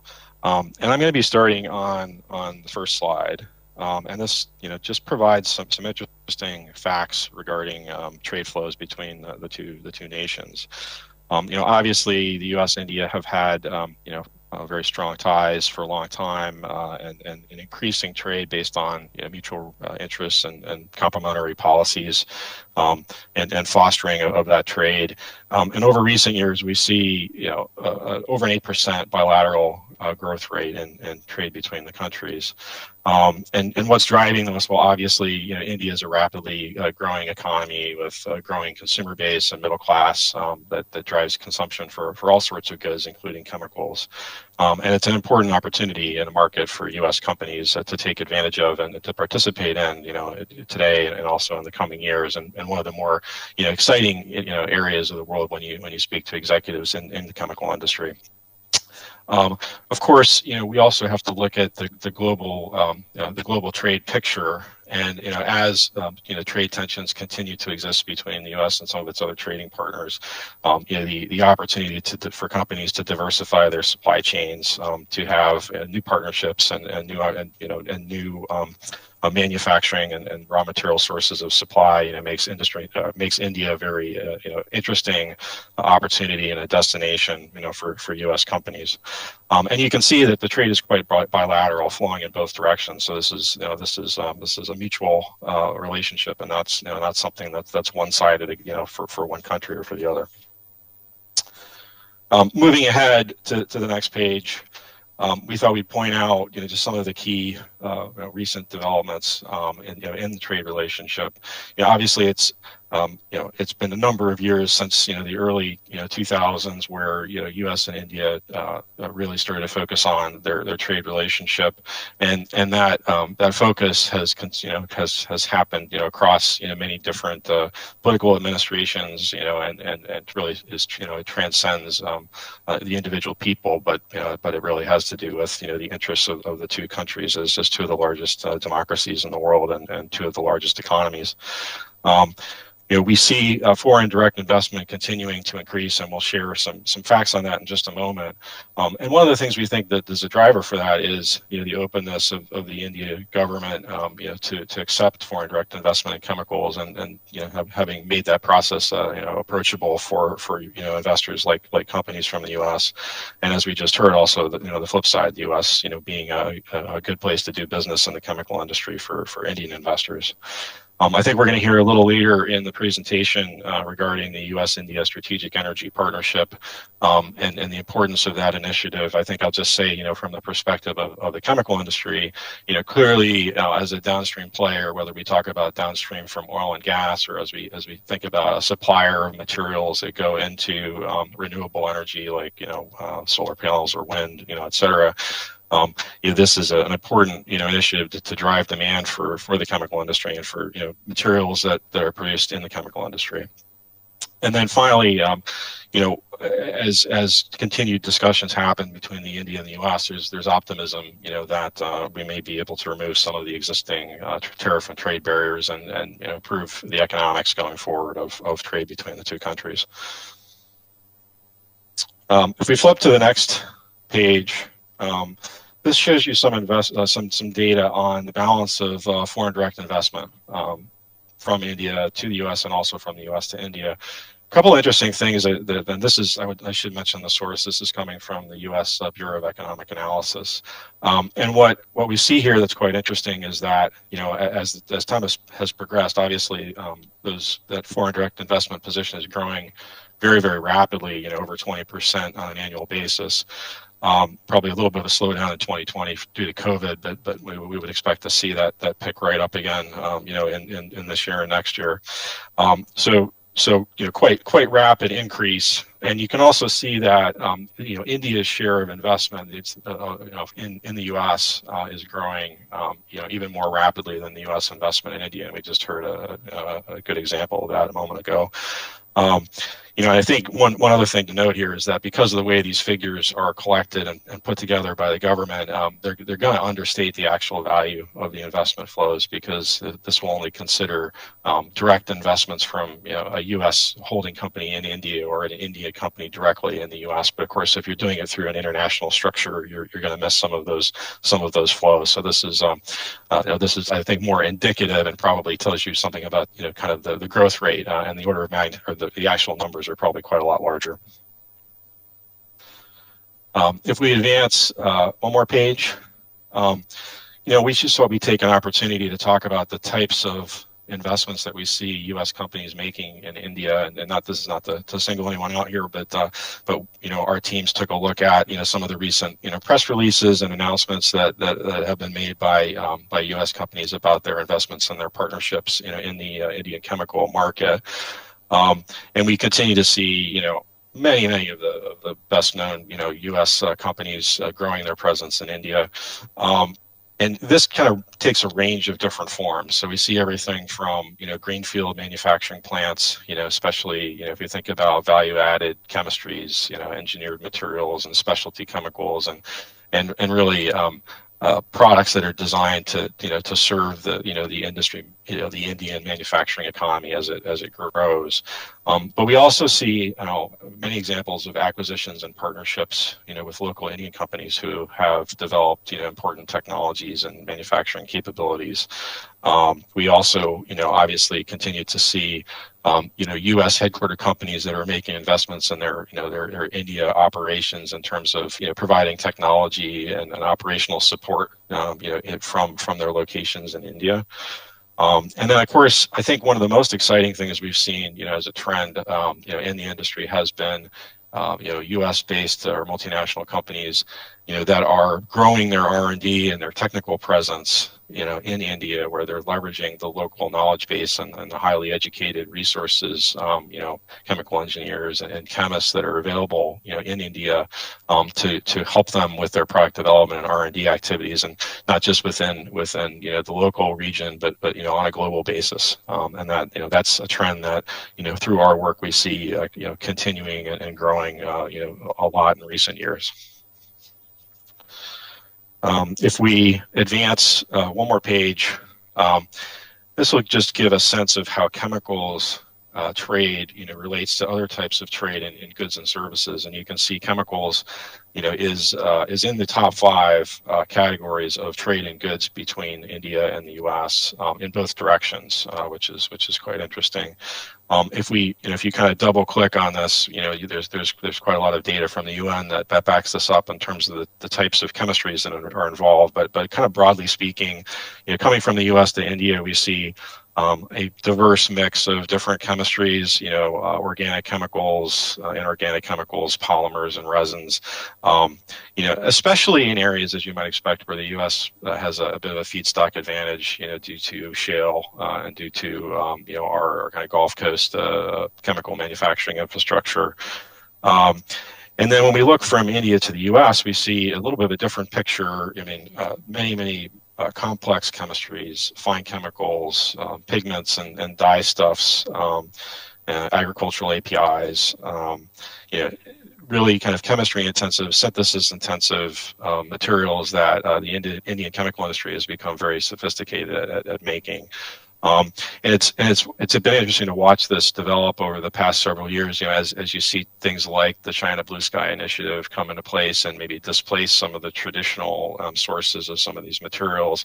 India has become a more and more important supplier of many of the categories that I just mentioned, and we see that trend continuing.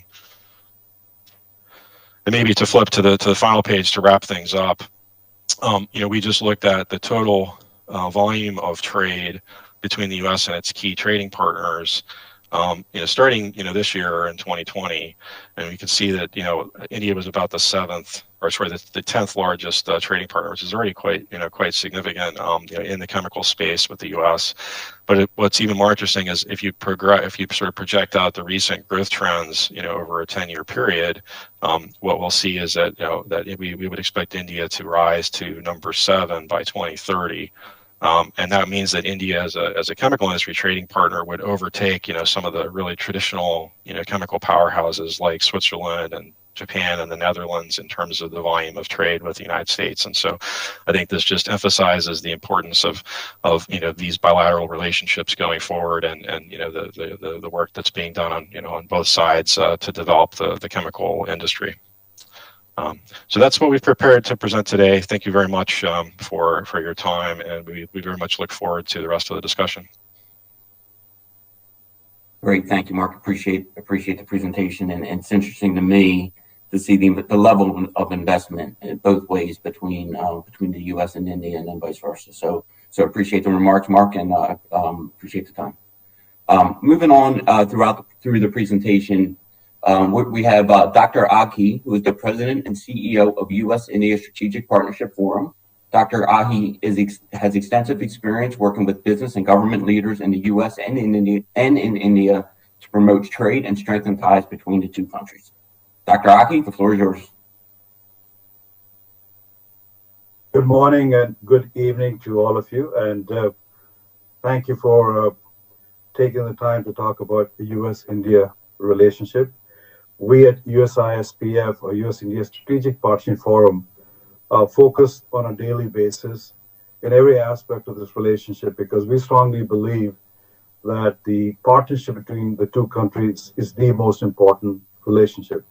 And what's interesting is when you look at both from a Republican administration or from a Democratic administration, they have all focused on trying to enhance this relationship, starting from President Bush all the way down to now to President Biden itself. And what's interesting is that U.S. government has held more dialogue with India than any government in the world itself. And those dialogues keep on continuing. In fact, In regards to military exercises, U.S. conducted more joint military exercises with India than any other country, including any NATO allies also, or South Korea. So I think what we are seeing is a convergence of interest between the two countries moving forward. The other interesting fact is his Biden administration has appointed approximately 60 Indian American political appointees.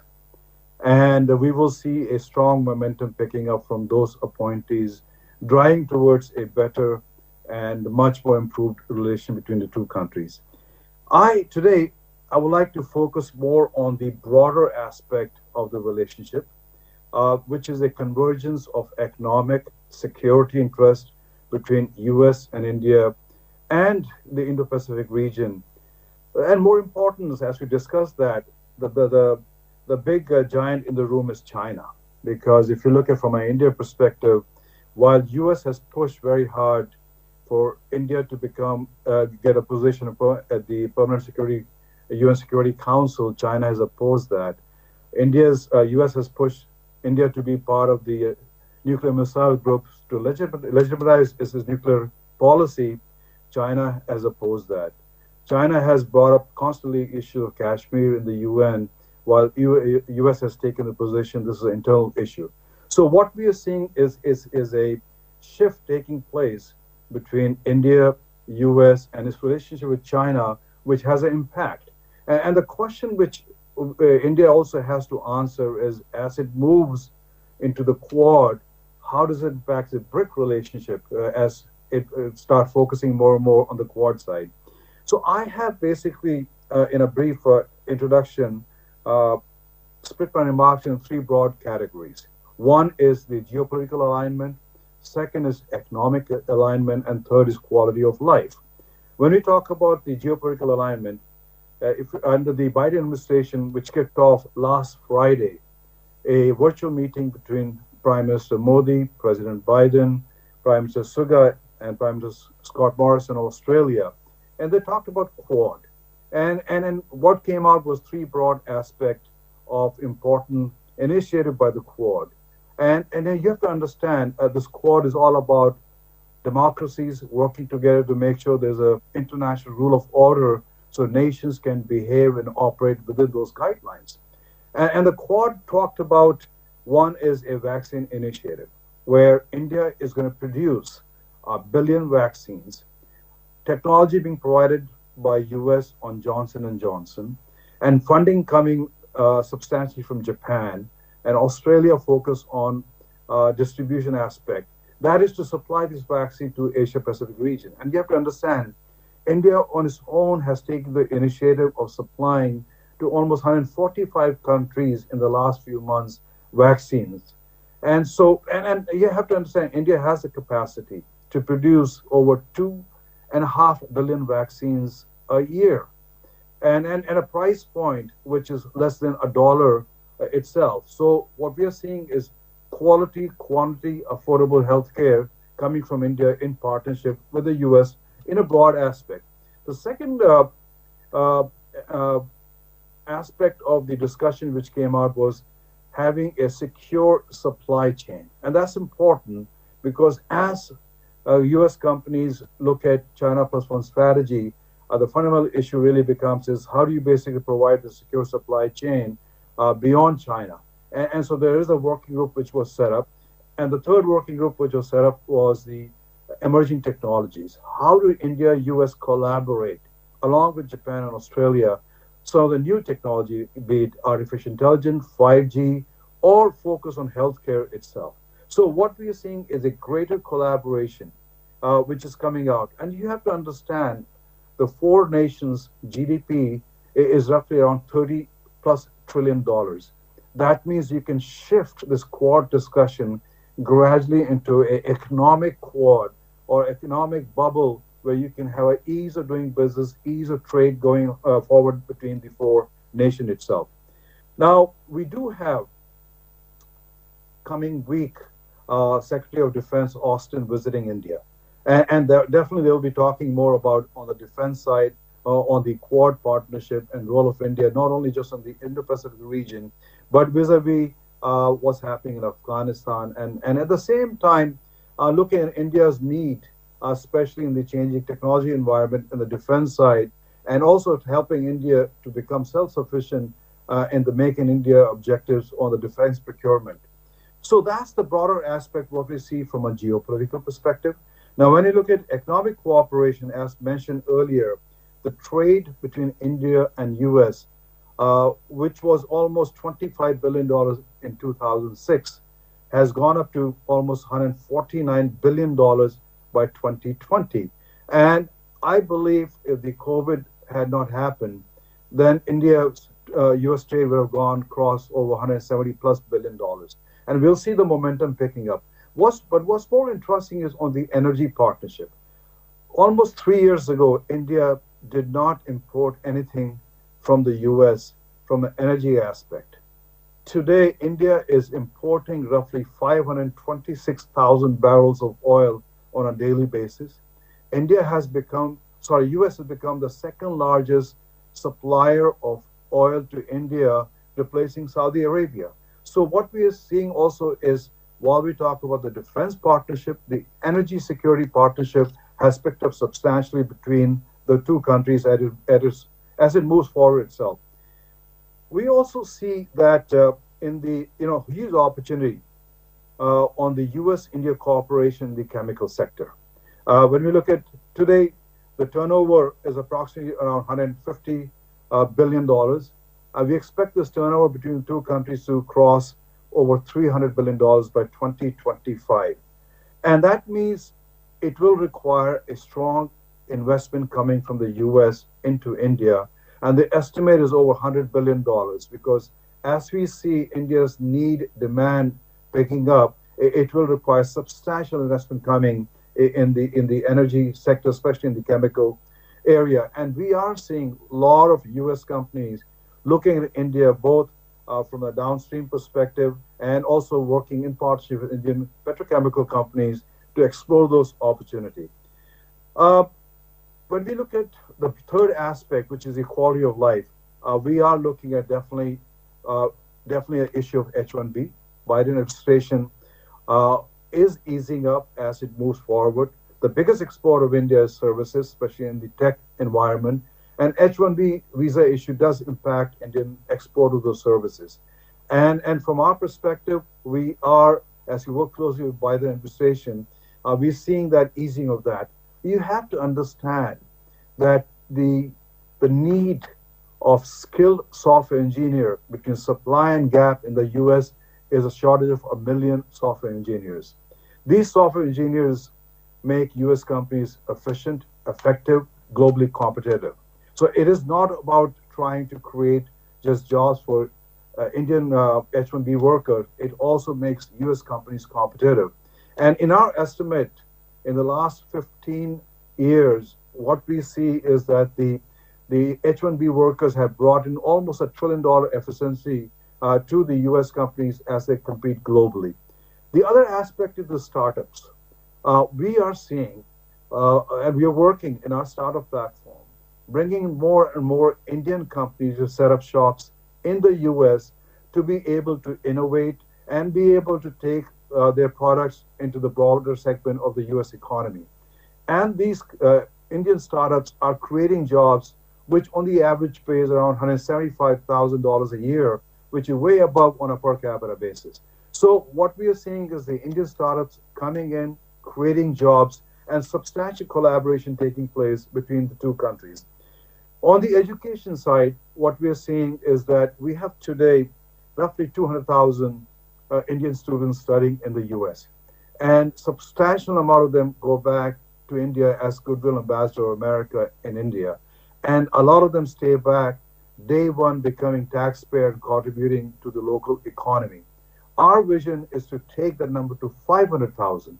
At the same time, be able to have US universities set up campuses in India to have a broader collaboration taking place, not just only providing education, but bringing the culture of R&D and creating that ecosystem, what they've created in the US, a partnership with the industry and the academia to be able to produce, innovate, and bring a substantial amount of our IP into the market. So, in conclusion, I like to say that the US-India partnership is the most important partnership between the two countries today. Its success will create jobs, it will provide regional security, it's going to ensure reliable supply chain, provide quality of healthcare, not only just to the two countries, but also around the world, and at affordable cost itself.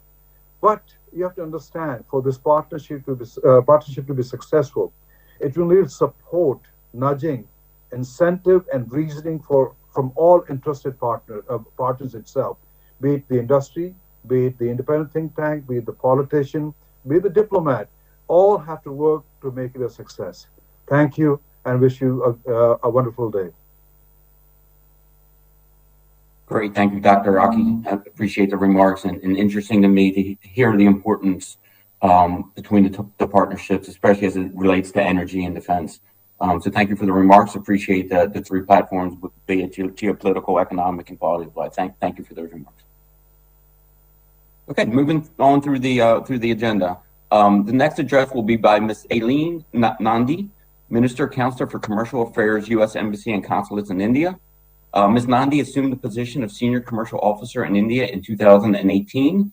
In this capacity, she manages the Commerce's 7 offices throughout the country with a staff of 80 people and oversees U.S. commercial policy engagements with the government of India. Welcome, Ms. Nandi. It's over to you. Thank you. I wish everyone a very good evening, good morning, and it's a real pleasure to be here. I'd like to congratulate the U.S.-India Strategic Partnership Forum, the Indian Department of Chemicals and Petrochemicals, and FICCI for putting on this U.S.-India Chemicals and Petrochemicals Roundtable. So I'm with the U.S. Department of Commerce, and here at the Embassy and throughout our offices in 7 cities in India, we help connect U.S. companies with Indian stakeholders to build commercial and business relationships. We have offices in New Delhi, Mumbai, Kolkata, Hyderabad, Bangalore, Chennai, and Ahmedabad.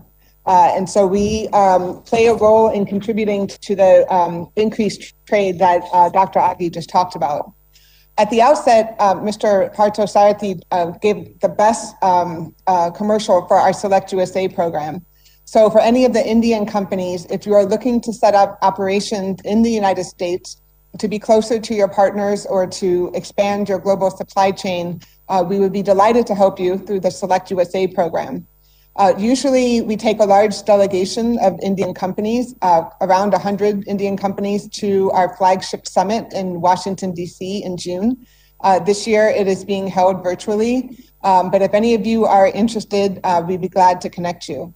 I have some colleagues on the line, Sanjay Arya from our Mumbai office, and Jing Liu and Vichu Arora from New Delhi, and together we'd be happy to help you with anything you need. So Dr. Agi talked about the importance of the U.S.-India relationship. Today, the Secretary of Defense, Lloyd Austin, arrived. This is just the beginning of many visits in the new administration. This relationship has bipartisan support, and we've seen it endure over many administrations. So I fully agree with Dr. Agi that this is one of the most important relationships that both of our countries have, and it's of critical interest for all of us to enhance that. And of course, all of you as companies are playing a critical role because people-to-people ties and the business ties are tremendously important in this relationship.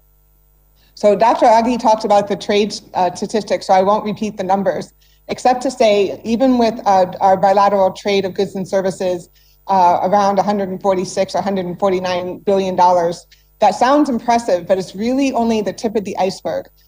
Given the sizes of our economies, the extent of our people-to-people ties, I truly believe there's so much more potential. And I hope all of you, by enhancing your business and either in India or the United States, will work with us to contribute to that. The United States brings a lot to India, and India brings a lot to the United States. So with companies existing here, we bring advanced technology, we help India with wider consumer choice, and bring components that make Indian companies competitive in the global supply chain.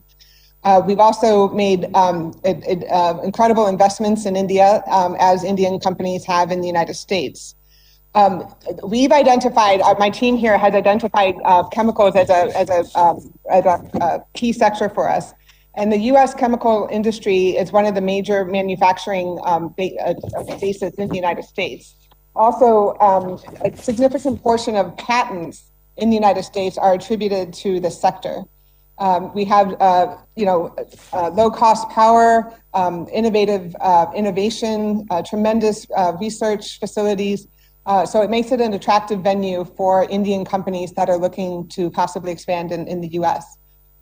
India has a diversified chemical market as well, with over 80,000 chemical products in the country. And we expect by the year 2025, the market will reach over $300 billion. So it's very significant. So Dr. Aghi talked about convergence. Given the trade ties we have and the importance of the sector in both of our countries, it's only natural that we should collaborate and hopefully collaborate even more. We've all seen a lot of shifts in the global trade flows in the past year. In the pre-conference call, there was some talk about some of the disruption. This, of course, could provide an opportunity for India and all of the companies listening. So the specialty chemicals market, we estimate to be about $750 billion. India had about 4% of that, and there could be tremendous opportunity to increase that. China had about 15%. Dr. Aghi talked about some of the shifts from China, that this could be an opportunity. We had a lot of great collaboration during the lockdown in India, working with the government of India, both at the center and state municipal levels, also working with partners such as USISPF and FICCI, helping U.S. companies resolve many issues to help bring their products and help with global supply chain issues. We would like to collaborate that collaboration in this sector, and look forward to being engaged with all of you and as stakeholders in this important partnership. In terms of enhancing our commercial partnership, we're very pleased that the Development Finance Corporation, DFC, has recently opened an office in Mumbai. This is a successor to OPIC, the Overseas Private Investment Corporation, and it is basically a financing facility to help U.S. equity investments, or it could be Indian equity investments, to help build our bilateral partnerships. So I would like to conclude by wishing all of you great success. This is an important sector for us, for you. Anything we can do to help contribute to enhanced partnerships, bringing in U.S. technology and products, helping Indian companies grow. We would love to contribute to that. And thank you so much for having me on your program. Thank you, Ms. Nandi. Appreciate the remarks, and it's amazing. I mean, when you talk about kind of where the trade levels are today, and it's just the tip of the iceberg. I mean, it could be massive. So thank you for your remarks. I appreciate it, and we'll continue to move on through the agenda. So the next part of our program today will be CEO interaction. So we have 9 panelists, which I will moderate, and we'll ask questions to the panelists to get their views on certain things. We have Mr. Mangrana, Executive Director of Tata Chemicals Limited, Mr. Cordeya, Managing Director from Air Products, Mr. Sean Whitman from FMC, Mr. Nayak, from Country President and CEO of Dow Chemicals, Mr. Britswell from the American Chemistry Council, Director of International Trade, Ms. Davis, Director Global Trade Affairs, American Chemistry Council, Mr. Ram Kumar, VP at Chevron in Singapore, Mr. Bhatia, Vice President and Managing Director, India Emerson, and Mr. Sethu, who's Managing Director, India, and General Manager, CE Polymers from Celanese. So thank you all for taking the time to join the panel. So what we'll do is we'll go through, I will ask each of you a question. Some of you will get the same question, but would be interested in your views. So we'll start with Mr. Cordeya, and Mr. Nayak, we'll have you have the same question after Mr. Cordeya. 2020 was a year like no other, and I think that could be a complete understatement. How has your company adapted and changed in the way it does business, How have technological and digital advancements helped your company over the past 12 months since the pandemic spread across the globe? Mr. Corday? So thanks, Tony, and I'll help all to reintroduce myself. My name is Anand Choradia. The pronunciations many times is tricky, right? So I represent Air Products in India. I'm Managing Director for Air Products. Now coming to this question, yes, 2020 has been a challenging year, and historically we have never seen such a time. So mantra, what we followed at Air Products has been very simple, that we are staying and keeping all our employees and partners safe, at the same time fully committed and fully focused. Now, how we manage this situation, I will answer it in two parts, because in my business, we have two main business segments. One is the industrial gas supply, what we do at Air Products. And the other thing is, kind of ensuring that we deliver on all our global mega projects, which in parallel we are setting up. So on running plants where we are supplying industrial gases, we continue to work very hard to avoid any shortages to our end customers during this COVID time. Around the world, Air Products continue to, continuously reviewing and adjusting the entire robust supply chain system what we have. At the same time, looking into redundant backups plans and the network of facilities to meet our end customer demand. We were always on top of our, crisis and contingency plan. We kept on adjusting that, and with the robust supply chain system, we were successfully managing all our customer demand to a large extent. Now, coming on the other side of the business, where we out of India are supporting on all large mega projects which we have started, we ensured that all our project milestones were delivered. Now, it was a subtle mindset change in this pandemic, when we are working on large mega projects which involves gigabytes of data, and concurrent design work happening in multiple regions across the different time zone. Switching from work from office mode to work from home mode was not easy. It was also a battle with the mindset of the experts, because the experts never used to work in work from home mode in a design environment, in particularly in 3D design environment. So we had to work on this mindset. And then also India does see some logistic challenges when it comes to IT infrastructure. When we say IT infrastructure, there's high-speed internet connection at individual's place, as well as having all the required peripherals. So at very short notice, with the help of local government bodies, we were able to provide all this infrastructure logistics to all our employees, and made sure that we delivered all on our project milestones, and either there was no impact or maybe minimal impact. So this is on the second part of our business in India. I must say that we have this Kochi industrial gas plant where we are supplying syngas, hydrogen and nitrogen to BPCL, and very pleased to say that we were able to keep our operations smooth during 2020 in this pandemic time, and delivered to customers' requirement. Local government of Kerala came with request of additional liquid oxygen supply, and we had a facility which we had not commissioned, but within record time of 72 hours, we commissioned this facility and provided this liquid oxygen to all hospitals. So this is how we dealt with this 2020 challenges. When it comes to technological advancement and digitalization, obviously it has helped a lot in mitigating this pandemic. Some of the part I spoke, that concurrent design. So all the solutions which we are using in plant design or say project life cycle, it all starts with design specification to the end of commissioning and plant operations. So it is all synchronized. And in pandemic, working in different time zone, across different offices, working on live data and concurrent data sharing has really helped in mitigating the risk of this COVID-19. Plus, again, Kochi facility is fully automated, and the plant operations are completely monitored and out of control room. and not only our Kochi plant, but we have integrated our plant with the operation of BPCL, the end customer. So that ensures really seamless operations. So this is what I wanted to share with you, about this topic. Thank you. Appreciate it. And I promise you all, I did practice everyone's names ahead of time, so apologies for getting some of them wrong. It's a little bit tricky. So Mr. Nayak, how about you for Dow? Thanks, Tony, and this is a question on many people's mind.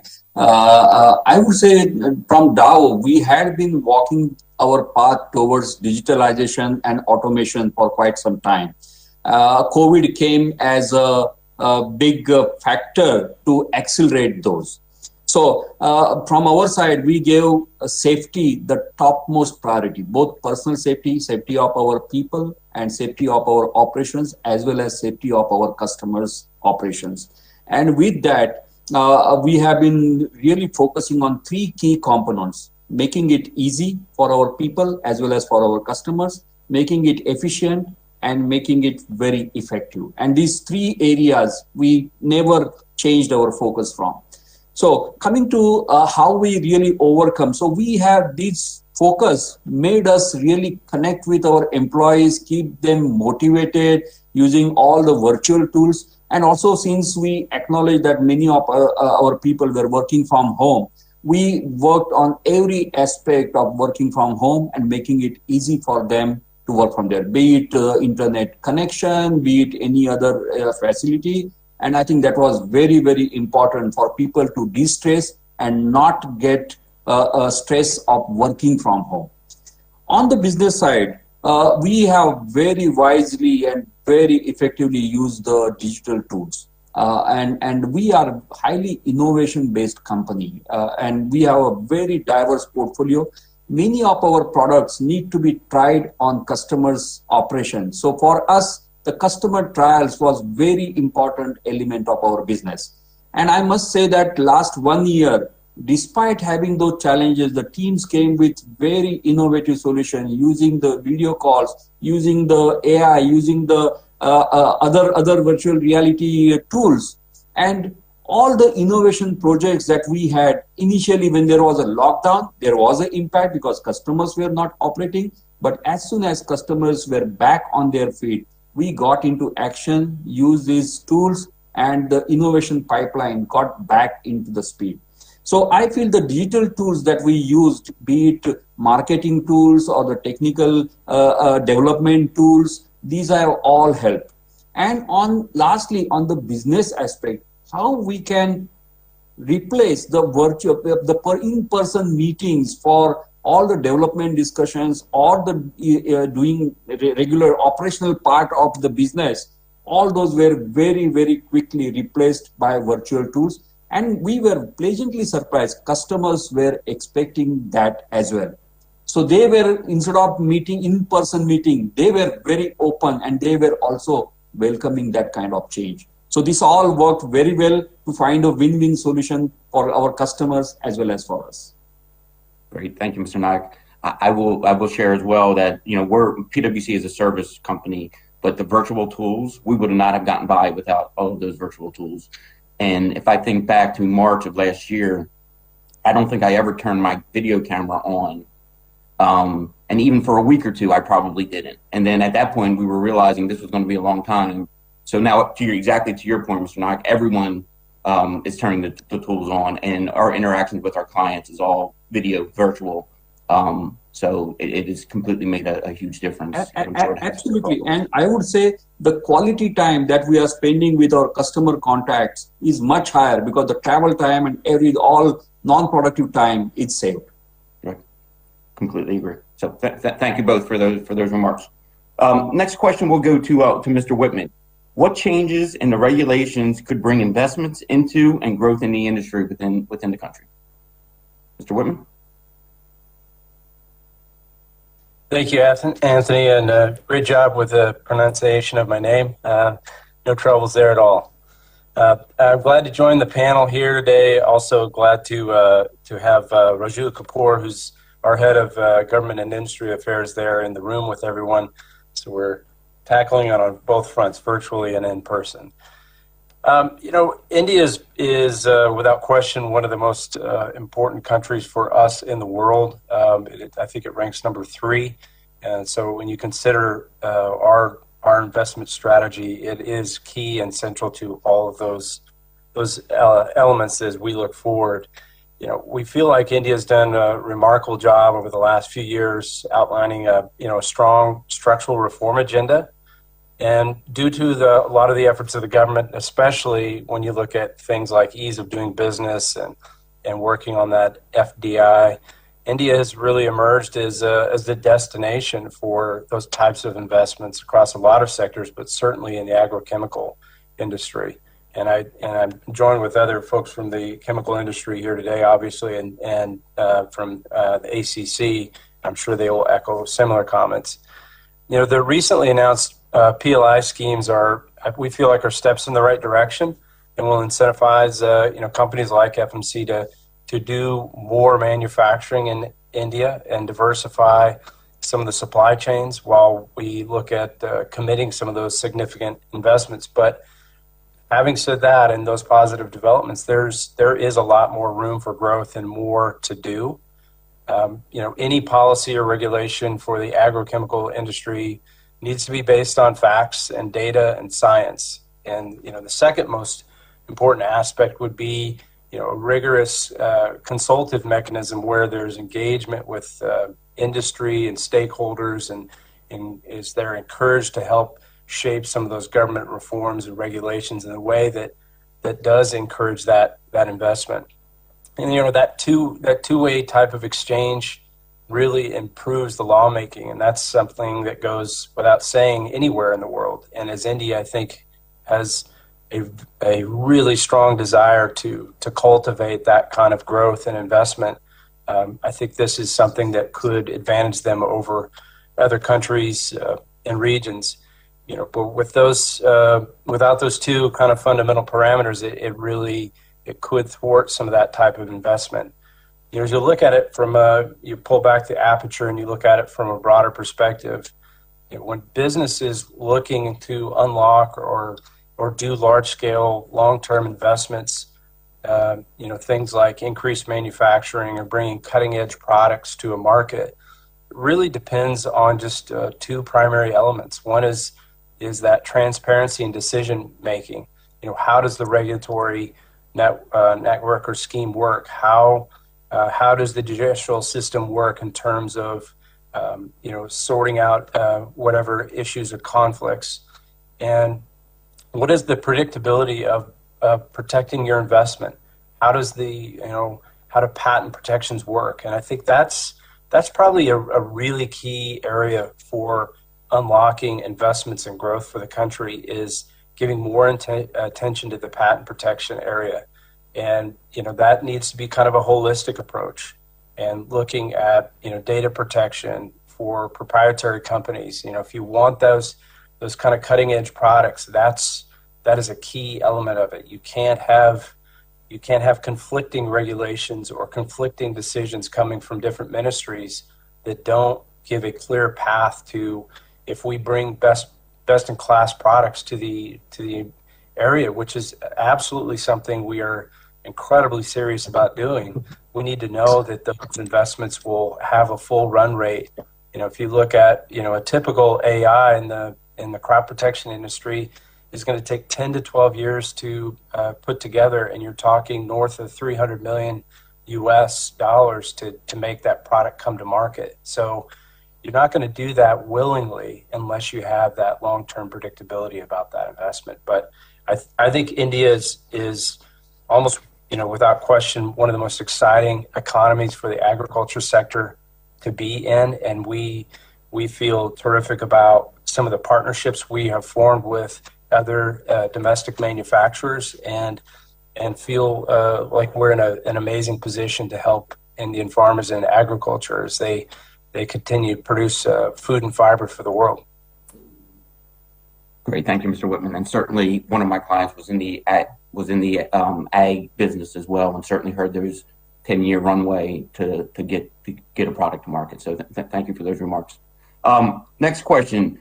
Mr. Brutswa, in your view, what can be done to improve trade between the U.S. and India as it relates to the chemical industry, and what are the greatest challenges? So thank you, Anthony, and thank you to Vicky and to the US ISPF and all to everybody here today. This is an important conversation.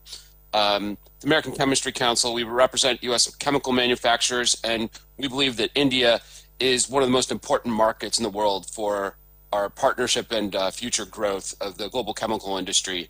What I want to start off by saying is that traders and investors need policy certainty in order to operate in the business environment, to plan, to grow. Let's just say over the last 4 years, we have not seen that policy certainty, and we desperately need it today. And I think the United States and India could go a long way in restarting a conversation about trade that is much, much broader than the one they had in the last administration in the United States, which was focused on a very narrow mini deal. And this dialogue has to happen between the governments at multiple levels and on multiple topics relevant to the chemical industry. And industry has to be at the table. If it's just government to government, it only goes so far. We have found that the most successful policy conversations have components to them when the industry is also at the table and involved in dialogue with both of the governments, if it's a bilateral conversation. One avenue here could be the reinvigoration of the U.S.-India Trade Policy Forum, which has had its fits and starts in its history, but certainly now is the time to reinvigorate that, restart it, and to have a specific conversation on chemicals. The dialogue from our perspective has to cover the most pressing trade and regulatory issues. This could include tariff relief on both sides, which would really invigorate trade. And that could include resolving the Section 232 tariffs on steel and aluminum on the U.S. side, and then the India retaliatory tariffs on chemicals on the India side. It should also focus on technical barriers to trade. There was a subcommittee under the Trade Policy Forum on technical barriers to trade, and this subcommittee focused on standards and conformance. That's a particular issue to the India regulatory approach right now. The Bureau of India Standards, quality control orders, and voluntary standards moving to mandatory standards on chemicals. We think that that's a topic of conversation that should happen between the governments under the Trade Policy Forum. There's no conversation. There was no conversation on this in the last administration, from what we could gather. And then same thing goes for the chemical management rules that India is proposing.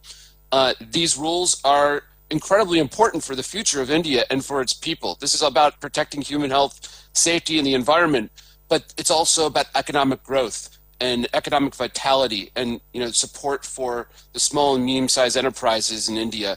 And if you get these rules right, that will really empower the Indian growth, and it will empower growth from the United States to support the Indian chemical sector. Our sector is ready to provide that support through our exports of bulk chemicals, petrochemicals, the chemicals that we make in the United States. The last thing I'll touch on here is WTO modernization. I think, this is my own view here, the United States and India are both leading democracies of the world.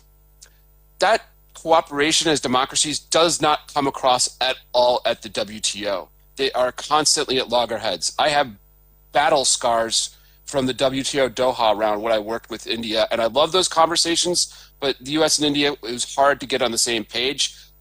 They have to get on the same page for the sake of the multilateral trading system. It has to be about economic interest as opposed to political interest, which really has driven the Indian viewpoints at the WTO over the course of really its entire existence. I'm going to make one more suggestion here and then close my remarks. There is a part of the WTO called the Chemical Tariff Harmonization Agreement that was formed in the Uruguay round. This is about tariff certainty. The United States is a party to this agreement. The Europeans are, Japan, a number of other Asian economies. India is not. It would be enormously helpful to India's long-term economic growth and the growth for the chemical sector if India acceded to this agreement. And I think that's something that ACC could support with our partners in the global chemical industry, and we'd be happy to talk about that further.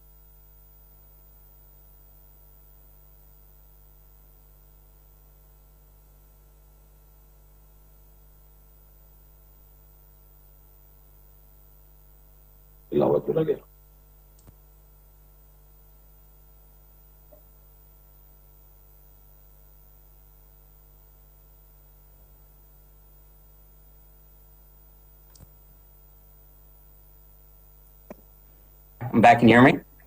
Yes, we can. Yes. I somehow lost connection. It's kids at home for schooling that I think use all the bandwidth. So thank you. I called literally 98% of that. Thank you, Mr. Brithwa. Appreciate your remarks. All right, Mr. Sethu.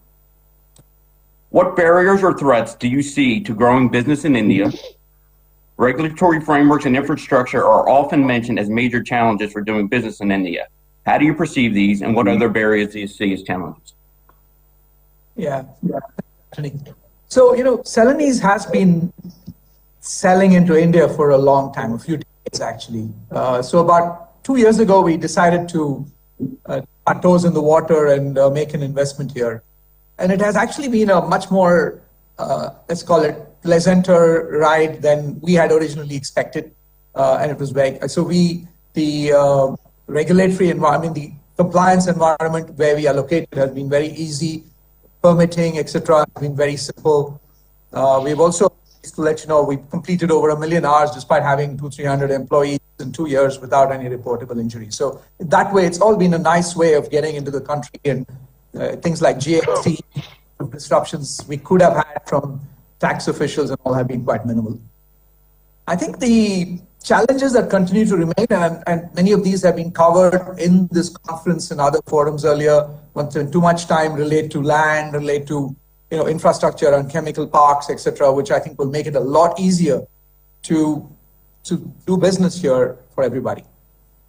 The part that I think from a policy perspective that will help a lot. See, I want to talk more about what can one do downstream in order to grow the business. So, how do you generate demand down below for the kind of products that companies like ours can bring to the country and help with safety, sustainability, ESG goals, and so on, right?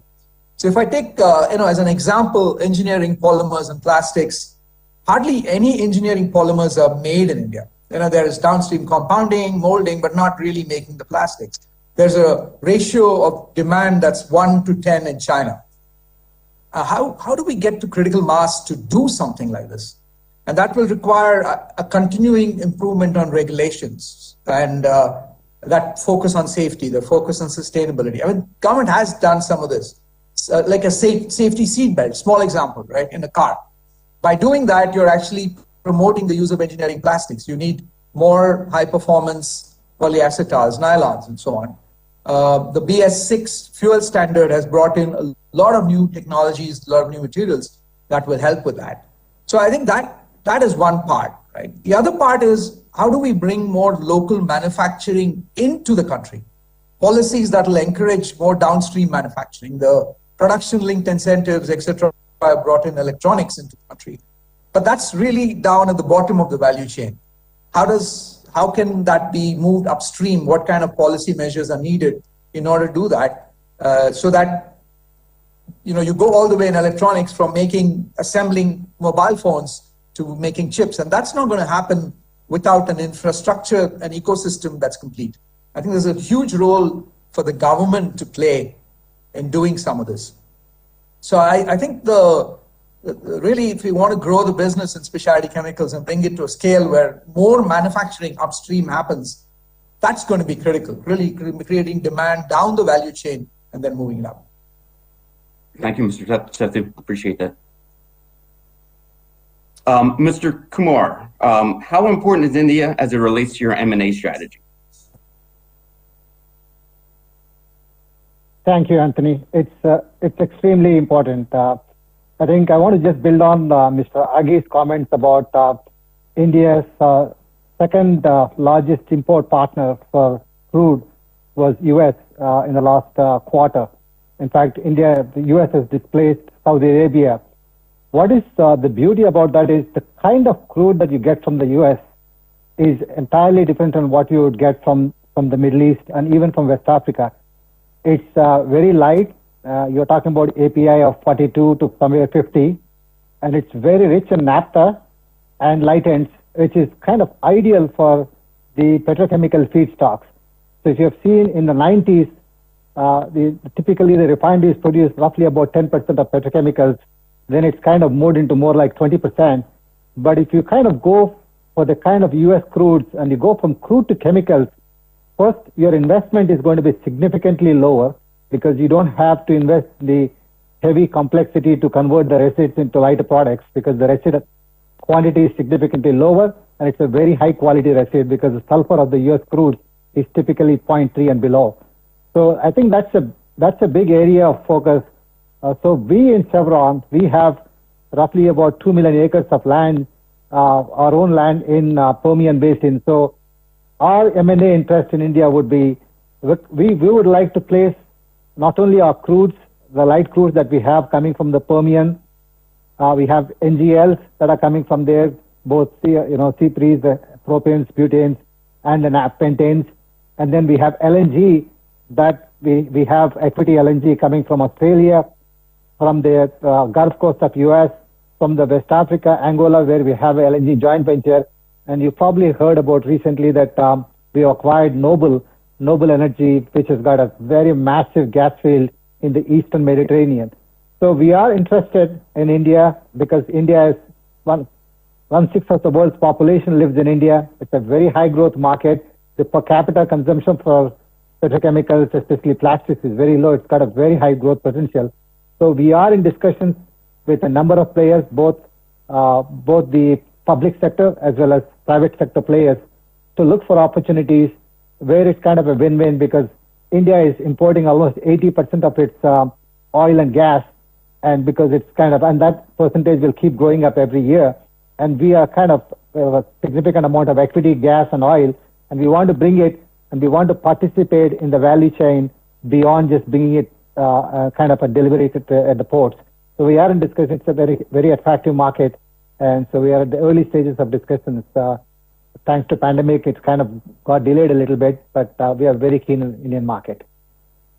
Great. Thank you, Mr. Kumar. Again, I think another more comments, just the importance of the India-U.S. collaboration and importance between the two. Anthony, Mr. Legrand, Anthony, what specific? Anthony, let me add just one more point. Somebody mentioned about the trade surplus trade deficit between India and the U.S. One way that we have seen the countries like China and Korea are managing it, because each VLCC crude is roughly $100 million.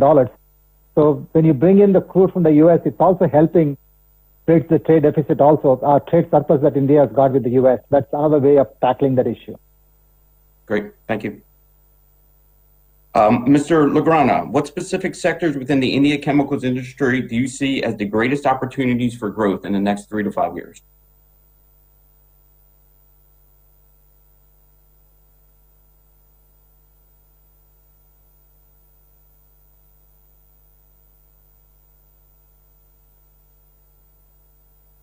I think Mr. Legrand's okay, we'll come back to Ms. Davis.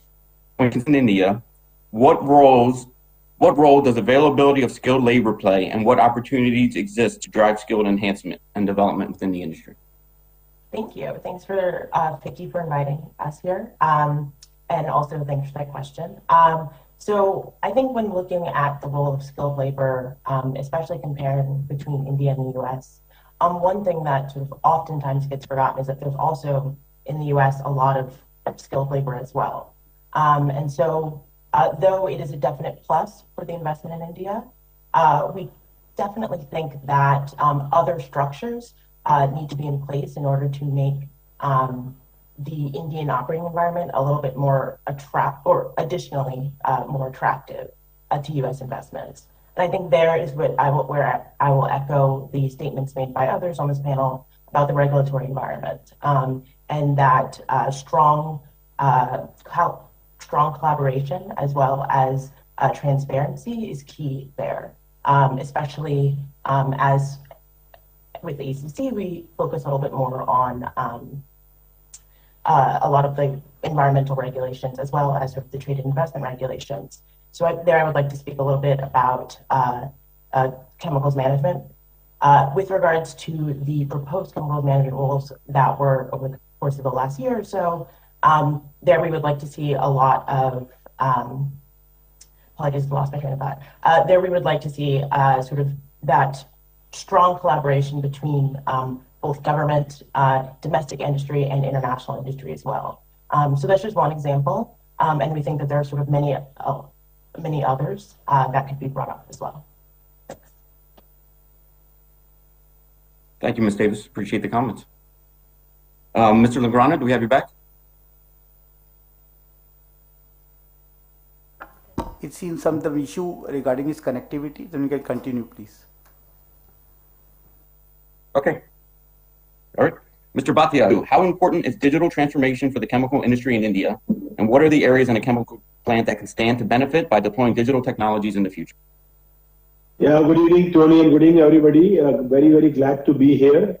Before I go to your question, I just want to kind of share when Mr. Sarthi started the conversation around an Indian company putting a plant in USA, and how I am like working as an Emerson, working with him on trying to work with him locally, but being an American company in India, and at the same time, then the same technology goes to, United States when he puts up his plant. So I think that is a big advantage of this whole global world. So I'll go to your question now on digital transformation. Tony, I think digital transformation definitely is a relatively new buzzword. But as far as I see working in the chemical sector, they've been heavily investing in automation solution. Obviously, some less, some more.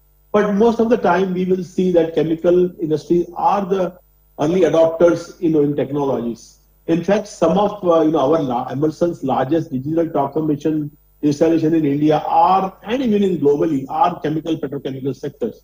So obviously, at Emerson, we take pride in being associated with the team and as the most trusted partner in their journey towards automation. So if you really see, Tony, what is happening today, most of the chemical plants have invested in the digital transformation in some form over the last decade. And today, if you see, there are thousands of sensor-enabled technologies that are really capable of generating a lot of data. So there is a lot of data available. Now the next phase in the digital transformation is how can we leverage this data in a meaningful way? And that is where, data-driven analytics will come a big way in the chemical and the petrochemical sector.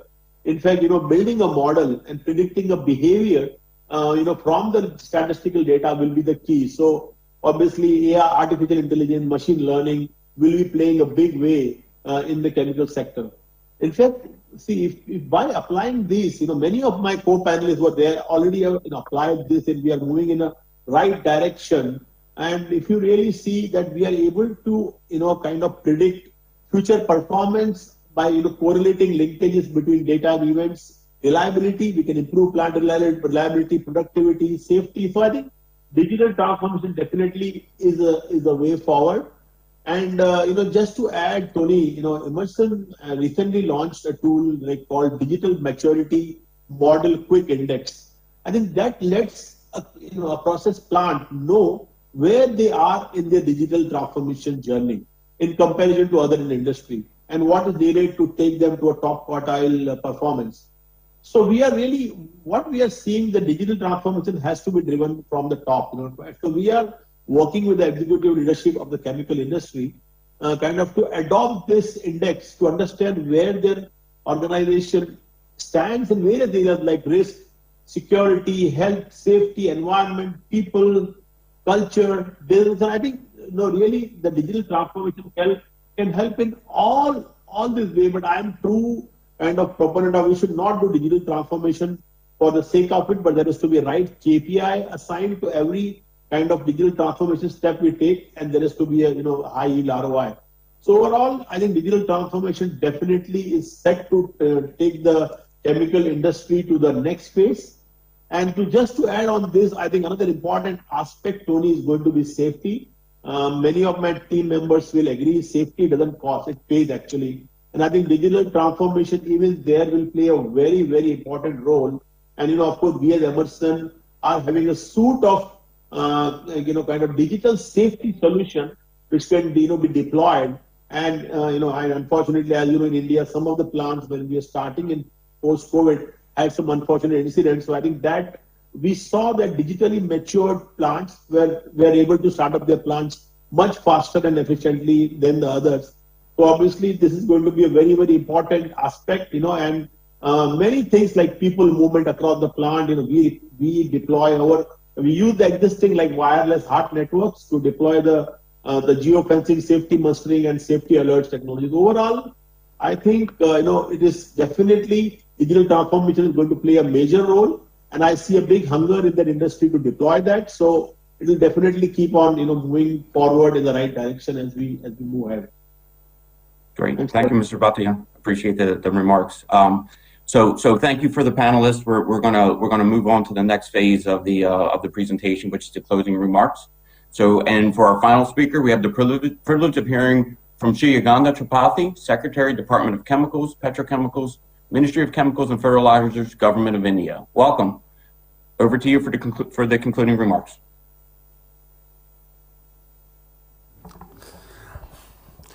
Good morning and good evening. Thank you for having me here.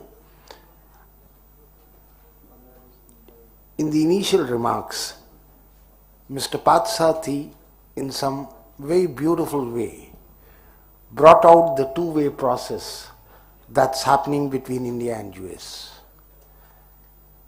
We are all well aware of the presence of Indian diaspora, the role it has played, especially in the field of technology in the Silicon Valley.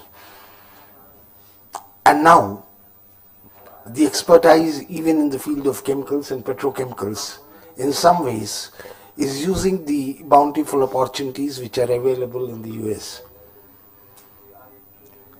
The strategic relationship part of the relationship between the two countries has been beautifully brought out by Dr. Aghi, and I see no reason to repeat anything from there. The only thing I can say and be sure of, that despite different kind of political establishments being there on either side of the country, the relationships between the two countries have always been growing. The rate of growth, the strengthening process, speed may have varied at different times, but over a period of time, the path is very clear. And this growth of the strategic relationship gets strengthened in view of the people-to-people contact, which has continuously been increasing, be it in terms of people going from India and US and settling in there, be it in terms of people going from here to US studying there, or the other way around, going from here becoming US citizens and still having the connect with the country and looking forward to doing something back home in a different manner. The trade relationship, as was very clearly brought out, has jumped by leaps and bounds, but still it remains minuscule.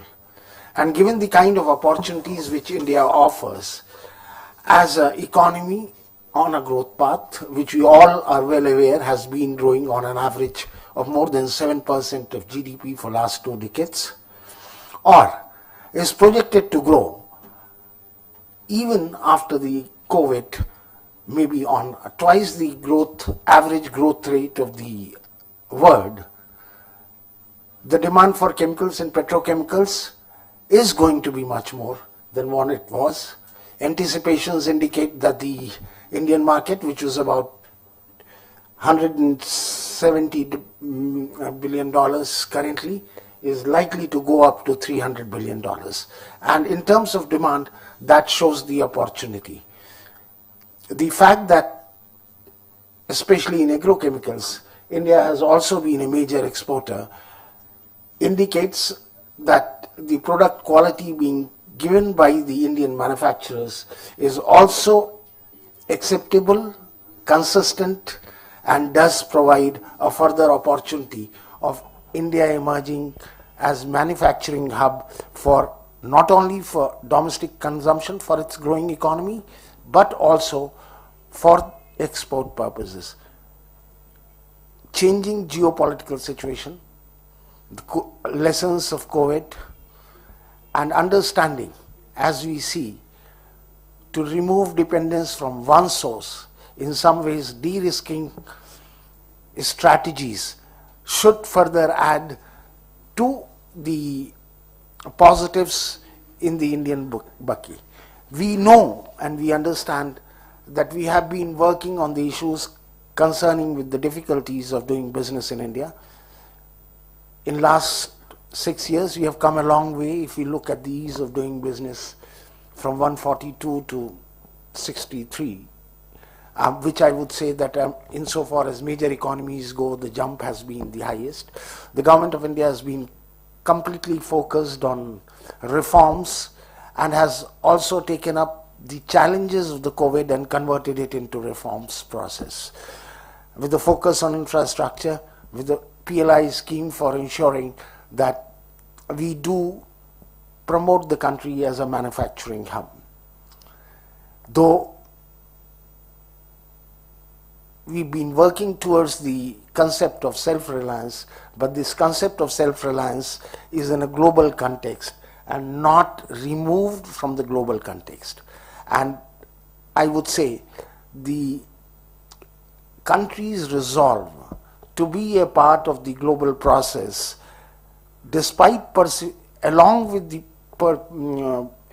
pursuing the goal of self-reliance, is reflected in the willingness of the country in supporting health sector requirements across the world, whether at the initial stages it was in relation with even sending ethanols in some local parts, I wouldn't really like to name the places, or providing masks, etc. to various other countries, and now leading the process for vaccination and using the facilities available in the country, expertise available in the country, not just for the country but for the globe as a whole.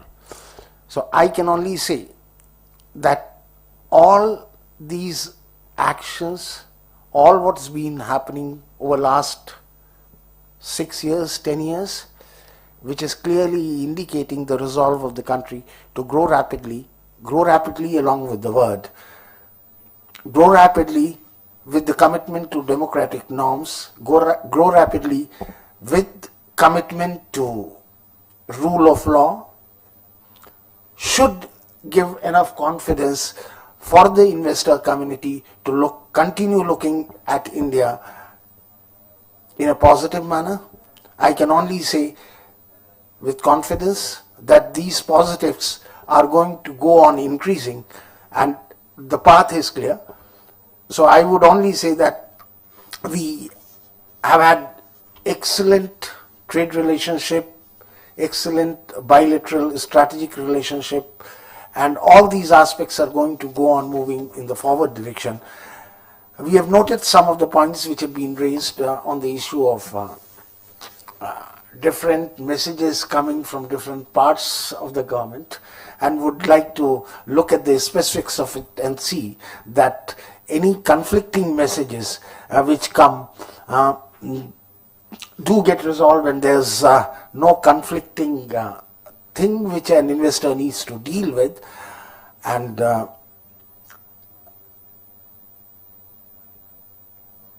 with this, I would only like to further say and assure that we will work towards further enhancing the cooperation between the two countries in the area of chemicals and petrochemicals, along with all other strategic objectives. Before I end, I would like to thank all of you for joining virtually at early in the morning in the US, and those who are there with us in the evening to have continued with us in the late evening despite having had long sessions in the morning as well. Thank you very much.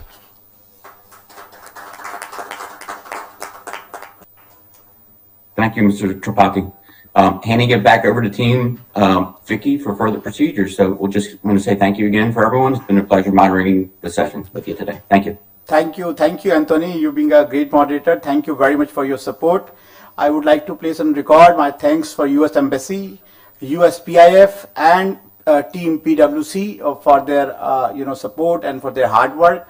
With this, we conclude the 3-day event India Chem International Exhibition and Conference.